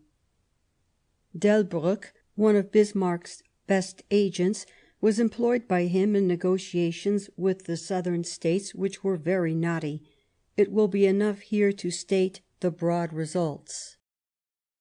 On the 2nd of September, the very evening of the capitulation of Sedan, the Grand Duke of Baden sent a note to Prussia asking, with the entrance of the Grand Duchy into the Confederation of the North, the re-establishment of the imperial title. The ancient title of Emperor, borne by the Habsburgs, had gone down in the territorial confusion which followed Austerlitz. The new title, restored by the Hohenzollerns, was to be borne as the result of the great victory Germany had just won. This double request of the Baden government corresponded with Bismarck's most ardent wishes, but in public opinion it perhaps lost something of its worth because the Grand Duke Frederick was the son-in-law of the King of Prussia. More significant was the action of Bavaria. Towards the middle of September, the cabinet at Munich had renewed on its own account the proposals of the Karlsruhe cabinet, qualified by divers conditions. At that time Delbrück's diplomacy was very active about the southern courts and rendered the greatest services to the cause of unity. At the end of September he wrote, "The German union is assured." But the birth of unity still needed many laborious weeks. The delegates of Württemberg, Baden, Bavaria, and Hesse arrived at Versailles at the end of October, and serious discussions began. It was a very hard-working period of the Chancellor's stay in the hotel in the Rue de Provence. The negotiations with Thiers concerning the armistice, the negotiations with Russia about the Black Sea, the negotiations with the delegates of the princes about the constitution of a new Germany were conducted simultaneously. He wrote to his wife that it was galley slave work. My ink smearers manoeuvre and intrigue night and day after the fashion of Frankfort. Unless a German hurricane falls upon them one of these days, we shall arrive at nothing with these diplomats and bureaucrats of the old school, anyhow, this year. The Alsace-Lorraine question awakened envy and jealousy in the southern states. To whom was this land, torn from France, to belong? To cut short all rivalry, Bismarck engaged that it should belong to no one, no more to Prussia, who in fact had conquered it, than to the Grand Duchy of Baden, which, in virtue of its nearness, hoped to annex a portion. It would belong to all, since it was the fruit of a campaign in which all Germans had participated under the title of Reichsland, that is, the land of the Empire. It would be the property of the entire New Germany. The two French provinces would thus become, as it were, the keystone of the united work. During the course of November, Baden, Hesse, and Württemberg passed treaties for their entrance into the Confederation, but the great success was gained on the 23rd of November. On that day Bismarck had had a lengthy conference with the three Bavarian plenipotentiaries. Then the door opened, and he appeared, looking radiant, an empty glass in his hand. "Gentlemen," he said, "the treaty with Bavaria is signed, the unity of Germany is assured, and our king becomes the Emperor of Germany. Bring another bottle, it is a great event. The newspapers won't be satisfied. Perhaps even the men who write history will criticize our treaty. Speaking of me, he will say, 'That idiot ought to have asked for more, he would have got it, because they would have been obliged to give it him.'" He who will say that will perhaps be right, but he will not take into account that what I attached the most importance to was that my partners should be pleased with me. Treaties are worth nothing when those who sign them do it under constraint or force. All comment is superfluous, but it is well to compare this edifying declaration with the memory of the Frankfurt treaties in 1871 and that of Bucharest in 1918. As for me, I see that those people have gone away satisfied. I did not try to take them in. The Crown Prince was one of those who thought that, under the circumstances, Prussia might have obtained greater advantages from Bavaria. "That is true," answered the Chancellor. "We might have asked for more. But what could we have done to gain it? Well, we could have done it by force. In that case, sir, I can only advise your Royal Highness to begin by disarming the Bavarian troops you have under your command." Contrary to what had taken place in 1849, it was now the princes who had made German unity, and there was the need to get it ratified, if not by the people, at least by their representatives. The Reichstag was convoked for this end. Several deputies found the conditions under which Württemberg and still more Bavaria entered into the Confederation, or rather the Empire, far from satisfactory, but the astute Delbruck, admirably interpreting his chief's ideas, was able to throw the fullest light on the advantages of the new regime. A delegation of 30 deputies was then sent by the Reichstag from Berlin to Versailles to beg the King of Prussia to accept the imperial crown. In 1849, a delegation of 32 deputies had come from Frankfurt to Berlin to Frederick William IV with the same object. Oddly enough, the delegation of 1870 had the same president as that of 1849. This was Simpson, who was at this time president of the Reichstag, as 21 years earlier he had been president at Frankfurt. But the analogy was purely superficial, for, according to a saying of the time, between 1849 and 1870 Bismarck, Roon, and Moltke had come along. On the 18th of December the delegates were received at Versailles in the great hall of the prefecture. Simpson was much moved in reading the address, as was William I in reading his speech, which had been composed by Bismarck. All the time the ceremony lasted, the firing of the batteries on Mont Valérien could be heard. Before the arrival of the Reichstag delegation, Bismarck had achieved his end. He had induced Ludwig II of Bavaria to take the initiative in the matter of the revival of the Empire. He had written to him, "In my opinion, it is of the highest importance that the first suggestion should come from your Majesty, and not from the representatives of the people. The situation would be strained if the initiative were not freely and maturely considered to be that of the most powerful of the confederated princes."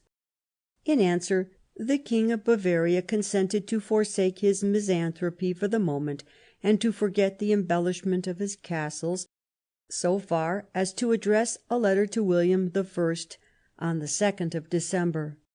"I have proposed to the German princes," he said, "to join with me in asking your Majesty that the exercise of the presidential rights of the Confederation be made under the title of German Emperor."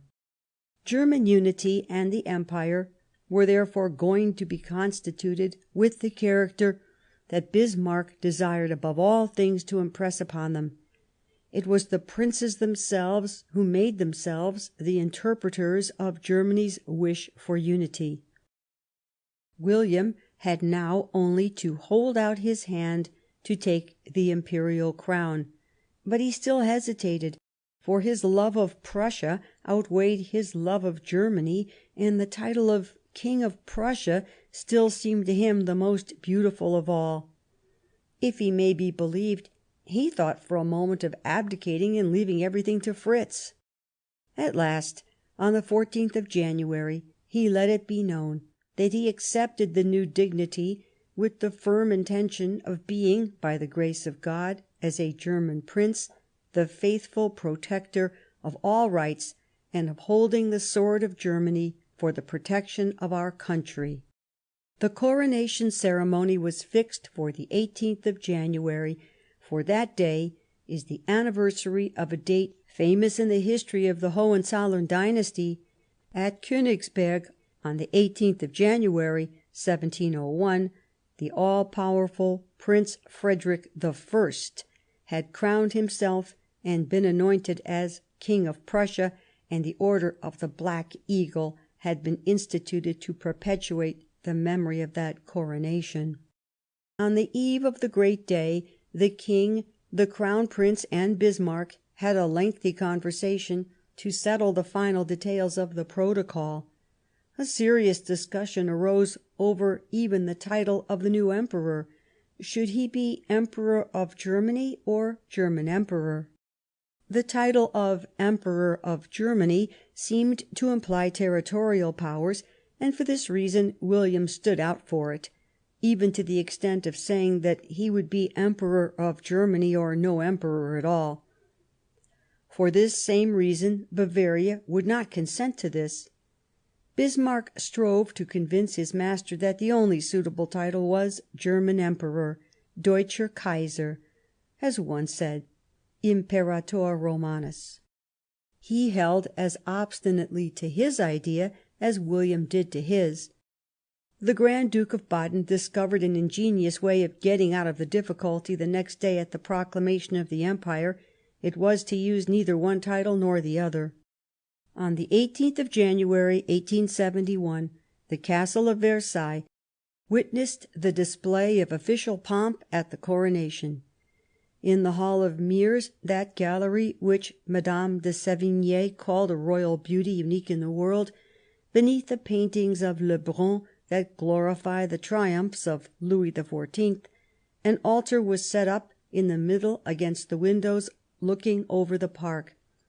Round about the altar stood the king, the members of the royal family, the princes, the officers, the ministers, all laced up and girded into their Germanic stiffness. The ceremony began with a religious service, and then William made a short speech thanking the illustrious princes and allies, and telling them that in response to their request he accepted for himself and his successors the German imperial dignity.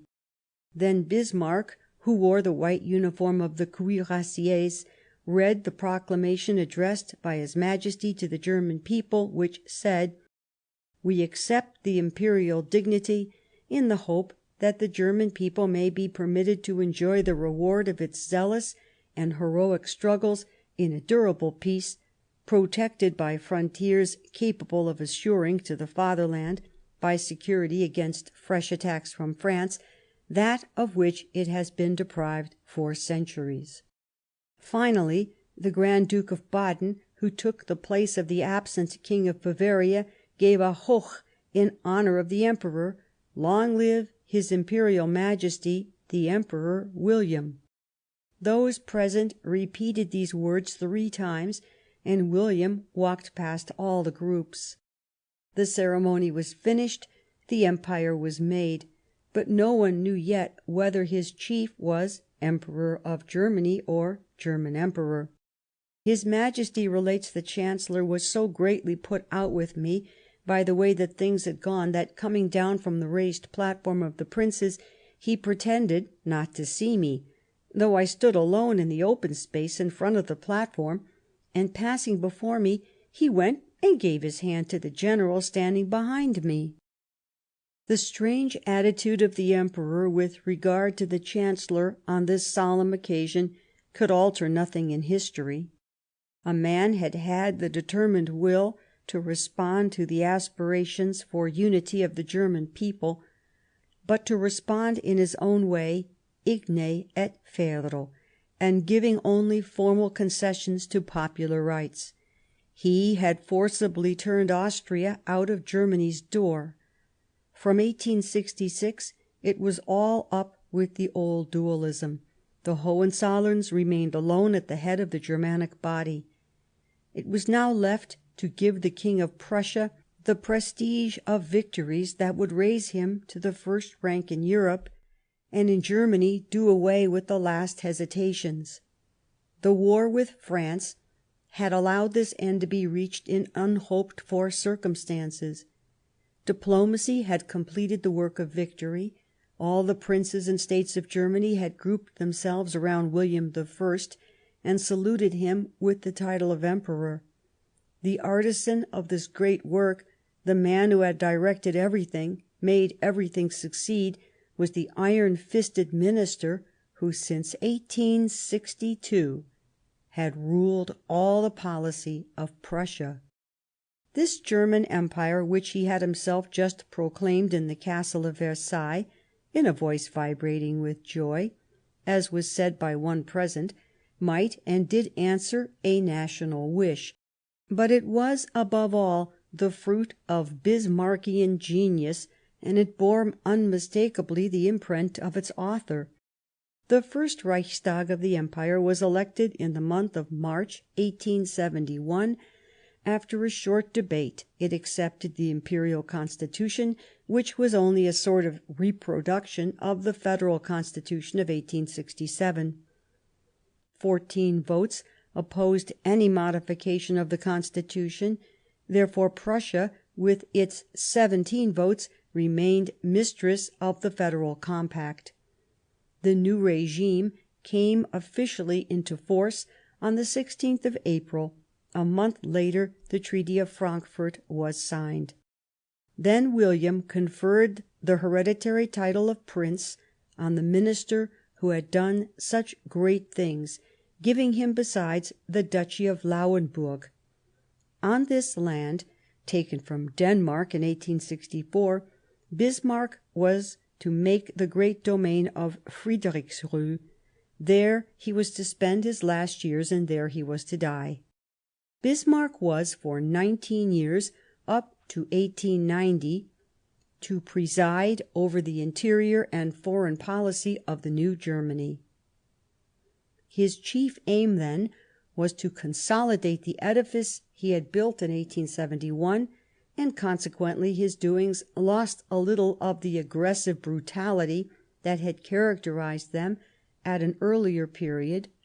But the Iron Chancellor, in his relations with his adversaries at home and abroad, always remained a man of overbearing manners. Since 1871 the whole foreign policy of Germany, and one may add of the greater number of European states, has been dominated by the Alsace-Lorraine question. The regime of our armed peace, the grouping of the European states in two allied bodies, the present war itself, were all consequences of the violence done in 1871 to two French provinces. France was vanquished, mutilated. She had had to pay a ransom of 5 milliards. Nevertheless, she still caused Bismarck enough fears to make him strive to isolate her in Europe.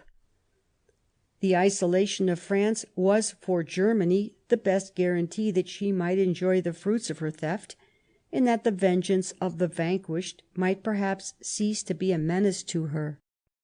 The insurrection of Poland in 1863, the wars of 1866 and 1870, the Black Sea question had for some years past brought about an exchange of good offices between Berlin and St. Petersburg, and the relations between the two governments became closer after personal visits.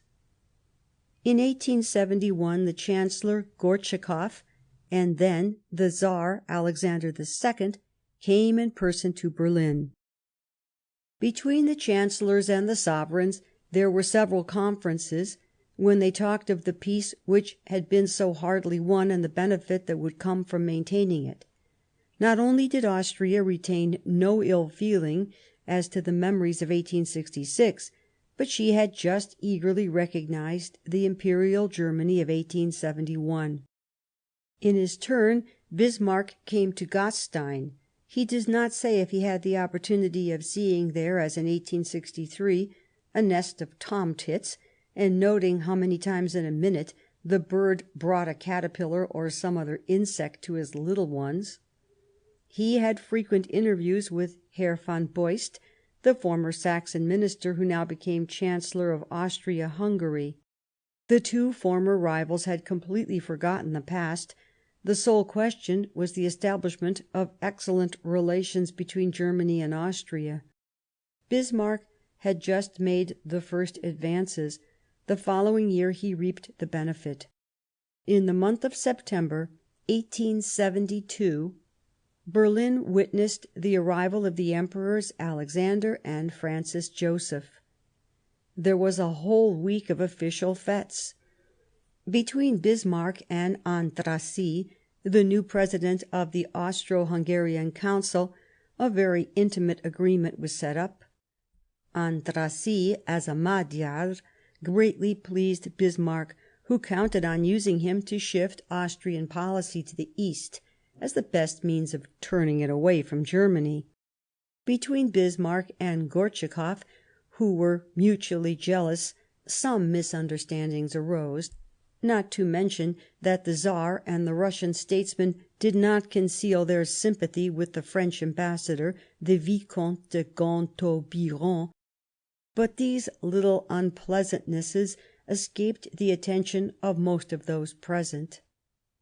Moreover, the interview of the three emperors was regarded as the most significant manifestation of German greatness.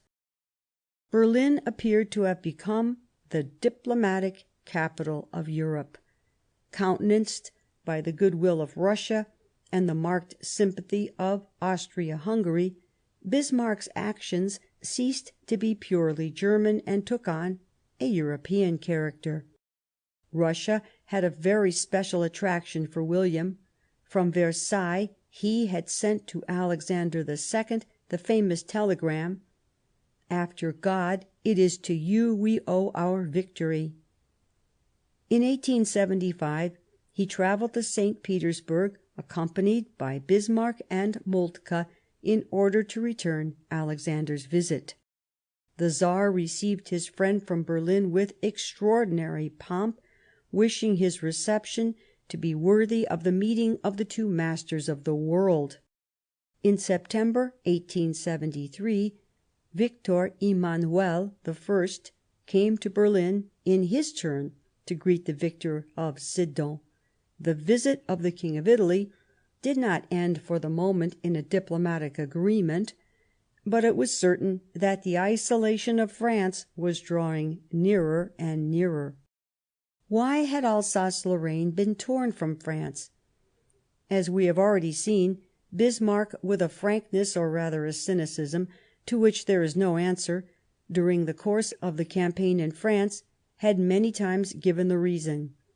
He was in no wise concerned about pretended historic rights.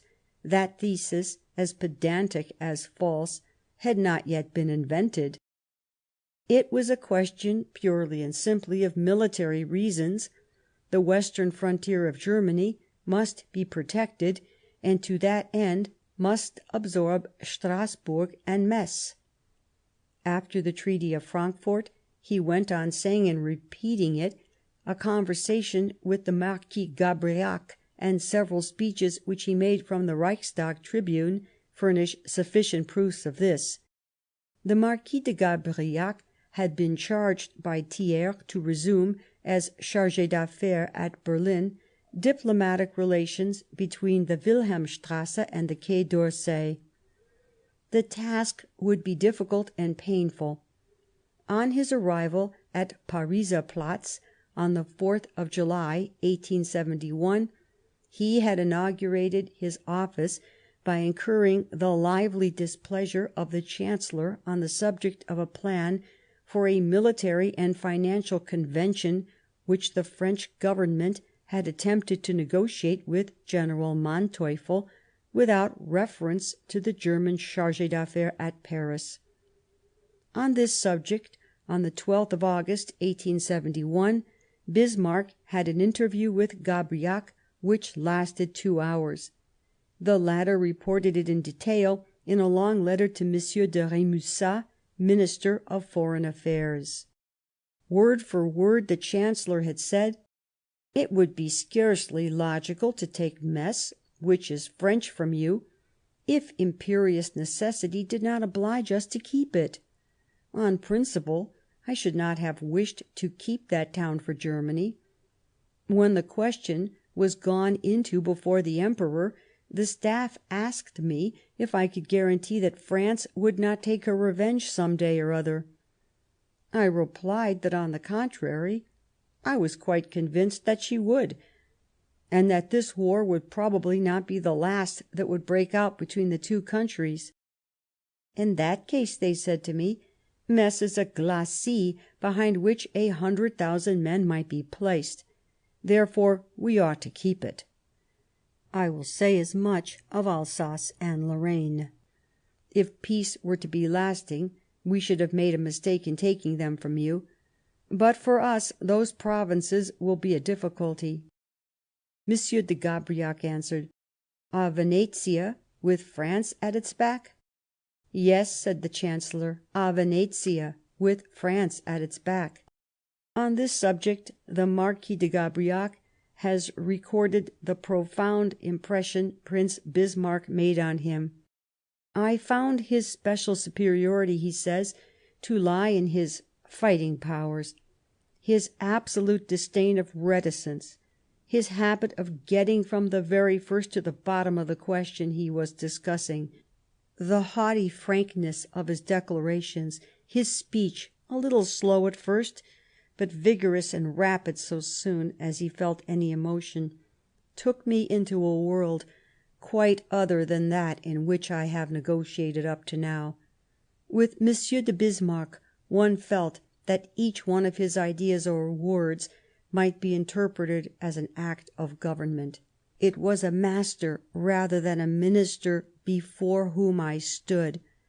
I seemed to see Arminius on the morrow of the disaster of the Roman legions, receiving the envoys of the vanquished people." Among the official speeches Bismarck made from the tribune of the Reichstag on the Alsace-Lorraine question, one of the most important was that of May 2nd, 1871, when the bill concerning the annexation of Alsace-Lorraine by the Germanic Empire was first under discussion. Let us hear him speak. "Several times," he said, "we have been told that we might be satisfied with the costs of the war and the demolition of the fortresses of Alsace and Lorraine. I have always rejected this solution because I did not consider it likely to maintain peace. To establish servitude on foreign soil is to create a very heavy burden on the sentiment of sovereignty and independence of the country on which it is laid. Another way, and one which had partisans even among the inhabitants of Alsace, would have been to form out of the two provinces of Alsace and Lorraine a neutral state, like Belgium and Switzerland. In this case there would have been, from the North Sea to the Swiss Alps, a chain of neutral states, which no doubt would have made it impossible for us to attack France, but the protection of which would have made it easy for France to disembark troops on our northern coasts. Moreover, the neutrality of a state can be maintained only if the population of that state be resolved to keep up a neutral attitude. In Alsace and Lorraine, where the population remains linked to France by its interests, its sympathies, and its memories, neutrality would have been but a snare for us in a new Franco-German war. There was, therefore, but one thing to do, purely and simply to submit those countries, with their strong fortresses, to German domination. In our turn, to use them as a glacis for Germany against France, and so to put back by some stages the starting point for French attacks, if France, grown strong again, or supported by allies, once more threw down the gauntlet to us." In this same speech of the 2nd of May, 1871, the Chancellor clearly stated that Alsace-Lorraine was above all an instrument for the unification of Germany. "A confederation," he said, "composed of sovereign princes and free towns, making the conquest of a country which for its own safety it is obliged to keep, but which thus becomes a possession common to all the participants, that is a thing very rare in its way." That definition of Alsace-Lorraine must be kept in mind: a possession common to all the participants. That was to state clearly that the cohesion of the Empire had been largely made by the complicity of all in the crime committed against France. As a good pupil of the cynic Frederick II, Bismarck came to banter his victims.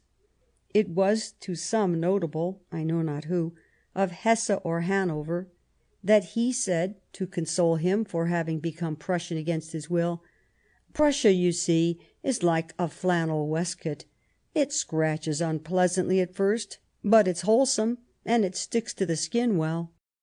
At least he spared the French of Strasburg and Metz his ill-bred jokes, for he had no doubt of the depth of their fidelity to France.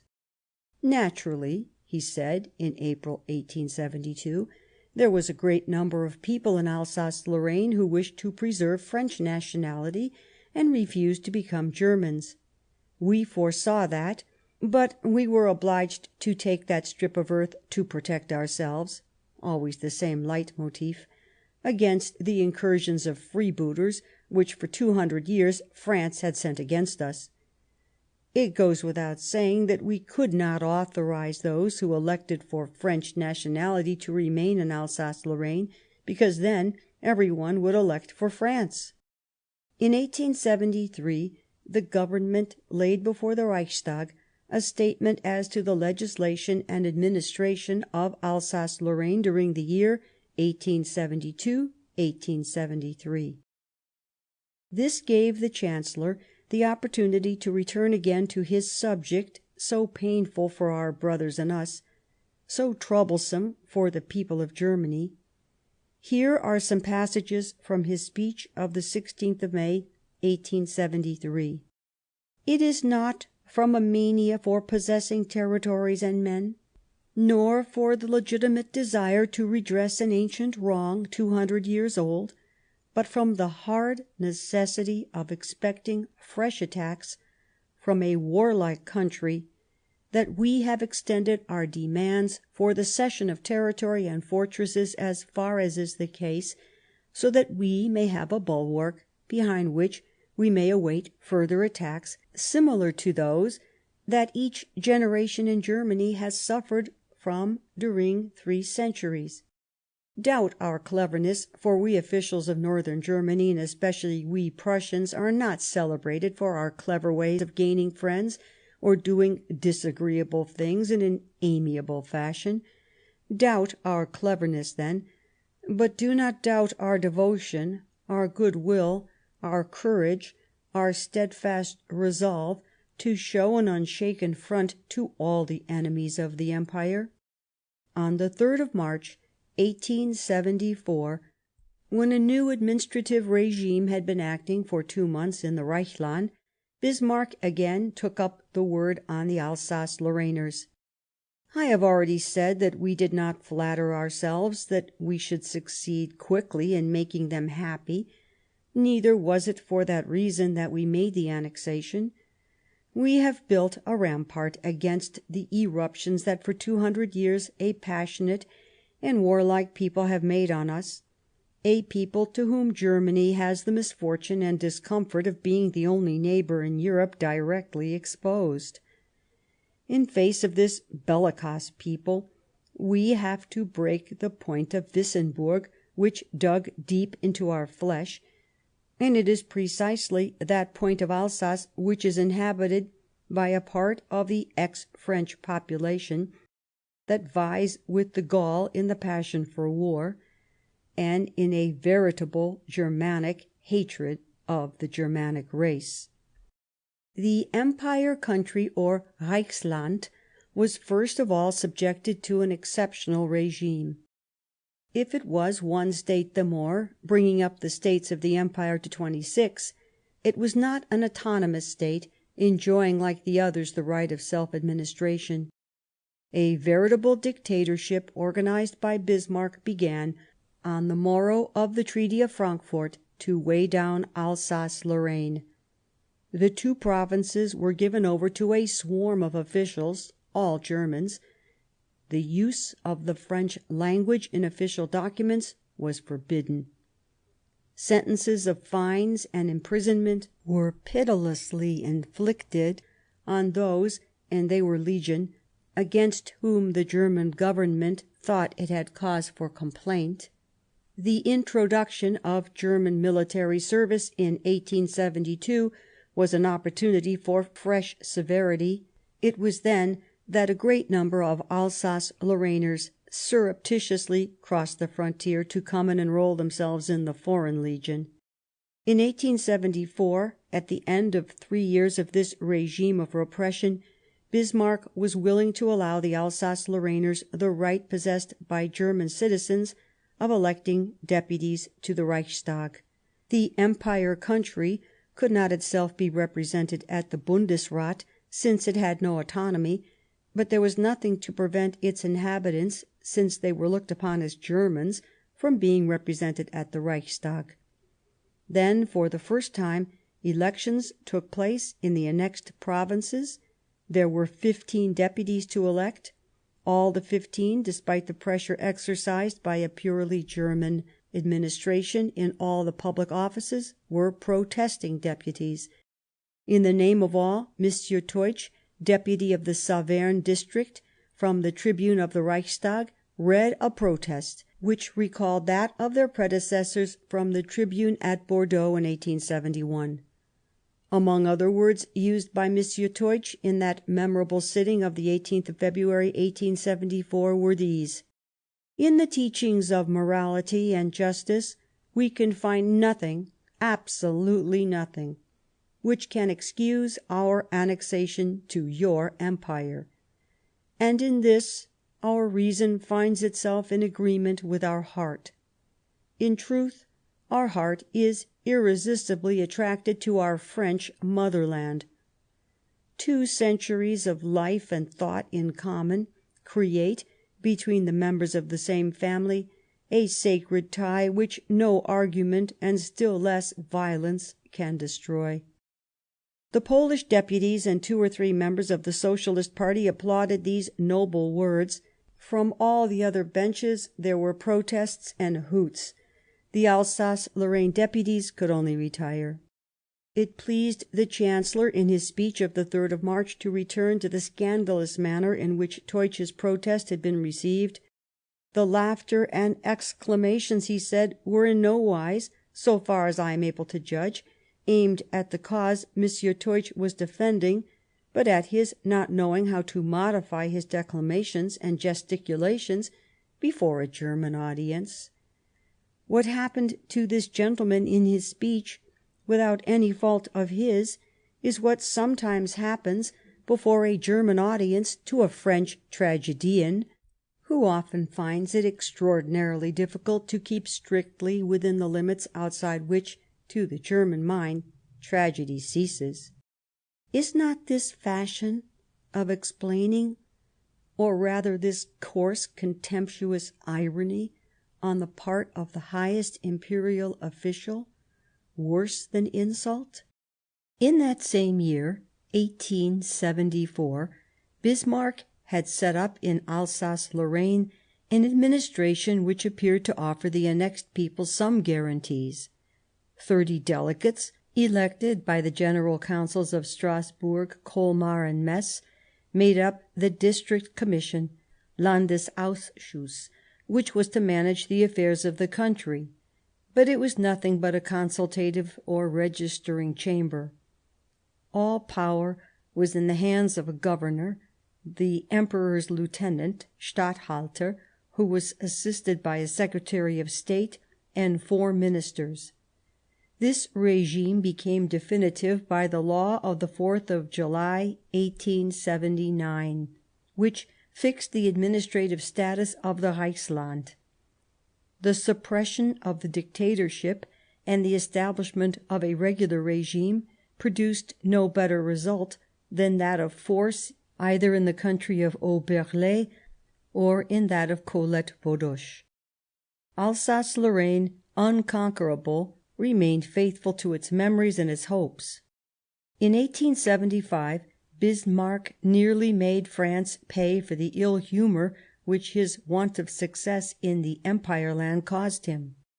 At the time of the Commune, the Chancellor had accepted the overtures made him on behalf of the Federals by Cluseret, and had shown less eagerness in listening to Versailles than to Paris.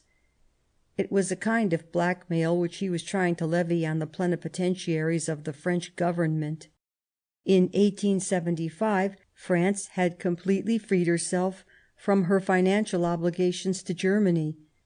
The Convention of the 15th of March, 1875, negotiated by Thiers, had settled the payment of the last 100 millions and the evacuation of territory, which was an accomplished fact in the month of September. Verdun, the heroic city, which has now for 3 years withstood the assaults of Germany, had been the last to be evacuated, and at last France was free. In her side she bore a bleeding wound, but at least she belonged to herself. The Iron Chancellor followed with uneasiness the military and economic revival of France, which had begun under the presidency of Thiers and continued under that of Mac-Mahon. France is recovering too fast, he had said as early as 1872, the year in which Thiers had brought in the military law which gave our country a fresh army. Suddenly, in the spring of 1875, pessimistic rumours began to circulate. France was about to be attacked by Germany, it was said. A paper inspired by the Wilhelmstrasse, the Post, on the 8th of April, published an article under the heading, "Is war in sight?" ending with, "Yes, certainly, war is in sight, although of course the cloud may disperse." No one doubted that Bismarck had inspired this article. The cause or the pretext for this bellicose agitation was the discussion in the National Assembly of Versailles of a law as to the cadres which increased the number of battalions in a regiment. Germany was no longer represented at Paris by the famous Count Harry von Arnim, unscrupulously ambitious, as Bismarck called him, not finding him supple enough. "My ambassadors," the Chancellor had said to Count von Arnim himself, "are wheels which ought to turn at a sign from me, as a simple sergeant performs a movement at the order given by the Commander-in-Chief, without knowing why." As the Paris wheel turned badly, Bismarck had removed von Arnim, and then had had him tried for abstracting official documents, and the former ambassador had been sentenced to 9 months' imprisonment in 1874. His successor in the Rue de Lille was Prince Clovis von Hohenlohe-Schillingsfürst, formerly Prime Minister of Bavaria. On the 5th of May, 1875, Hohenlohe had gone to the Quai d'Orsay to lay the grievances of his government before the Duc de Cazes, Minister for Foreign Affairs in the Bouffay Ministry. "Our General Staff," he said, "always looks upon the final aim of your military organization as war against Germany." Happily for her, the France of 1875 possessed the sympathy in Europe which had failed the France of 1870. The French ambassador at Petersburg, General Le Flot, had personally confided to Alexander II his patriotic uneasiness, and the Tsar had not confined himself to reassurances, but had acted in person for the maintenance of the peace. Coming to Berlin with Chancellor Gortschakoff on the 10th of May, he had found his old uncle, the Emperor William, sincerely pacific in disposition. At the same time, Bismarck received a pressing request from Disraeli to maintain peace in Europe. He then laid the blame for all this warlike agitation on the old Marshal von Moltke, but he discovered to whom he must speak. Gortschakoff had an interview with him at Berlin, at which the English ambassador, Otto Russell, made a third. Bismarck complained that there should be any doubt of his desire to maintain peace. He spent sleepless nights in attempting to find means to assure it. "It is just those sleepless nights," answered Gortschakoff, "that make us uneasy. Remember that you bear the burden of your glory. When you suffer from insomnia, Europe is feverish." Bismarck's vexation was extreme. He blamed everybody: the French ambassador at Berlin, the Vicomte de Gontaut-Biron, who, according to him, had set it all going, and the Russian Chancellor. He advised Gortschakoff to have coins struck with the words "Gortschakoff protects France" on the reverse. He advised him also to appear on the stage disguised as a guardian angel in a white robe and wings in the midst of Bengal lights. At one moment he gave in his resignation, which was not accepted. All he could do was to go and get over his anger on his Varzin estate. Only 4 years after the Treaty of Frankfort he had come up against the polite but firm intervention of Russia and England, who had prevented a fresh war on France. On leaving Berlin, Alexander had sent his sister, the Queen of Würtemberg, a reassuring telegram: "I am taking with me from Berlin a formal assurance of peace." This telegram was reproduced in the papers with this witticism, which greatly increased Bismarck's fury: "L'Emporté of Berlin gives formal assurances of peace." L'Emporté de Berlin may recall the Tolle Junker of the Chancellor's youth.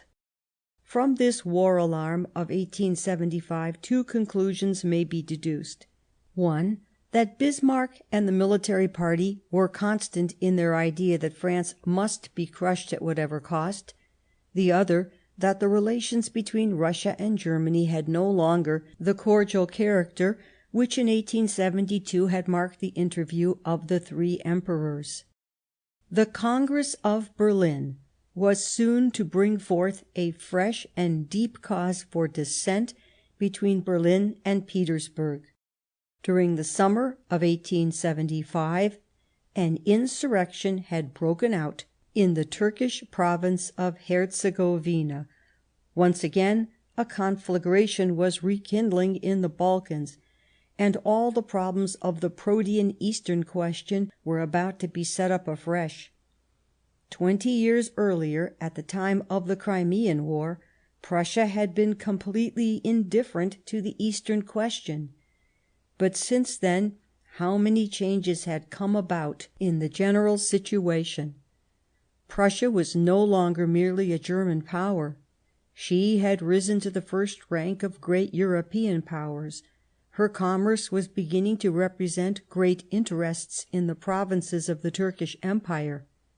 Lastly, she was allied to two great states which were directly concerned in the Eastern question: the Russia of Alexander II, faithful to its historic traditions, never lost its interest in Constantinople and its brothers of the Orthodox faith; Austria, forbidden by Sadowa to mix in German affairs, had a natural inclination to look for some compensation in those of the Balkans.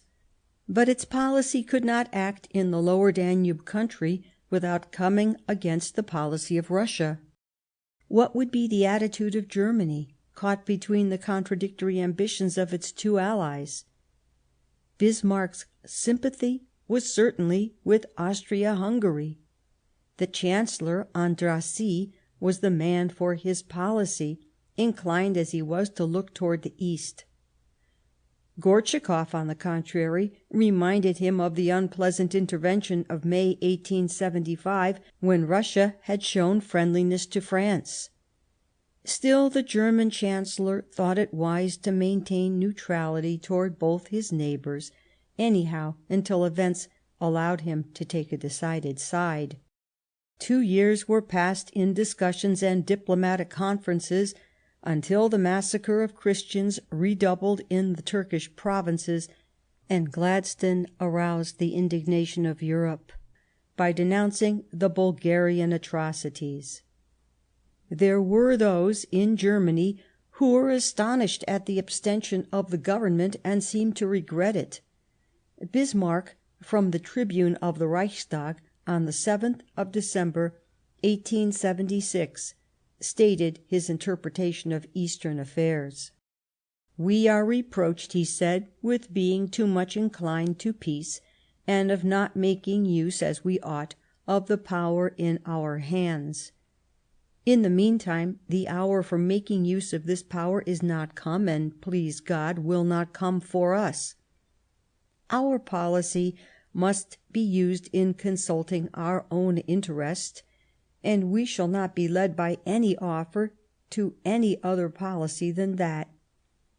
Therefore, I do not advise any active participation by Germany in these matters, for in them is no advantage for Germany that is worth, excuse the roughness of the expression, the bones of one Pomeranian Fusilier." And today, what must be the thoughts of the souls of thousands of Pomeranian Fusiliers who since 1914 have let their bones be broken for Ferdinand the Felon and for Mohammed V, whose senile imbecility amuses itself by having Greeks and Armenians massacred? For Bismarck, Bulgarians, Roumanians, and Serbians, all the Balkans, were one and the same breed. "All sheep stealers," he said. Thank God it is not necessary to be a great student of the Eastern question not to confuse the executioners with the victims. Stealers, yes, the Bulgarians, who joined brigandage with cynicism and flaunt, but not for long, the proceeds of their thefts. But the heroic Serbs, who have suffered and still suffer so cruelly, and the Roumanians, who joined us so nobly and were twice betrayed by Tsarist Russia, betrayed by Maximalist Russia, how, I say, will not only the Entente but the impartial historian find words to tell Belgrade and Bucharest of its admiration and gratitude? But Russia, weary of waiting for a collective intervention of the great powers, determined in April 1877 to make a direct attack on Turkey. Roumania alone, ever valiant, ever eager to fulfil its historical destiny, joined its armies with those of Russia. After the taking of Plevna, in which the Roumanians played so great a part, the Russians crossed the Balkans, passed victoriously through the whole of Bulgaria, and paused only at the very gates of Constantinople.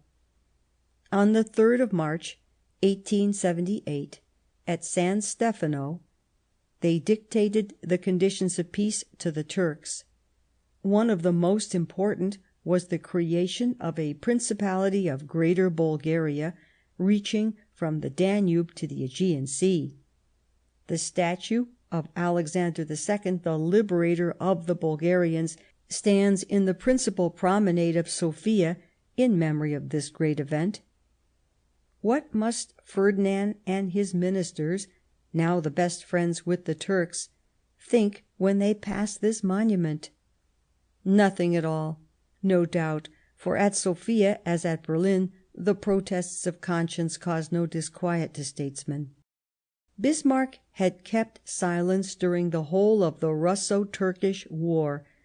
After the Treaty of San Stefano, he made a fresh statement in the Reichstag. This was taken up with full approval, the idea just brought forward by his friend Andrassy of holding an international conference for the making of modifications in the treaty of the 3rd of March. He thus defined the part Germany was disposed to play in these European discussions: "I am not of opinion that we should follow the Napoleonic road, or that we should wish to be, I do not say even the arbiter, but even the schoolmaster of Europe.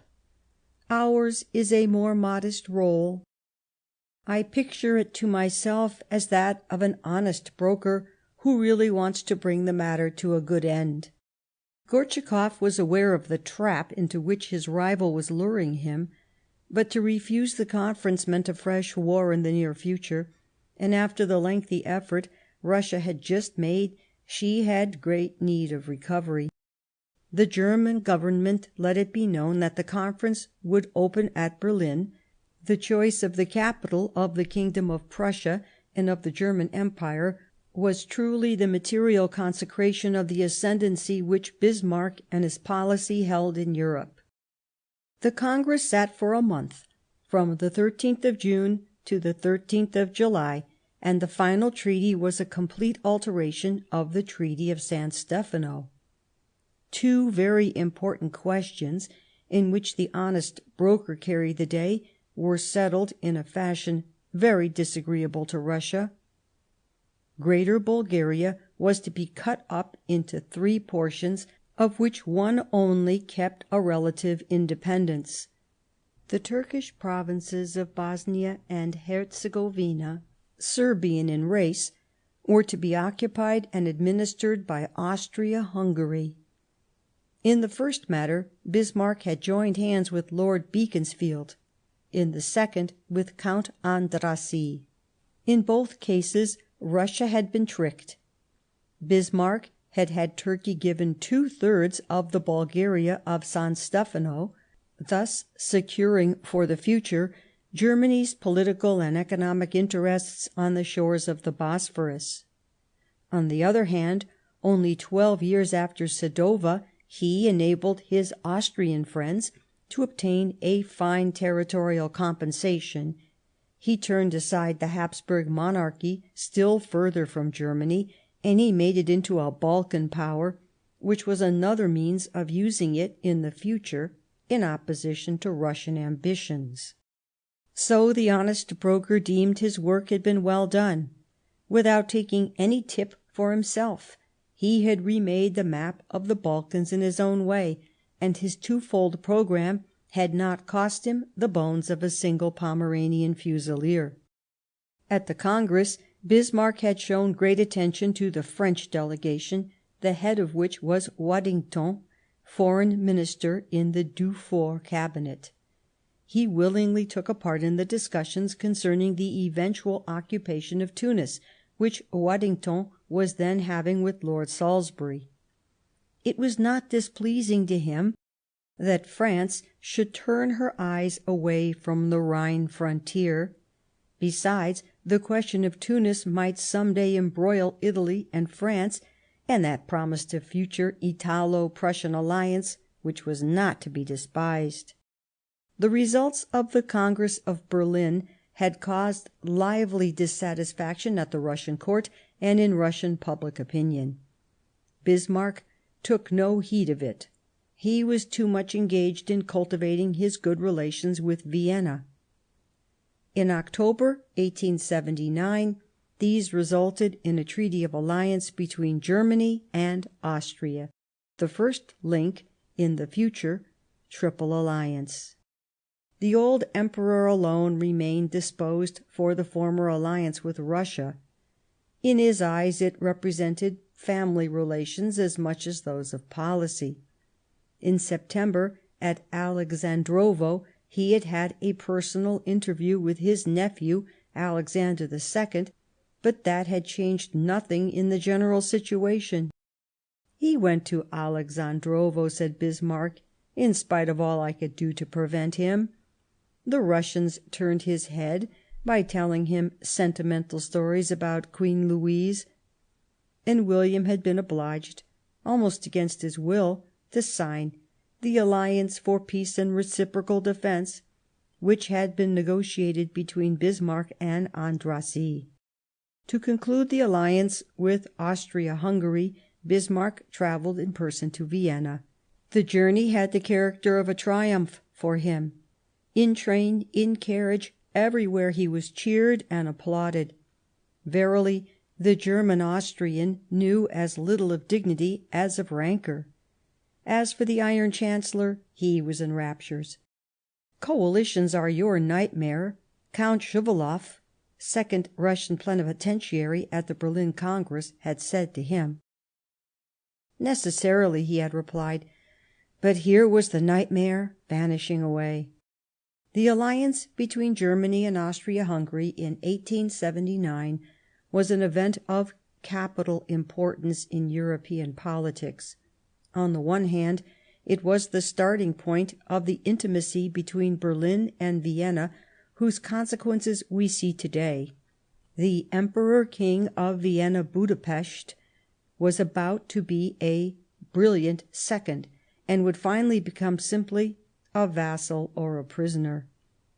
On the other hand, the Treaty of 1879 made it necessary for Russia to seek an alliance as a counterpoise to the Austro-German grouping, and she therefore began to look towards France. The Franco-Russian alliance was one day to be the result of the cavalier fashion in which Bismarck had treated Russia at the Congress of Berlin. Soon the Chancellor found fresh support for his policy on the other side of the Alps. The French expedition to Tunis and the Treaty of Bardo in 1881 had been a cause of acute displeasure in Italy. King Humbert had a lively admiration for the greatness of Germany. His government was more than willing to hold out a hand to Berlin. Bismarck very willingly accepted these overtures, if he did not instigate them, and as his foreign policy was already founded on the Austrian alliance, he induced Italy to enter into the same combination, which, with the questions of Trent and Trieste and Italian irredentism, was, in short, to marry the Republic of Venice to the Grand Turk. Thus, in 1882 was formed the Compact of the Triple Alliance, which was to be renewed several times. When Crispi was President of the Council in Italy, the Triple Alliance took up a decidedly hostile attitude toward France. Notably on the occasion of his two visits to his friend Bismarck, who received him in 1887 and 1888 at his Friedrichsruh estate, and again when Humbert I came to Berlin in 1889 to return the visit William had paid the Quirinal at his accession. Since the present war, the Triple Alliance has ceased to be. Italy has found herself back again where her traditions, her sympathies, her interest showed her her true place, besides France, against Austria. In 1882, Bismarck could look with satisfaction at the map of Europe. On the west, France was isolated. In the centre, Berlin, Vienna, and Rome formed a closely united group. On the east, the Russia of Alexander II was turning its attention toward the difficulties of its internal policy. The author of the Triple Alliance believed himself strong enough to renew the alliance of the three emperors. In 1884, a convention was signed afresh by William I, Francis Joseph, and Alexander III, who, moreover, had a personal interview at Skierniewice in Russian Poland. Bismarck plumed himself on this reassurance treaty, which made him more than ever the master of European politics. But the force of events was soon to prove stronger than these artificial combinations. Russia and France would not long delay their rapprochement. In 1891, at the time of the occurrences at Kronstadt, Bismarck was no longer in power, but in the bitterness of his retirement he was able to declare that in the diplomatic edifice he had laboriously reared henceforth a great fissure would be perceived. The first governor of Alsace-Lorraine, after that country had been made a regular regime, had been General Manteuffel, a gentleman of the old school, with scarcely anything of Germanic stiffness. The choice which was due to William himself might be looked upon as a happy one. To keep an eye upon him, the Chancellor had given him his own son, Count William von Bismarck, as private secretary. Manteuffel came with a programme of conciliation. He had said at Colmar, "I respect the attachment the Alsatians feel for the great country to which they have been united for 200 years. So long a period can never be blotted out."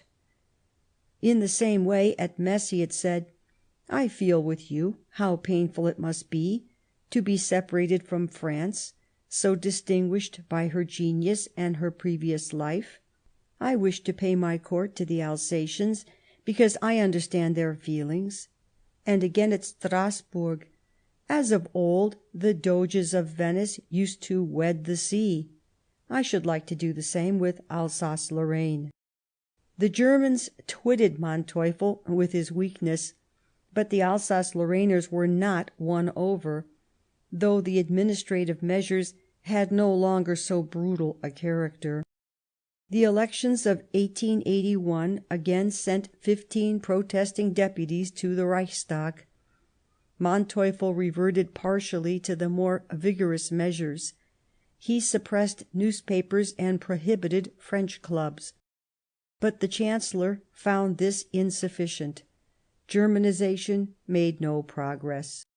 Manteuffel died in 1885, in the 6th year of his governorship, and Bismarck appointed Prince von Hohenlohe as his successor. The former ambassador to Paris carried out the instructions from Berlin in a much more docile manner. Measures became more harsh than ever. A deputy from Metz, M. Antoine, was expelled as guilty of intercourse with the hereditary enemy. Alsace-Lorrainers who had adhered to the League of Patriots were sentenced by the courts of Leipzig to years of imprisonment in fortresses. A passport visé at the German embassy in Paris was required from every Frenchman coming to the Reichsland. Even the stay of foreigners in Alsace-Lorraine was subjected to numberless formalities. These vexatious measures brought about a state of great tension in the relations between France and Germany. When, in 1879, the government had asked for a 7 years' renewal of the military credits, the deputies had complained of the increase of the financial burden that weighed on Germany, and Moltke had answered, "Do you wish to return Alsace-Lorraine to France? That would alter the matter. If you do not wish it, you can only accept the proposal." In 1886, the Reichstag was again asked for a considerable addition for the same purpose, and again for another period of 7 years. In order to obtain it, Bismarck, from the tribune of the Reichstag, spoke of the dangers which Germany might incur from France. "Between us and France," he said, "the work of peace is difficult, because for very long there has existed an historical lawsuit which divides the two countries. It is the determining of the frontier which has become doubtful and litigious since the time when France acquired complete unity and royal power. This lawsuit is not ended, and we must expect to see it continue on the side of the French. We are in actual possession of the object of litigation, if I may so describe Alsace.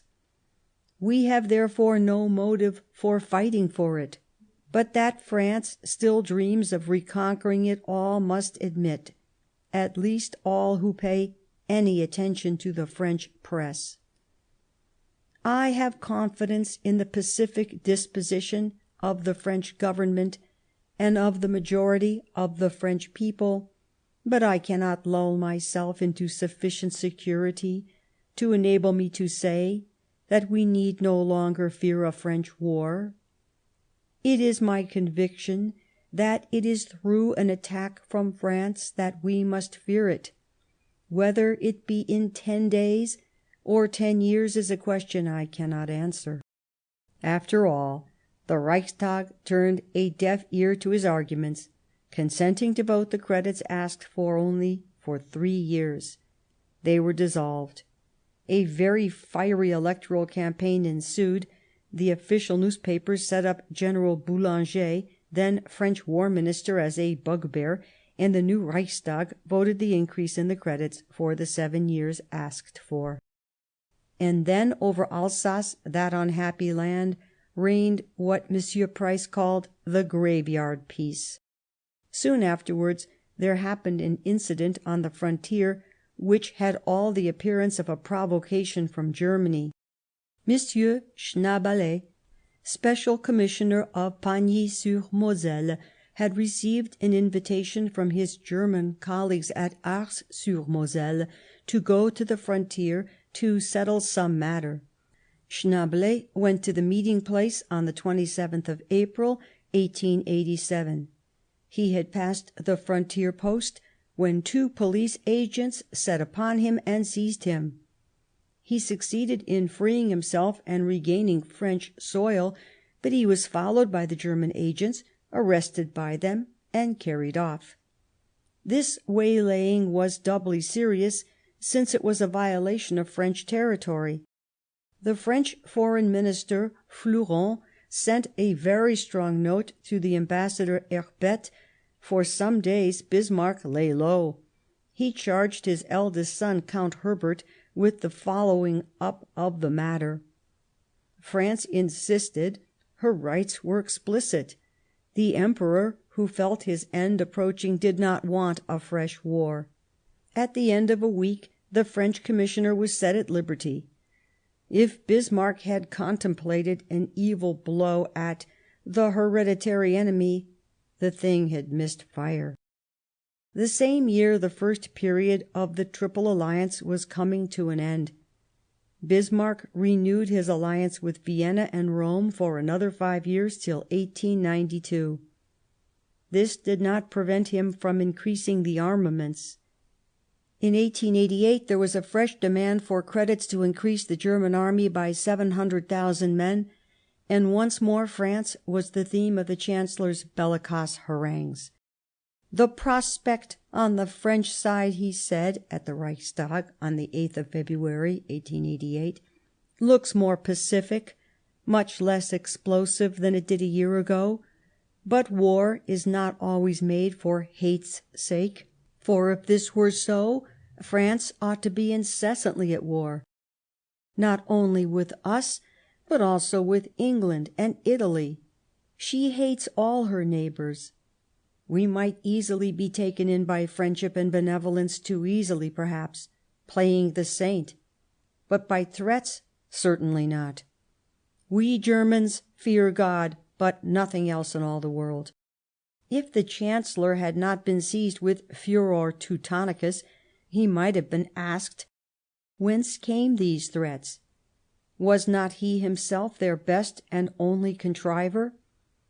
If France felt hatred, it was against neither England nor Italy, with whose powers she could have but rivalries or misunderstandings which would vanish at the first explanation. The hatred she kept in her heart was for Germany, who had stolen her goods, and for Germany alone. The Treaty of Frankfurt had incorporated in Germany 2 French provinces, in spite of the formal protests of their inhabitants. Let us never weary of repeating it. Ever since then, an ulcer — Lloyd George has used the word quite recently — has infected European peace. All the rhodomontades of a Bismarck cannot alter the truth. The peace of the world will never be restored until the day when the great injustice done to France is repaired, until the day when it shall have been made impossible for Bismarck's country to do any further wrong to the rights and liberty of others. Chapter 6: Last Fights The constitution given to the German Empire by Bismarck in 1871 had nothing parliamentary about it.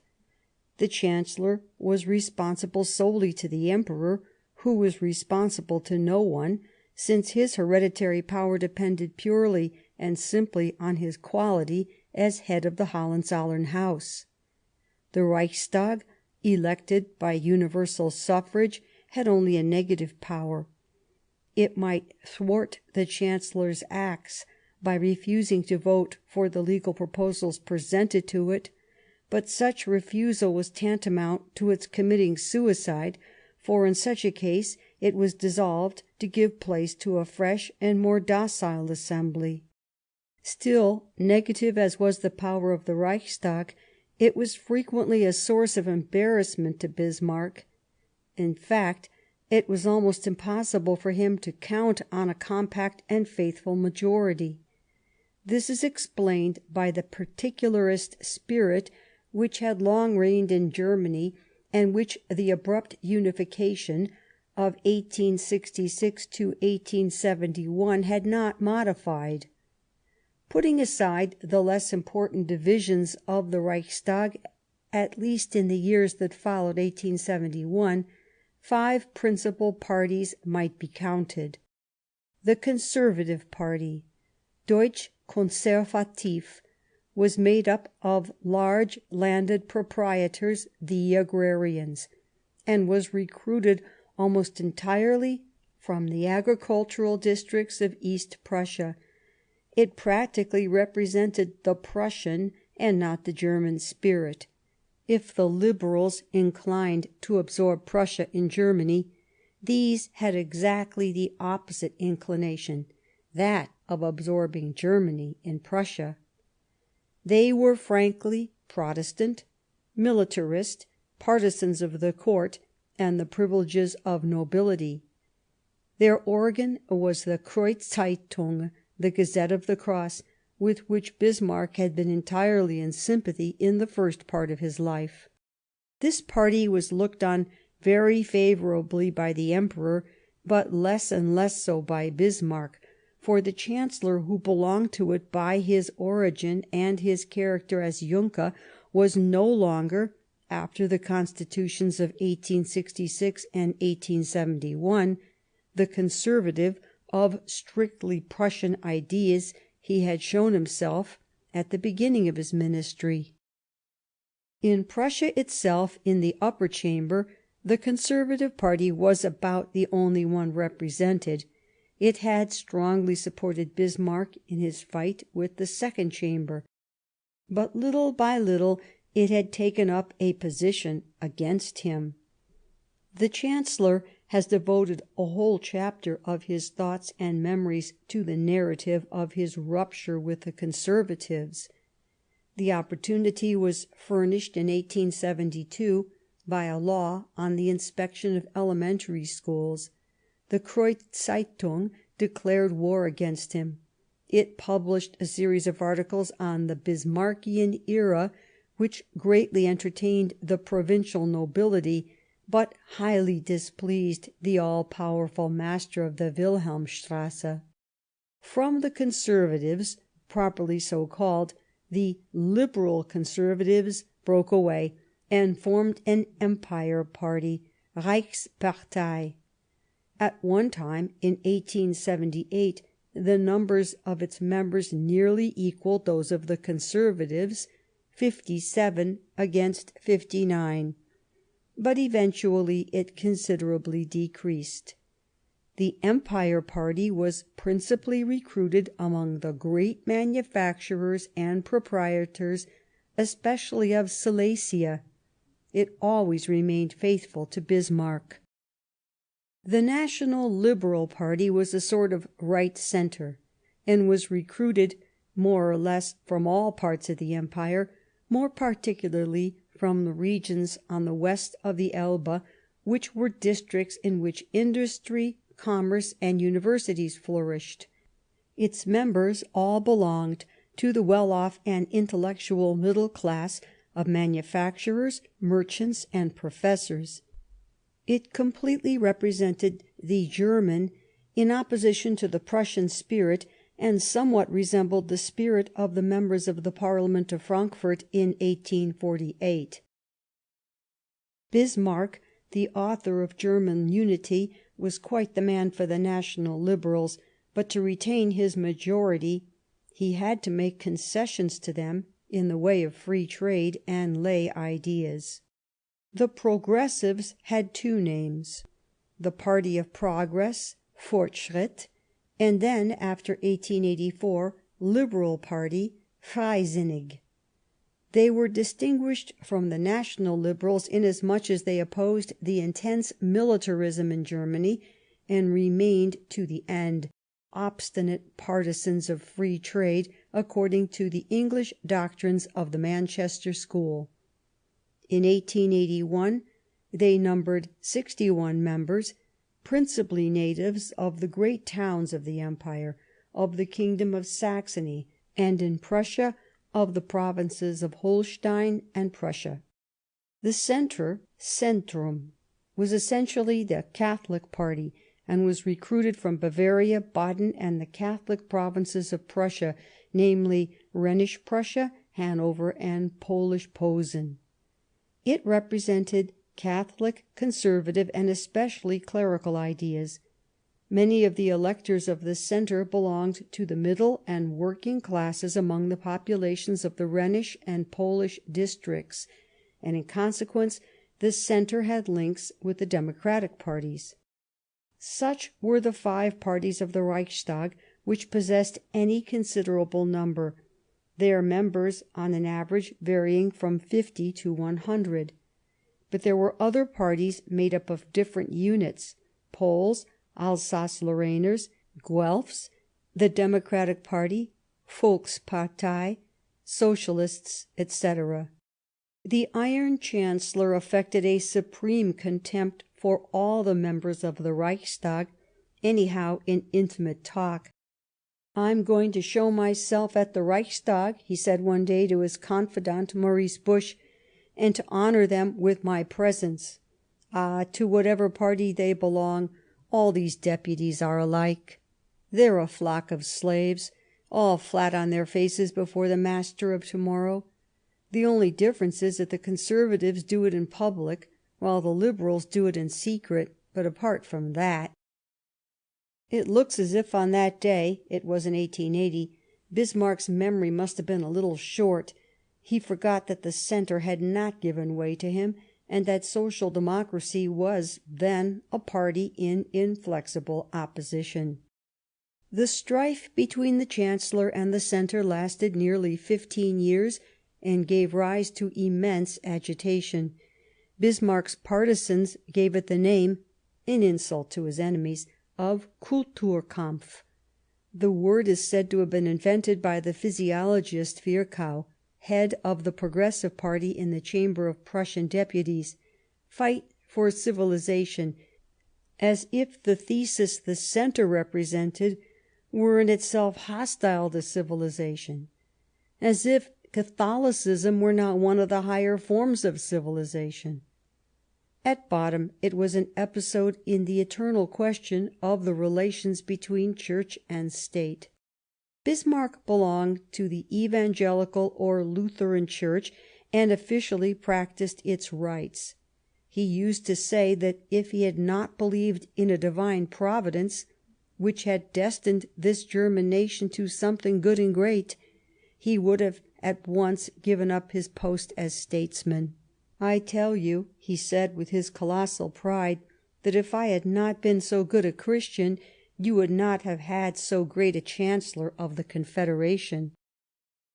But it seems that his faith, so prone to belaud itself, was a pretty near neighbour of indifference, and that he looked upon religious questions chiefly from the utilitarian and political point of view. When he heard, in September of 1870, of the entry of the Italians into Rome, he spoke at once of welcoming the Pope at Cologne or Fulda. He even, it seems, asked the Archbishop of Posen, Ledochowski, to discuss the transference of the Holy See with Pius IX. He spoke of the matter in a singularly free and easy fashion. We should have the Poles with us, he said. The opposition of the Ultramontanes would at once cease in Bavaria. Only there's the king. He would never consent. He fears him like the devil. But there wouldn't be the slightest danger. The Pope would be sitting amongst us like a good old fellow who comes to ask for a little place, and eats and drinks quietly, and takes his pinch of snuff, and even at a pinch smokes his cigar. Such was the Bismarckian fashion of settling the Roman question. From the first, the centre was the group of all Catholic deputies in the Reichstag. Among them were some who had long resisted the unification of Germany, like the Bavarians. Others were the sworn enemies of Prussia, like the Poles of Posen. When I set up the Kulturkampf, wrote Bismarck, I was principally determined on it by the Polish side of the question. It is easy to believe this, for one knows the dealings of the Germans with their Polish neighbours, and the legitimate hatred of the martyrs of Posen for their oppressors. A Polish priest, one Schafranek, elected to the Reichstag, distinguished himself by his patriotic intransigentism. The Prince Bishop of Breslau, on the complaint of the government, forbade him to sit on the left, and as a matter of fact he did not sit again. For, though the sittings might last 6 or more hours, in front of the benches of the left, standing stiff as a sentinel, was always to be seen a big fellow who, without having to rise, spoke and belaboured the Germans. It was Schafranek, the Polish priest. The centre, heterogeneous enough on account of the origin of its members, was organised under the strictest discipline by a parliamentarian of the first rank, Windthorst, a former minister of the King of Hanover. He had not forgotten the brutal spoliation suffered by his master in 1866. In an assembly so divided as the Reichstag, the 90 or 100 votes of the centre, always unanimous, were certainly not a negligible quantity. In July 1871, Bismarck caused the suppression of the Catholic Direction, which for 30 years had had charge in the Ministry of Public Worship, of Catholic affairs in Prussia, and was exclusively entrusted to Catholic officials. The pretext for this suppression was the crisis which had just come about in the bosom of the Catholic Church after the proclamation of the dogma of papal infallibility. In reality, its opponents were a minute minority who in Germany grouped themselves around Dollingau, theoretically the head of the Old Catholics. But it was not displeasing to Bismarck to be even with his Catholic adversaries in the Reichstag and Landtag by putting on the same footing the small dissident minority and the great majority of those who were faithful to the Vatican. He gave the Ministry of Public Worship to a strong-handed official, Falk, who meant to rule the Catholic Church with a rod of iron. The centre had taken up its stand against the opponents of the infallibility and demanded that their chairs in the universities and gymnasiums should not be kept for them. Falk's answer was to get a law passed which ordered the closing over the whole empire of establishments kept by Jesuits and the expulsion of the order. It was then that in the Reichstag, on the 14th of May, 1872, Bismarck gave utterance to the celebrated saying, "Have no fear, neither in body nor in spirit shall we go to Canossa." Then, in 1875, came the strife over the laws peculiar to Prussia, known as the May Laws. The establishment of civil marriage, the obligation on future priests to study for 3 years in the state universities, the nomination of rectors to be submitted to the lay authorities of the province. Concerning the application of these laws, Bismarck, on the 7th of February, 1874, spoke some warlike words. "It is a question of cutting off the excrescences of clerical ambition, those excrescences which, if sharp steel is not used in time, will end in spreading to such a pitch that the State would have to submit to the clerical power, and would no longer be able to fulfil its duty towards all the religious communities. The protest against the May laws was unanimous among the Catholics in Prussia, and was especially strong in all Polish circles. The Archbishop of Posen, Ledachowski, declared that he would never submit. The government put him in prison. Lay commissioners were charged with the administration of the rectories and bishoprics, while ecclesiastics were arrested by hundreds. It seems that later on Bismarck felt some shame about this. I clearly recognized the mistake when I saw Prussian gendarmes, good fellows but clumsy, clanking their spurs and trailing their sabres, running after supple and agile priests, disappearing through blank doors and recesses. Pius IX had openly taken the clergy under his protection. He sent the cardinal's hat to the Archbishop Ledachowski while he was in prison. The opposition of the centre, too, became more and more violent. Confusion reigned everywhere. Bismarck had thought of making the National Liberal Party the basis of his majority, but Bennigsen, its head, speaking for it, claimed the establishment of the parliamentary regime. On this point the Chancellor remained refractory. Rather than yield it, he was ready to approach his adversaries. The situation became more and more strained. Bismarck, as if amazed at the gravity of the crisis, was undecided as to what ought to be done. He was playing the game of the declared enemies of Catholicism, perhaps more than he would have wished. "I must follow them, since I am their chief." The saying is attributed to him, but in fact it was d'Ohlinghaus. The accession of Leo XIII in February 1878 was to bring about a relaxation of the tension.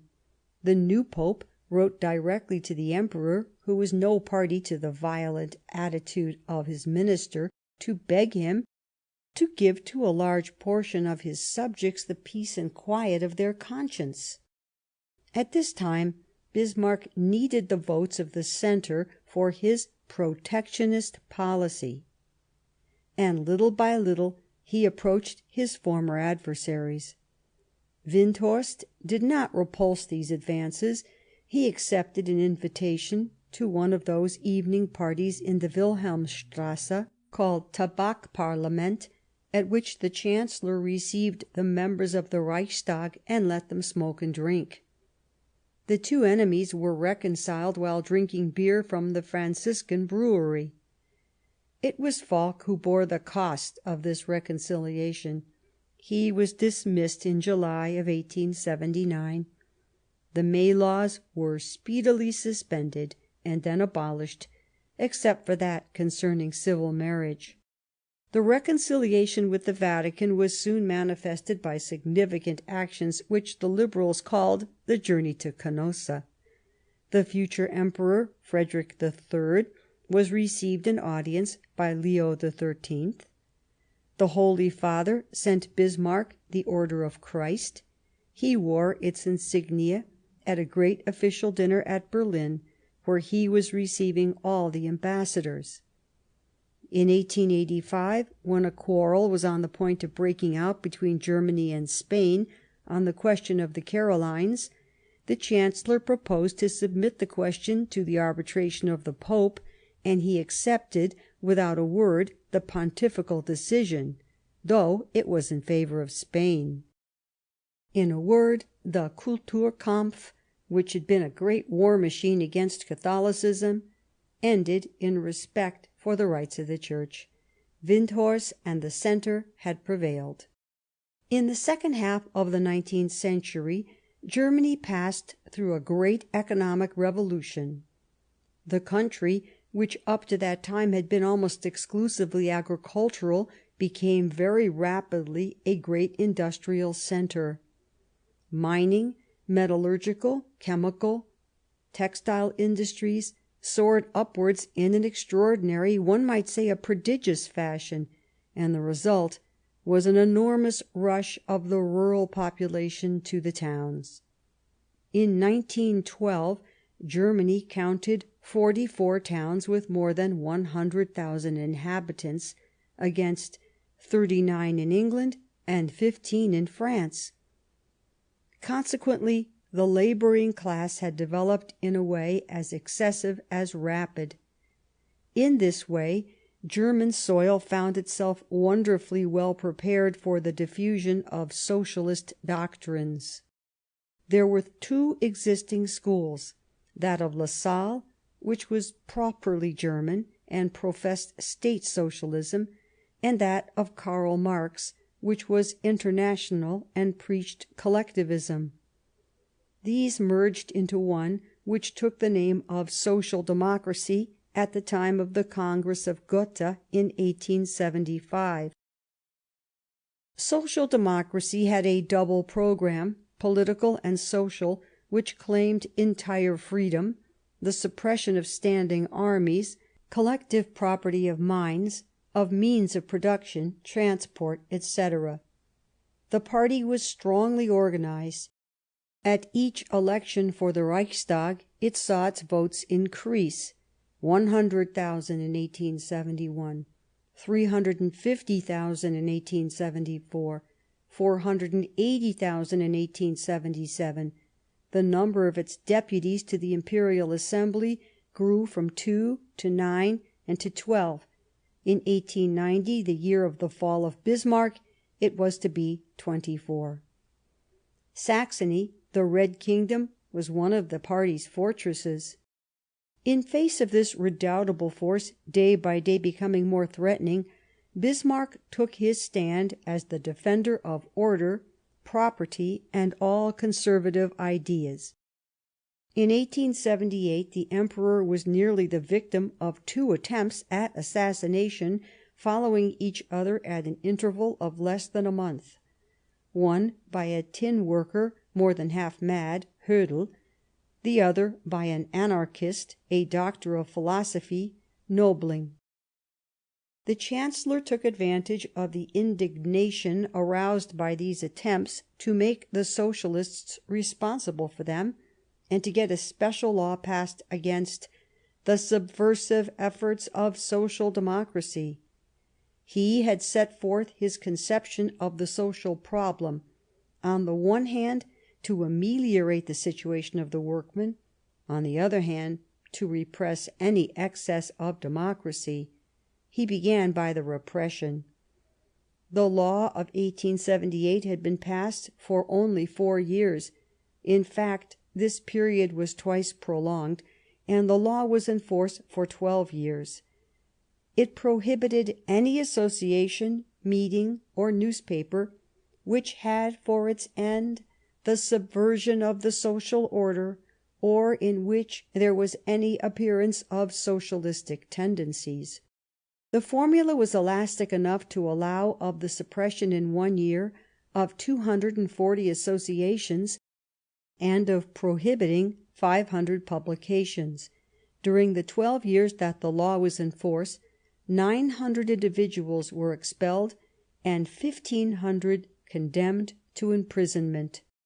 On the other hand, the Chancellor, who in 1880 had taken the office of Minister of Commerce and Industry, proposed to reform the economic order of society. "Whether this intention of the government be called socialism or not," he said at the Reichstag on the 2nd of April, 1881, "matters little. The government cannot solve the labour question by imitating the ostrich, which hides its head so as not to see the danger." In the same speech he spoke of creating "practical Christianity." In an imperial message he made the Emperor say: "Among the poorer, most numerous, and less educated classes of the population, the idea that the State is not only a necessary but a benevolent institution must be kept up. The State ought to assist the well-being of all its members, especially the weak." On the 2nd of May 1884, he himself added, "These gentlemen (the Democrats) will set their snare in vain so soon as the labourer sees that the Government and the Legislature take serious care of his welfare." Sundry laws on insurance against accidents, help for aged and disabled workmen, were the application of this programme of State Socialism. Financial and economic questions held a great place in Bismarck's relations with the Reichstag. They resulted in making him himself pass from a free trade to a protectionist policy, and consequently to alter entirely the basis of his parliamentary majority. Bismarck, who got so far as to multiply the customs tariffs, acknowledged that his attitude in economic matters was changed, but in these matters only. "It is possible," he said in April 1878, "that I have changed my policy.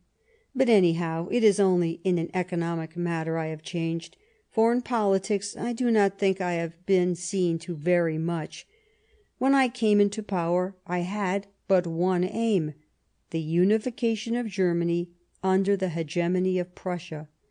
All else was accessory to it.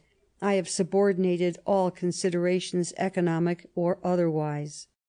The founding of the German colonial empire goes back to the last years of his ministry, but it must be said at once that here he was not a promoter, but rather a colonial in his own despite. The Weltpolitik and the universal pan-Germanism, which were the fashion under the megalomaniac Wilhelm II, were things almost unknown to Bismarck and the statesmen of his generation. They were satisfied with Deutsche Politik. As for himself, his political field was somewhat limited, including Germany, Austria-Hungary, Russia in Europe, France, England, and something of Italy, upon which he looked down with infinite contempt. "The Italians," he said in 1880, "are like those ravens that live on carrion and hang about the fields of battle waiting to get something to eat." And he delighted to quote the saying of a Russian diplomat about the Italians: "What? They're still claiming something when they haven't lost a battle." Outside these 5 or 6 European states, the world did not exist for the occupant of the Wilhelmstrasse. His horizon scarce stretched beyond London, Paris, Vienna, and Petersburg. In February 1874, the Times had published the unfounded rumour of the possible cession of the French settlements in India to Germany. "I don't want colonies," Bismarck declared. "All they are good for is the creation of sinecures. That's all England and Spain do with them. If we Germans had colonies, we should resemble the Polish nobles, who have mantles of ermine on their backs and no shirts underneath." It may be supposed that his talk about colonies just then was a little like that of the fox on the grapes. Still, when he saw the great development of German trade, when he saw the merchants of Hamburg and Bremen on the way to make their fortunes on the other side, drüben, he came to think that to grow coffee or cotton on a German soil had great advantages.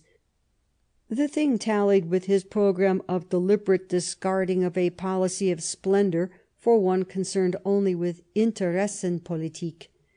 "It is not our business," he said in 1882, apropos of affairs in Egypt, "to pull the chestnuts out of the fire for the good of others." The private initiative of German commercial houses began to produce results at some points on the African coasts, and Bismarck decided to give these enterprises the protection of the State. And thus, in 1883, arose South West Africa, the first German colony, then, in 1884, Togoland and the Cameroons, then, later still, East Africa. The International Conference for the Delimitation of the Congo and the Partitions of Africa was held in 1885 at Berlin, under the presidency of the Chancellor. He seemed to have become the arbiter of Africa, as 7 years earlier he had been on the Eastern question. At a committee of the Reichstag a deputy expressed the fear that the founding of these colonies might bring forth disputes with France for which Germany might not be able to have sufficient naval forces on the spot. In his peremptory fashion the Chancellor replied, "It is not a question of naval forces. Herr Bamberger forgets that France lies before the attacking gates of Metz. Frankreich liegt vor der Ausfallstoren von Metz." What remains today of that African empire on which Bismarck's successors formed such hopes?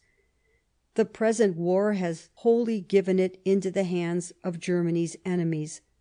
The Germans at this hour have neither ermine mantles nor shirts. The work of the organization and consolidation of the empire, on which we have given a hurried sketch, represents remarkable activity on Bismarck's part. In his relations with the Reichstag he had almost always to remake his majority. He had begun to govern with the left, and then, little by little, he was led to lean upon the right. The semi-official press was trained to follow his evolutions. He supplied it liberally for this end from the secret funds called the reptile funds. This term, become classic, dated back to a speech of the Chancellor's on the 29th of January, 1864, before the Second Prussian Chamber, when he had the property of King George of Hanover and of the Elector Frederick William of Hesse-Nassau, two of the vanquished of 1866, sequestered under the pretext of getting the protests of their partisans silenced.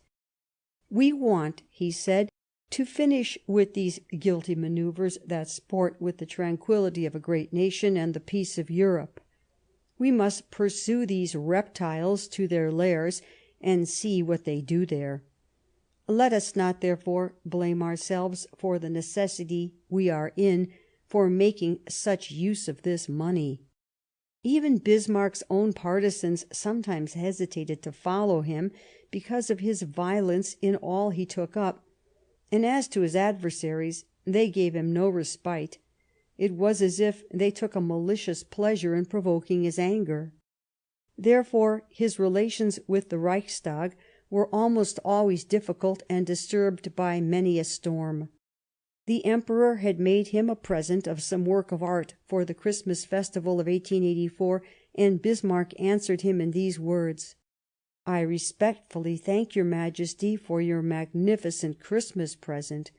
The work of art your Majesty has sent me reminds me somewhat of my actual position. While the centaur tries with both arms to hoist the ram upon his shoulders, there comes a woman who hangs her whole weight on his beard. It is just like me. While my hands are full of duties to your Majesty and the country, parliamentary opposition drives at me and hangs on to me at the risk of knocking me down while I bear the weight of affairs. The only difference is that the opposition is infinitely uglier than the woman who hangs on to the centaur's beard. But this will not prevent my cheerfully and firmly bearing my load on my shoulders so long as God gives me the strength and I enjoy the favour of your Majesty." Bismarck often spoke of his retirement. In 1880 he said, "As you see, my health is still uncertain. Yet I don't quite know what I have to complain of. I sleep excellently, 9 hours a night." He was then 65. "I eat with good appetite, but I get tired at once and can't stand upright for long. It is the result of last year's overwork and the things I have gone through." In reality, he was of those who die at their desk, unless they break their neck in some unforeseen accident. Nobling's attempt on William I in 1878 had the effect of attaching Bismarck still closer to the person of the old Emperor. "I will never leave him alone," said the Chancellor. "I took an oath of it to myself when I saw him lying on the ground out there after the attempt. I swore to myself then that I would never forsake him, and whatever may happen I will keep my oath." in spite of everything, that indefatigable fighter, the Iron Chancellor, declared that he was fatigued, harassed, worn out, müde, todmüde. He was tired to death, and, following the example of the great chief, the whole of Germany about 1881 was suffering from empire weariness, Reichsmüdigkeit, to use the picturesque neologism which was invented for this fit of fatigue and boredom. In spite of the intimacy between the two men, the relations between the Emperor and the Chancellor were not without frequent collisions. The sovereign had too great a sense of his rights, the minister too great a sense of his political superiority, which he did not conceal when with his intimate friends. "If I went," he said in 1885, "what would be the result? The entire German Empire rests only on the confidence they have in me abroad. Ah, no doubt I might go temporarily and see how they would get on, and then come back as soon as the trial had been made, but it is dangerous to make such experiments."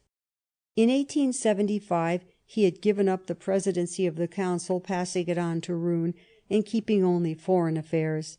He congratulated himself on this determination, which, however, took effect but for a few months. But there was something ironical in his self-congratulation with regard to his relations with William I. "Since I ceased to be president of the Council of the Prussian Ministry, I get on much better with the Emperor. I'm no longer always at his heels, and when he has some unpractical idea or queer plan in his head, I'm no longer there to bother him." The Empress Augusta had not the gift of pleasing the Chancellor any more than had her daughter-in-law later on. This is easily understood. Born at Weimar, the daughter of the Grand Duke Charles Frederick of Saxe-Weimar and of the Russian Grand Duchess Maria Pavlovna, growing up in the atmosphere of the German Athens, where she had known Goethe, Russian too on the maternal side, not only was there nothing Prussian about her, but also she represented German culture at the time when this culture owed its origin to Goethe, Schiller, Wieland, Herder, Kotzebue. It was the age which seems prehistoric today, when German civilization had not yet been put into barracks with Prussian corporals mounting guard all around. Moreover, Augusta, Princess Royal, Queen, Empress, in spite of her perfect manners, had never concealed the fact that the Prussianism of the officers and officials amongst whom she was obliged to live inspired her with but scant sympathy. There was besides another grievance. She had a great taste for French literature. About the time of the Congress of Berlin, she liked to talk of French writers, French customs, French artists, with a young normal school student who was to have a brilliant career in diplomacy. Bismarck was consistently unjust and mistrustful toward this remarkable woman, accused her of having always wanted to play a part behind the scenes, first with the Liberals, then with the Ultramontanes and the court preachers. Like Eugenie in 1870, he said, she has, as I have found out since, given direct instructions to officials. The Emperor is old and lets himself be more and more influenced by her. She interferes too in foreign matters. She has got it into her head that it is her vocation to plead the cause of peace everywhere, to be, as she calls it, the angel of peace. According to Bismarck, all the enemies of the Chancellor grouped themselves around her. She was the crystallizing point of this unanimous agreement. On the anniversary of the Crown Prince's birth in 1877, someone reminded Bismarck that it would be the proper thing to send him a congratulatory telegram. Yes, of course, he answered, it must be sent for form's sake. Ah, if it was his mother! No fear of my sending that woman one, even for form's sake. The Emperor being ill, the Empress spent almost all her time with him, which exasperated Bismarck. And that's love, is it? Nonsense. It's pure comedy, conventional affection. There's nothing natural about that woman. She's as artificial inside as out."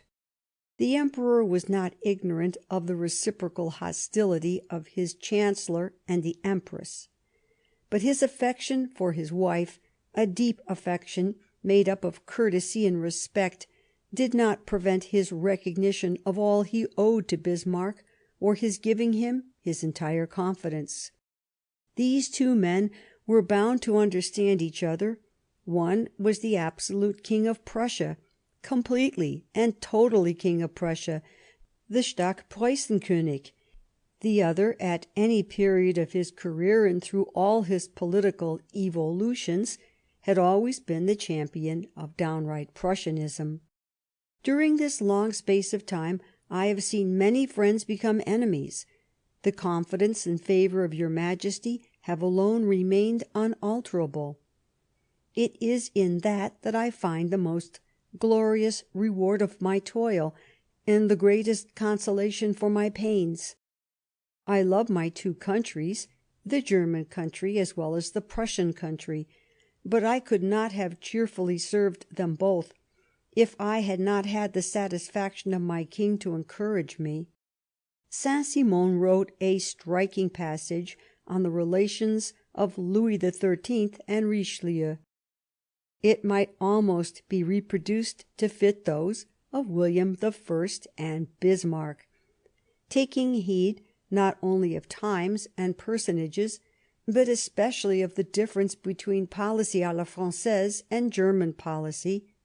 Let us borrow just a few lines from the author of the Parallèle des Trois Premiers Rois Bourbons.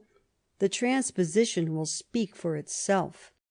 "I do not mean," he said, "that I wish to deny that the Cardinal was in many respects the greatest man the last centuries have produced, but it is no less true that not one of the great things done in his day was done but after being discussed between the King and Richelieu in the most profound secrecy.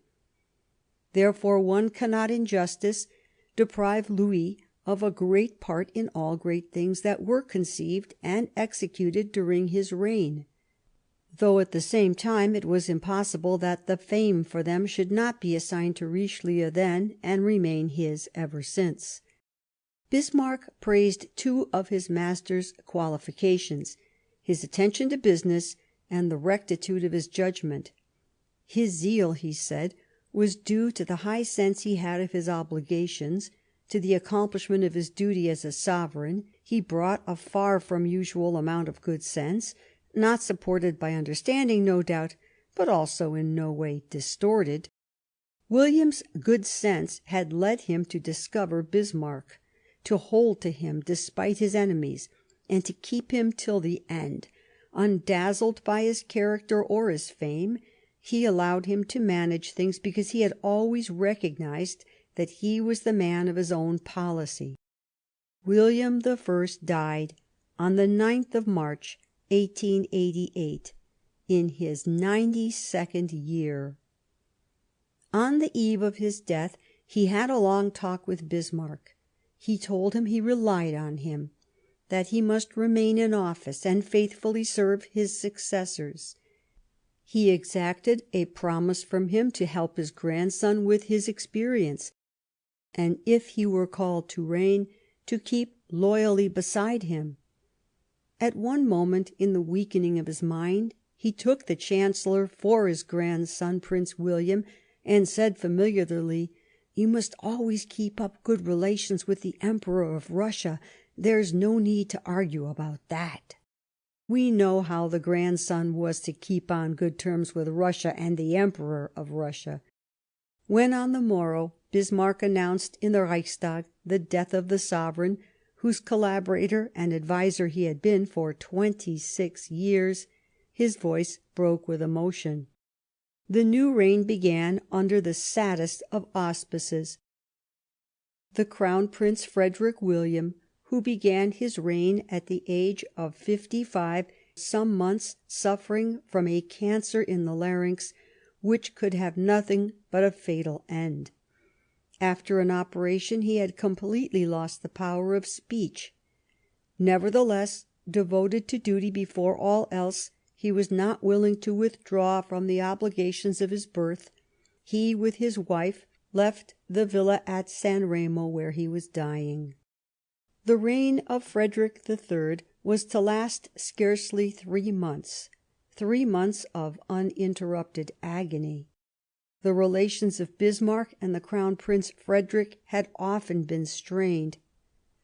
One was a man of authority with rough manners, the other a liberal and a prince who liked to please. Bismarck partly extended the antipathy he had for his wife to the Crown Prince himself. The great fault of the daughter of Prince Albert and Queen Victoria was that she was English, that is to say, liberal.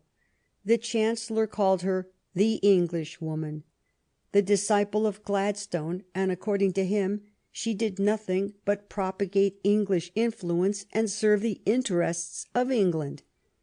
She had never ceased to look upon England as her country. She had shed tears over the annexation of Schleswig and Hanover. She had much more influence over her husband than was desirable. She was always trying to indoctrinate him with her ideas, and Bismarck always came back to the unpardonable crime: she was English, and he detested England with all the force of his Prussian hate. One day, toward the end of the siege of Paris, in a familiar talk, he gave free vent to his sentiments about England and the Crown Princess Victoria. "No, this is too much," he exclaimed. "Those English have unheard of pretensions. Would you believe that now they want to send a gunboat up the Seine to look for the English families that have remained in Paris? I know all about that. What they really want is to find out if we have sunk torpedoes, so that the French vessels may afterwards go up the river behind them. They can't endure little Prussia increasing in such a way. Prussians exist for them only as long as they can use them as mercenaries. I'm sure of it. It's what all the higher classes in England think. They've never known us, and have always done everything they could to injure us. The Princess Royal is the incarnation of what I'm telling you. She is full of the condescension she showed in deigning to marry into this country." The new Emperor and his wife, deeply attached to each other and both of noble character, were willing to forget, in the interest of the Empire, the rough speeches of a minister who was puffed up with his own importance, but indispensable. Nothing was changed in the official position of the Chancellor. On taking the title of Emperor and King, Frederick III published a manifesto in which he praised the faithful and courageous adviser who gave form to the political plans of the great Emperor and assured their success, and he was declared indispensable to the country. The only notable event of this 3 months' reign was a dispute between the Empress Victoria and the Chancellor, in which the Emperor decided in favour of the Chancellor. Already in the reign of William I there had been talk of a marriage between the Princess Victoria of Prussia and Prince Alexander of Battenberg.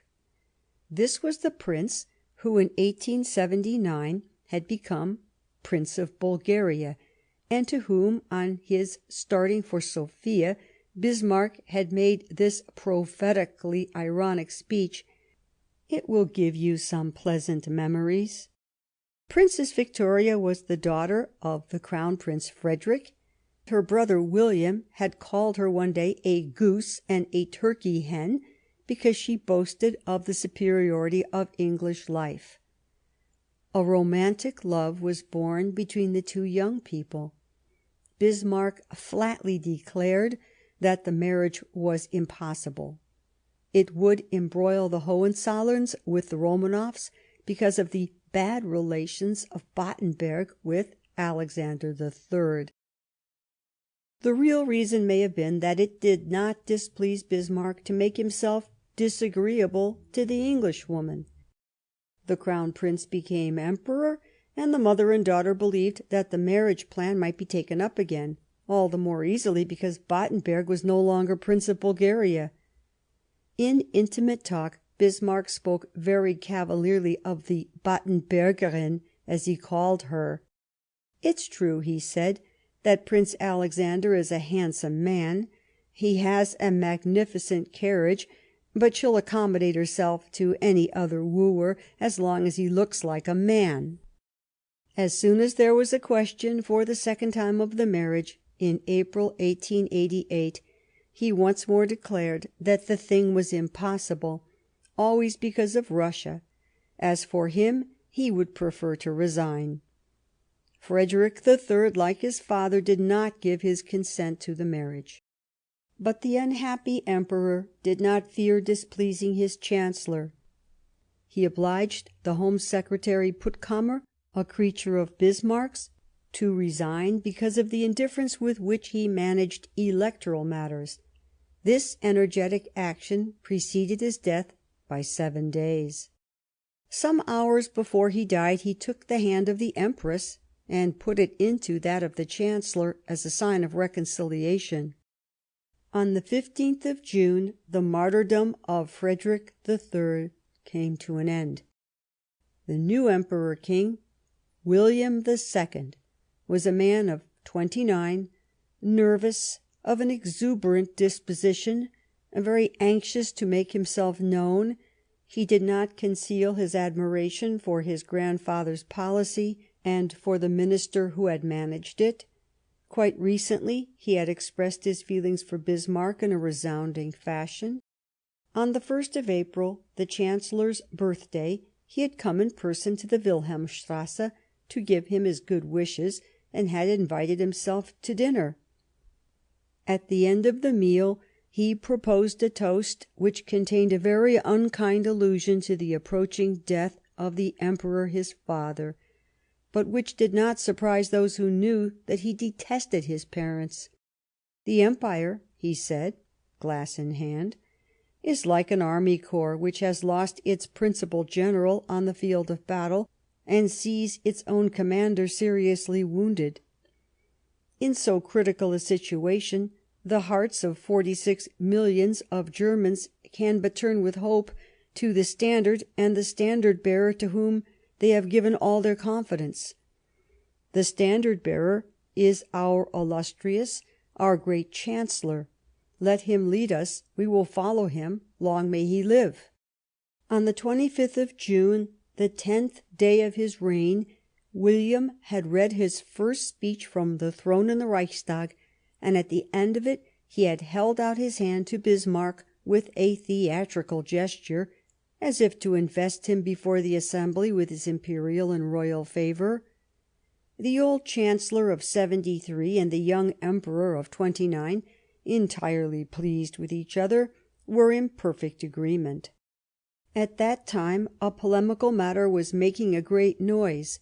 It had to do with the posthumous publication of the diary of the Emperor Frederick in 1870 and 1871, in which the conduct of Bismarck at that period was often severely judged. The Chancellor, whose pride was ungovernable, and who thought he guessed this publication to be a piece of revenge of the Englishwoman, fretted and fumed. "We'll begin by saying it is a forgery," he said. "Personally, I feel more sure even than you do of the authenticity of the diary, but that doesn't matter. It must be treated as a forgery." The calumny did no good, and then Bismarck had an action brought for violation of state secrets, but the action ended in the acquittal of the accused, a professor at the Strasbourg University.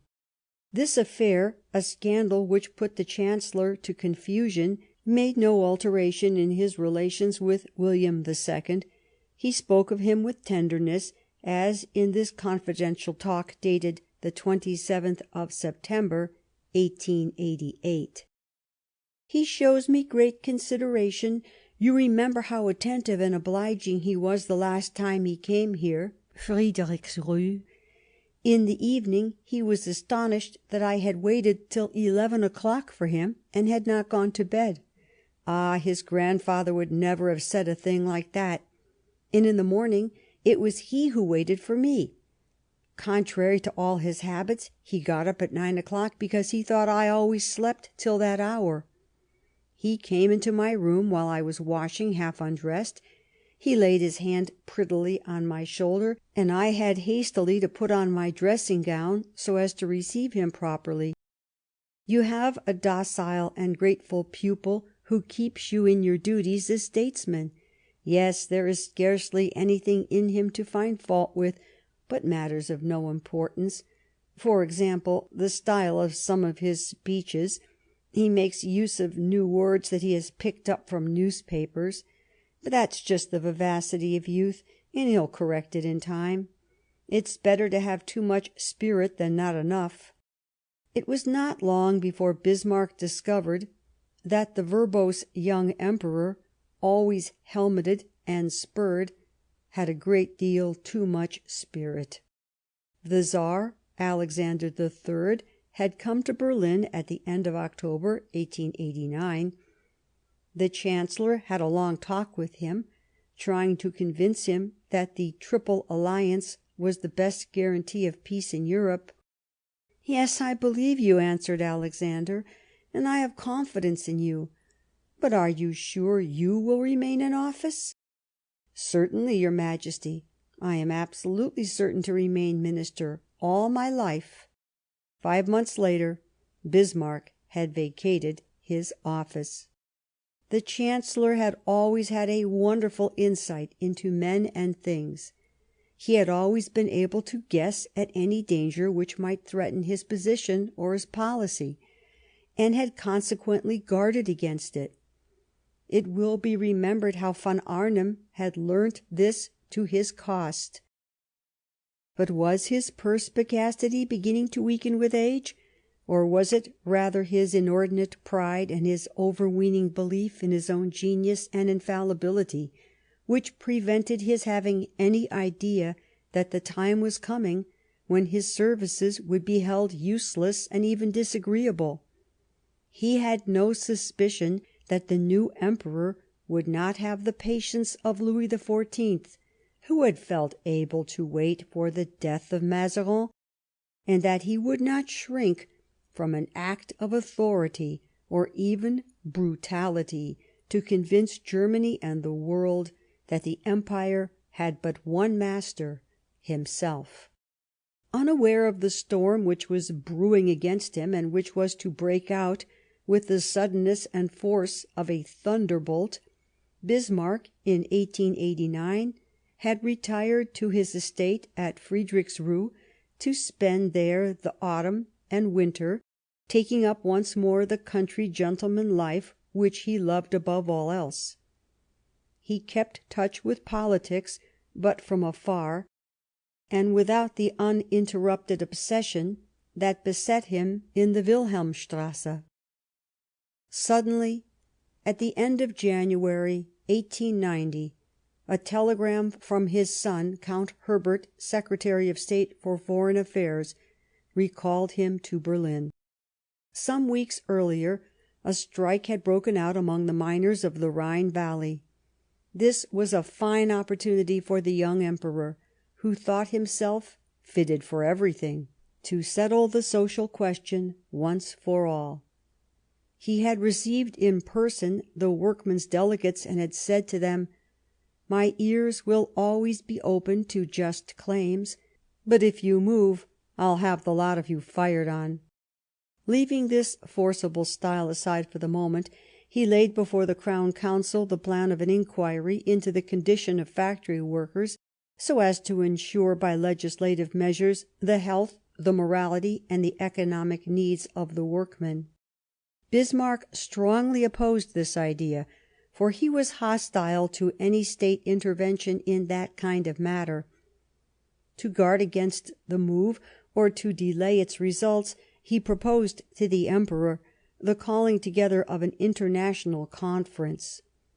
If Germany, in fact, were alone in regulating the duration of work, she would find herself beaten by foreign competition. William accepted the idea of this conference.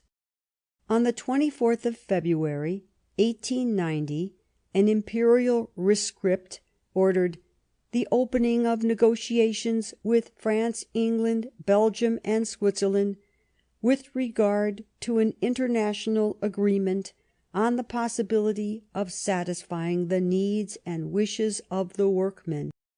The rescript did not bear beside William's signature that of the Chancellor. It was the first time for 27 years that an official document had not received Bismarck's countersign. There could be no doubt of the complete emancipation of the young Telemachus, or of the coming disgrace of the old Mentor. Bismarck attempted to win back the game. He reminded his master that an ordinance of Frederick William IV, given in 1852, declared that no important document could be prepared without the actual participation of the President of the Council. The Emperor, as his only answer, spoke of repealing this ordinance, and meanwhile he asked the Chancellor for a written report on the question. While this was going on the 14th of March, Windthorst, the leader of the Centre, paid Bismarck a visit. Elections had quite recently formed a new Reichstag, and the object of Windthorst's visit was no doubt to look into the situation as it affected the different parties, and especially the Centre. William II knew of this visit. He believed that a political coalition was being plotted against him, and the very same day he sent the chief of his civil cabinet, Lucanus, to ask for explanations. To the envoy Bismarck replied, "Kindly tell His Majesty that I recognise in no one whatsoever the right to dictate to me the choice of persons who cross my threshold." The next day, the 15th of March, the two adversaries, face to face, played the great scene of the fifth act. William went in person to the Wilhelmstrasse at 10 o'clock in the morning, without letting himself be announced. Bismarck was still in bed. He got up hastily. "What do your negotiations with Windthorst mean?" asked the Emperor abruptly. Bismarck answered that he had negotiated nothing, and then, with entire self-possession, he added, "I can allow of no supervision in my relations with the deputies, and I grant to no one the right to give orders in my house." "Not even when I give orders to you as a sovereign?" "Not even then. The orders of my Emperor stop before the door of Princess Bismarck's drawing-room. Moreover, it is but to keep a promise made to the Emperor William I that I have remained in the service of his grandson. If I am troublesome to your Majesty, I am ready to resign." The same day the International Conference was opened in the Chancellor's Palace. On the 16th of March, Bismarck said to his faithful Busch, who could not believe his ears, "I can't stop here any longer. The sooner I go the better. I can't go on in this way." He goes so far as to want to know whom I receive, and he has spies who scrutinize those who come in and go out. He wrote this rescript on labour questions because he has unlimited belief in himself, though he knows nothing whatever about business. The rescript can only do harm. I told him so, but he is much too arrogant to listen to me. During the morning of the 17th of March, General von Hanke, chief of the military cabinet, went to the Chancellor's. The Emperor, he said, expects the resignation of the Prince. He will be ready to receive it at 2 o'clock. Bismarck replied that his health would not allow him to go out that day. He wanted some time still for drawing up his deed of resignation. In the afternoon he unbosomed himself again to Maurice Busch. "Ah, things have progressed more quickly than I thought. At first I thought that he would be grateful to me if I still remained some years with him. But on the contrary, I perceived that his one idea, his one desire, was to get rid of me, so that he might govern by himself, with his own genius, his own glory. He has had enough of the old Mentor. He wants more docile agents now. But as for me, I cannot make up my mind to bend the knee before him. I cannot make up my mind to lie under the table like a dog. He wants to break with Russia, and he hasn't the courage to ask the Liberals for the increase of the army. I've had enough of court intrigues, enough of their insolence, enough of being spied upon. My retirement is absolute, final. I will not be responsible to crown my career for the blunders of a presumptuous and inexperienced mind." That same evening William again had Bismarck asked for his resignation. A special donation was assured him. "I don't doubt His Majesty's goodness," answered the Chancellor bitterly, "but I have a career behind me that does not permit me to end with a tip, such as one gives to the postman on New Year's Day." At last, on the 18th of March, the Chancellor drew up his letter of resignation, which he did not send in till the 20th. He began by giving long explanations concerning the royal ordinance of the 8th of September, 1852. He could not admit for himself the capitis deminutio which would result from the revocation of this ordinance. After 6 long pages he ended thus: "If I may trust my impressions during the last weeks, and the communications made to me yesterday by the civil and military cabinets of your Majesty, I feel persuaded that I enter into the views of your Majesty in handing in my resignation, and I can therefore count with certainty on its acceptance." And last of all came this paragraph, the Parthian arrow: "It is already a year since I should have asked your Majesty to relieve me of my office, if I had not believed that your Majesty wished still to profit by the experience and capacity of the faithful servant of your predecessors. Now I am sure that your Majesty has no need of me, and I may retire from political life without fear that public opinion may think my decision too premature. Bismarck." The next day Bismarck received at his table the delegates of the Labour Conference. He was in very good spirits, and had never eaten with better appetite. "You see, Monsieur Jules Simon, a man cannot die until he has smoked 100,000 cigars and drunk 5,000 bottles of champagne." "I am delighted to hear it, Your Excellency," answered the French delegate, "for then I have a long time still to live." On receipt of the longed-for letter, the Emperor offered Bismarck the title of Duke of Lauenburg. "I humbly ask your Majesty," he replied, "to permit me in the future to bear only the name and the title I have borne up to now." Public opinion heard of Bismarck's resignation with a feeling of amazement, but also of relief. For 28 years he had weighed so heavily on men and things. Nevertheless, on the day of his departure from Berlin for Friedrichsruh, he was accompanied to the station by an enormous crowd, cheering him and covering him with flowers. The fall was a hard one for this old fighter of 75.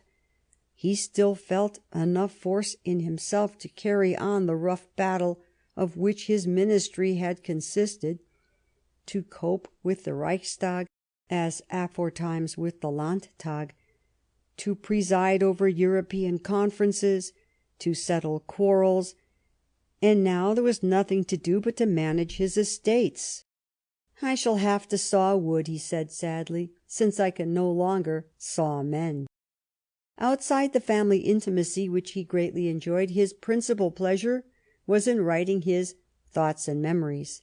It was the picture of him that he wished to leave to posterity, a picture faked, as in all autobiographies, and all the more faked when the personage has played a greater part in the world's stage. He had a newspaper at his service, the Hamburger Nachrichten, and in it he had his successor, General Caprivi, torn to pieces. At court they pretended not to see it, but the irritation on both sides was extreme. Today, when the pan-Germanist Germany of William II is possessed by the madness of greatness, the fever of extravagance, which for her, as for the sick seized with general paralysis, are the infallible symptoms of a fatal termination, it is truly curious to see the advice to his successors which Bismarck had published in the press. He was opposed to all fresh wars. By war nothing can be obtained, only what was gained can be lost. Germany ought to be supremely indifferent to Balkan politics. If Austria wishes to pursue private interests in the Balkans, she ought to seek support, not in Germany, but from the countries that have interests in the East: England, France, Italy. The Balkans do not interest Germany. The Empire of the Seas and the Weltpolitik, questions into which William II cast himself headlong, were not matters for Germany. I think it unnecessary on the part of Germany to rival the French or English fleets. Still, we ought to be strong enough on the sea to be able to influence the second-rate powers which we cannot reach by land. We must guard against exaggerated economy in naval matters, but also we ought to distrust fantastic projects which would put us into collision with nations which are important to our position in Europe. Nothing could be more absolutely contrary to the interests of Germany than to engage in enterprises more or less daring and adventurous, with the sole desire of putting our fingers into every dish and flattering the vanity of the nation or satisfying the ambitions of those who govern it. That these counsels would one day prove so many prophecies was not suspected. But anyhow, for the mass of the German people, the fallen god became more and more the national hero. William II had the good sense to understand it. In 1895, on Bismarck's 80th birthday, he went in person to Friedrichsruh to offer the former Chancellor a sword of honour, thus inaugurating the fetes which took the character of an apotheosis. But Bismarck could not lay down his arms. The visit to Paris in October 1896 of the Tsar Nicholas inspired the Hamburger Nachrichten with a very violent article against the policy which, little by little, had estranged Russia from Germany. Once more it was aimed at Caprivi, or rather at his successor Hohenlohe. But this was forgetting the Congress of Berlin, at which Bismarck himself had begun the work of estrangement. It was the last roar of the wounded lion. In spite of his strong constitution and grand look, the old man's health was declining. The death of his wife, which happened in 1894, after 47 years of marriage, had been a grievous sorrow to him. He himself was tired of life. He died after a few hours' illness on the 30th of July, 1898, aged 83 years and 4 months. He had arranged his funeral beforehand, so that it might bear a character of quietness and simplicity. "I will not have official lies on my tomb," he had said. He had pointed out the spot in the park at Friedrichsruh in which he wished to lie, and had drawn up the epitaph to be read on his tomb: "Bismarck, faithful servant of the Emperor William I." At Berlin, on one side of the Königsplatz, in front of the palace of the Reichstag, Bismarck's monument, the work of Begas, has stood since 1901. It is colossal, as suits the man and the country. Among the allegorical groups that surround the pedestal, in a fine bronze, the artist has represented a giant blacksmith forging on an anvil an enormous sword. Such is properly the picture which history must keep of the Iron Chancellor. He is the man who forged Germany by repeated blows of the hammer. That he changed his home policy, that he began by being nothing but a country squire of frankly reactionary spirit, a Prussian of a narrow conservatism, to become one day the partisan of universal suffrage and the incarnation of the Germanic fatherland, that has its interest, but it is not what history will best remember. What history will above all remember is this: in 1862, when Bismarck took the presidency of the Council, Prussia was an ill-constituted body with gaps among its members. She held only second rank among the German states. In 1866, Prussia had soldered its bits together into a block stretching from the Rhine to the Niemen, her supremacy assured in an incontestable fashion.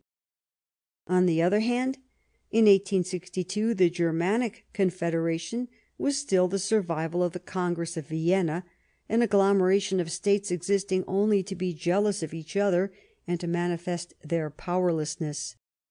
In 1871, the German Empire was a vigorous organism, well-tempered, held under a strong discipline by the chief who had put himself at its head, who had organized it and led it to effective action.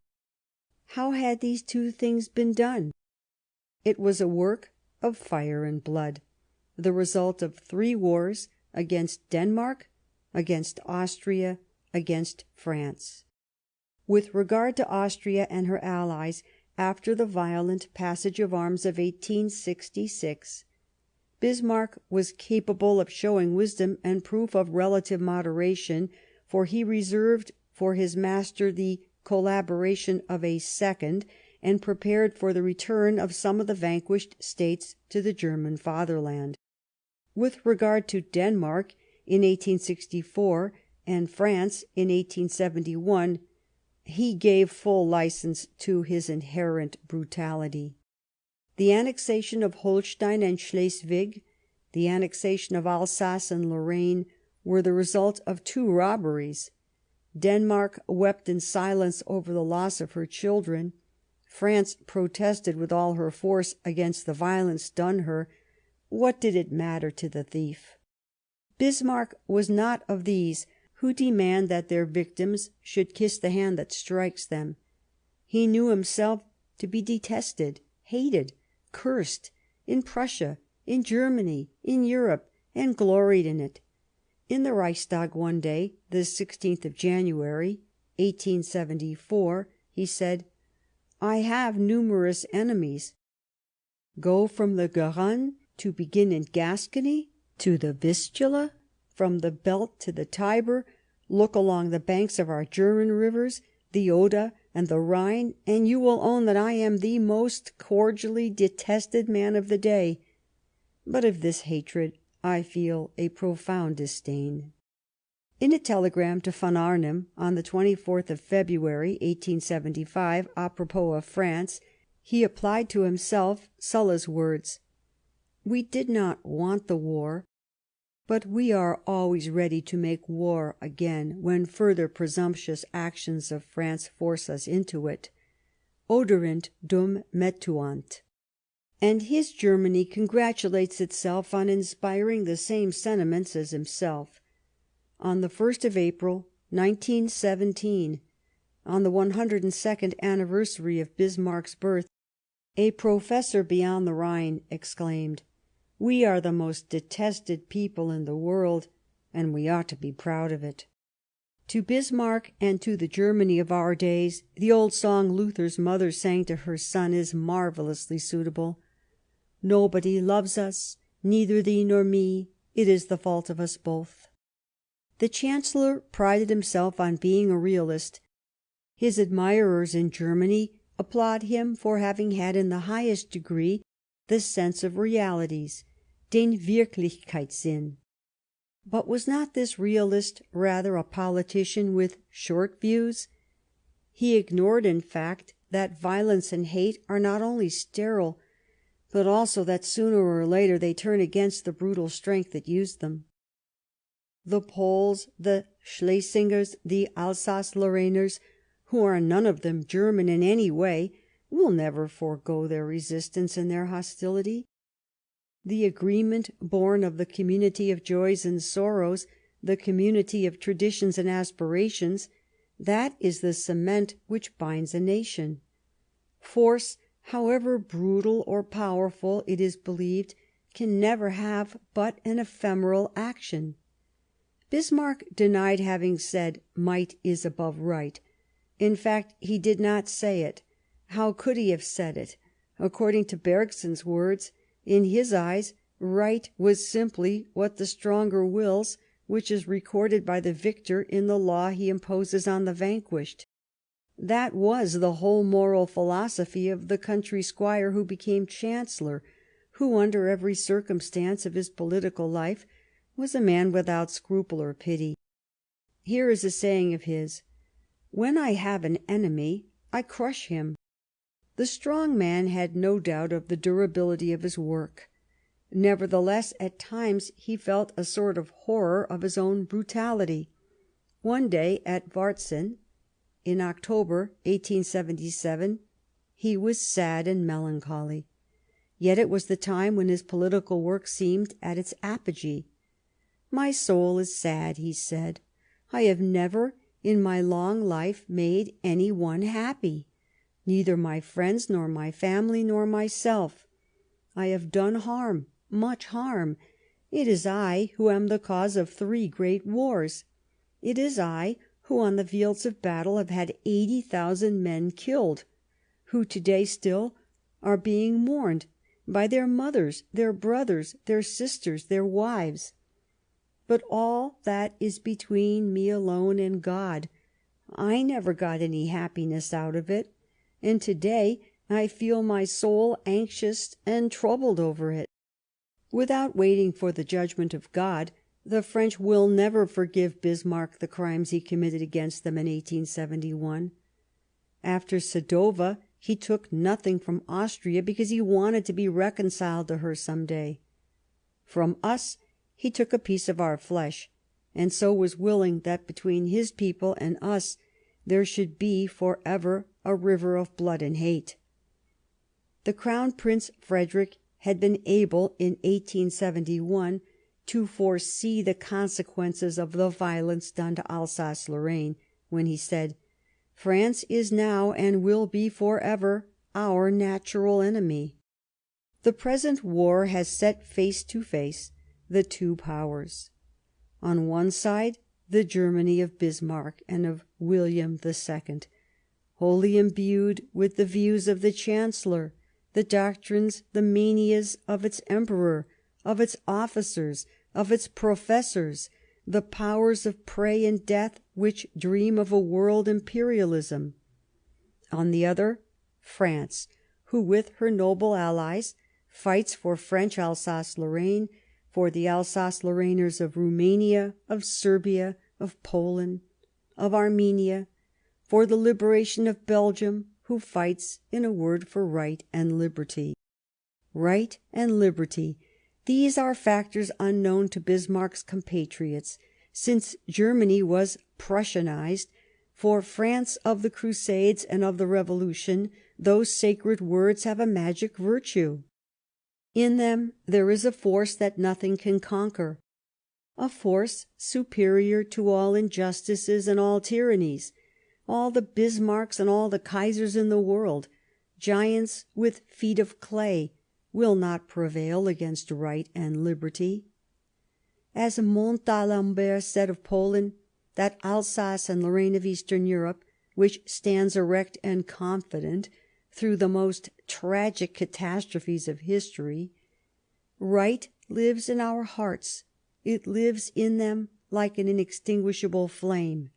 It is at that flame that one day God will light the fire of his justice and his vengeance. Bismarck, as we have seen, wished to have inscribed on his tomb, the proudly simple epitaph, "Faithful servant of the Emperor William I." What does this mean? In faithfully serving William I, he served lying, violence, and robbery. On the tombs of our children, mowed down in the trenches, hurled from the clouds, perished in the waves, we put this inscription: "Servants of the right, of honour, of liberty, history and the human conscience will always know where their admiration and gratitude are due." Of the dead man of Friedrichsruh they will say that if he was a genius, he was the genius of evil, and that his work conceived in violence will perish in violence. Of the French and the Allies killed since 1914, they will say that they were the avengers of morality, the soldiers of humanity, and that their glorious work will be crowned by the triumph of right.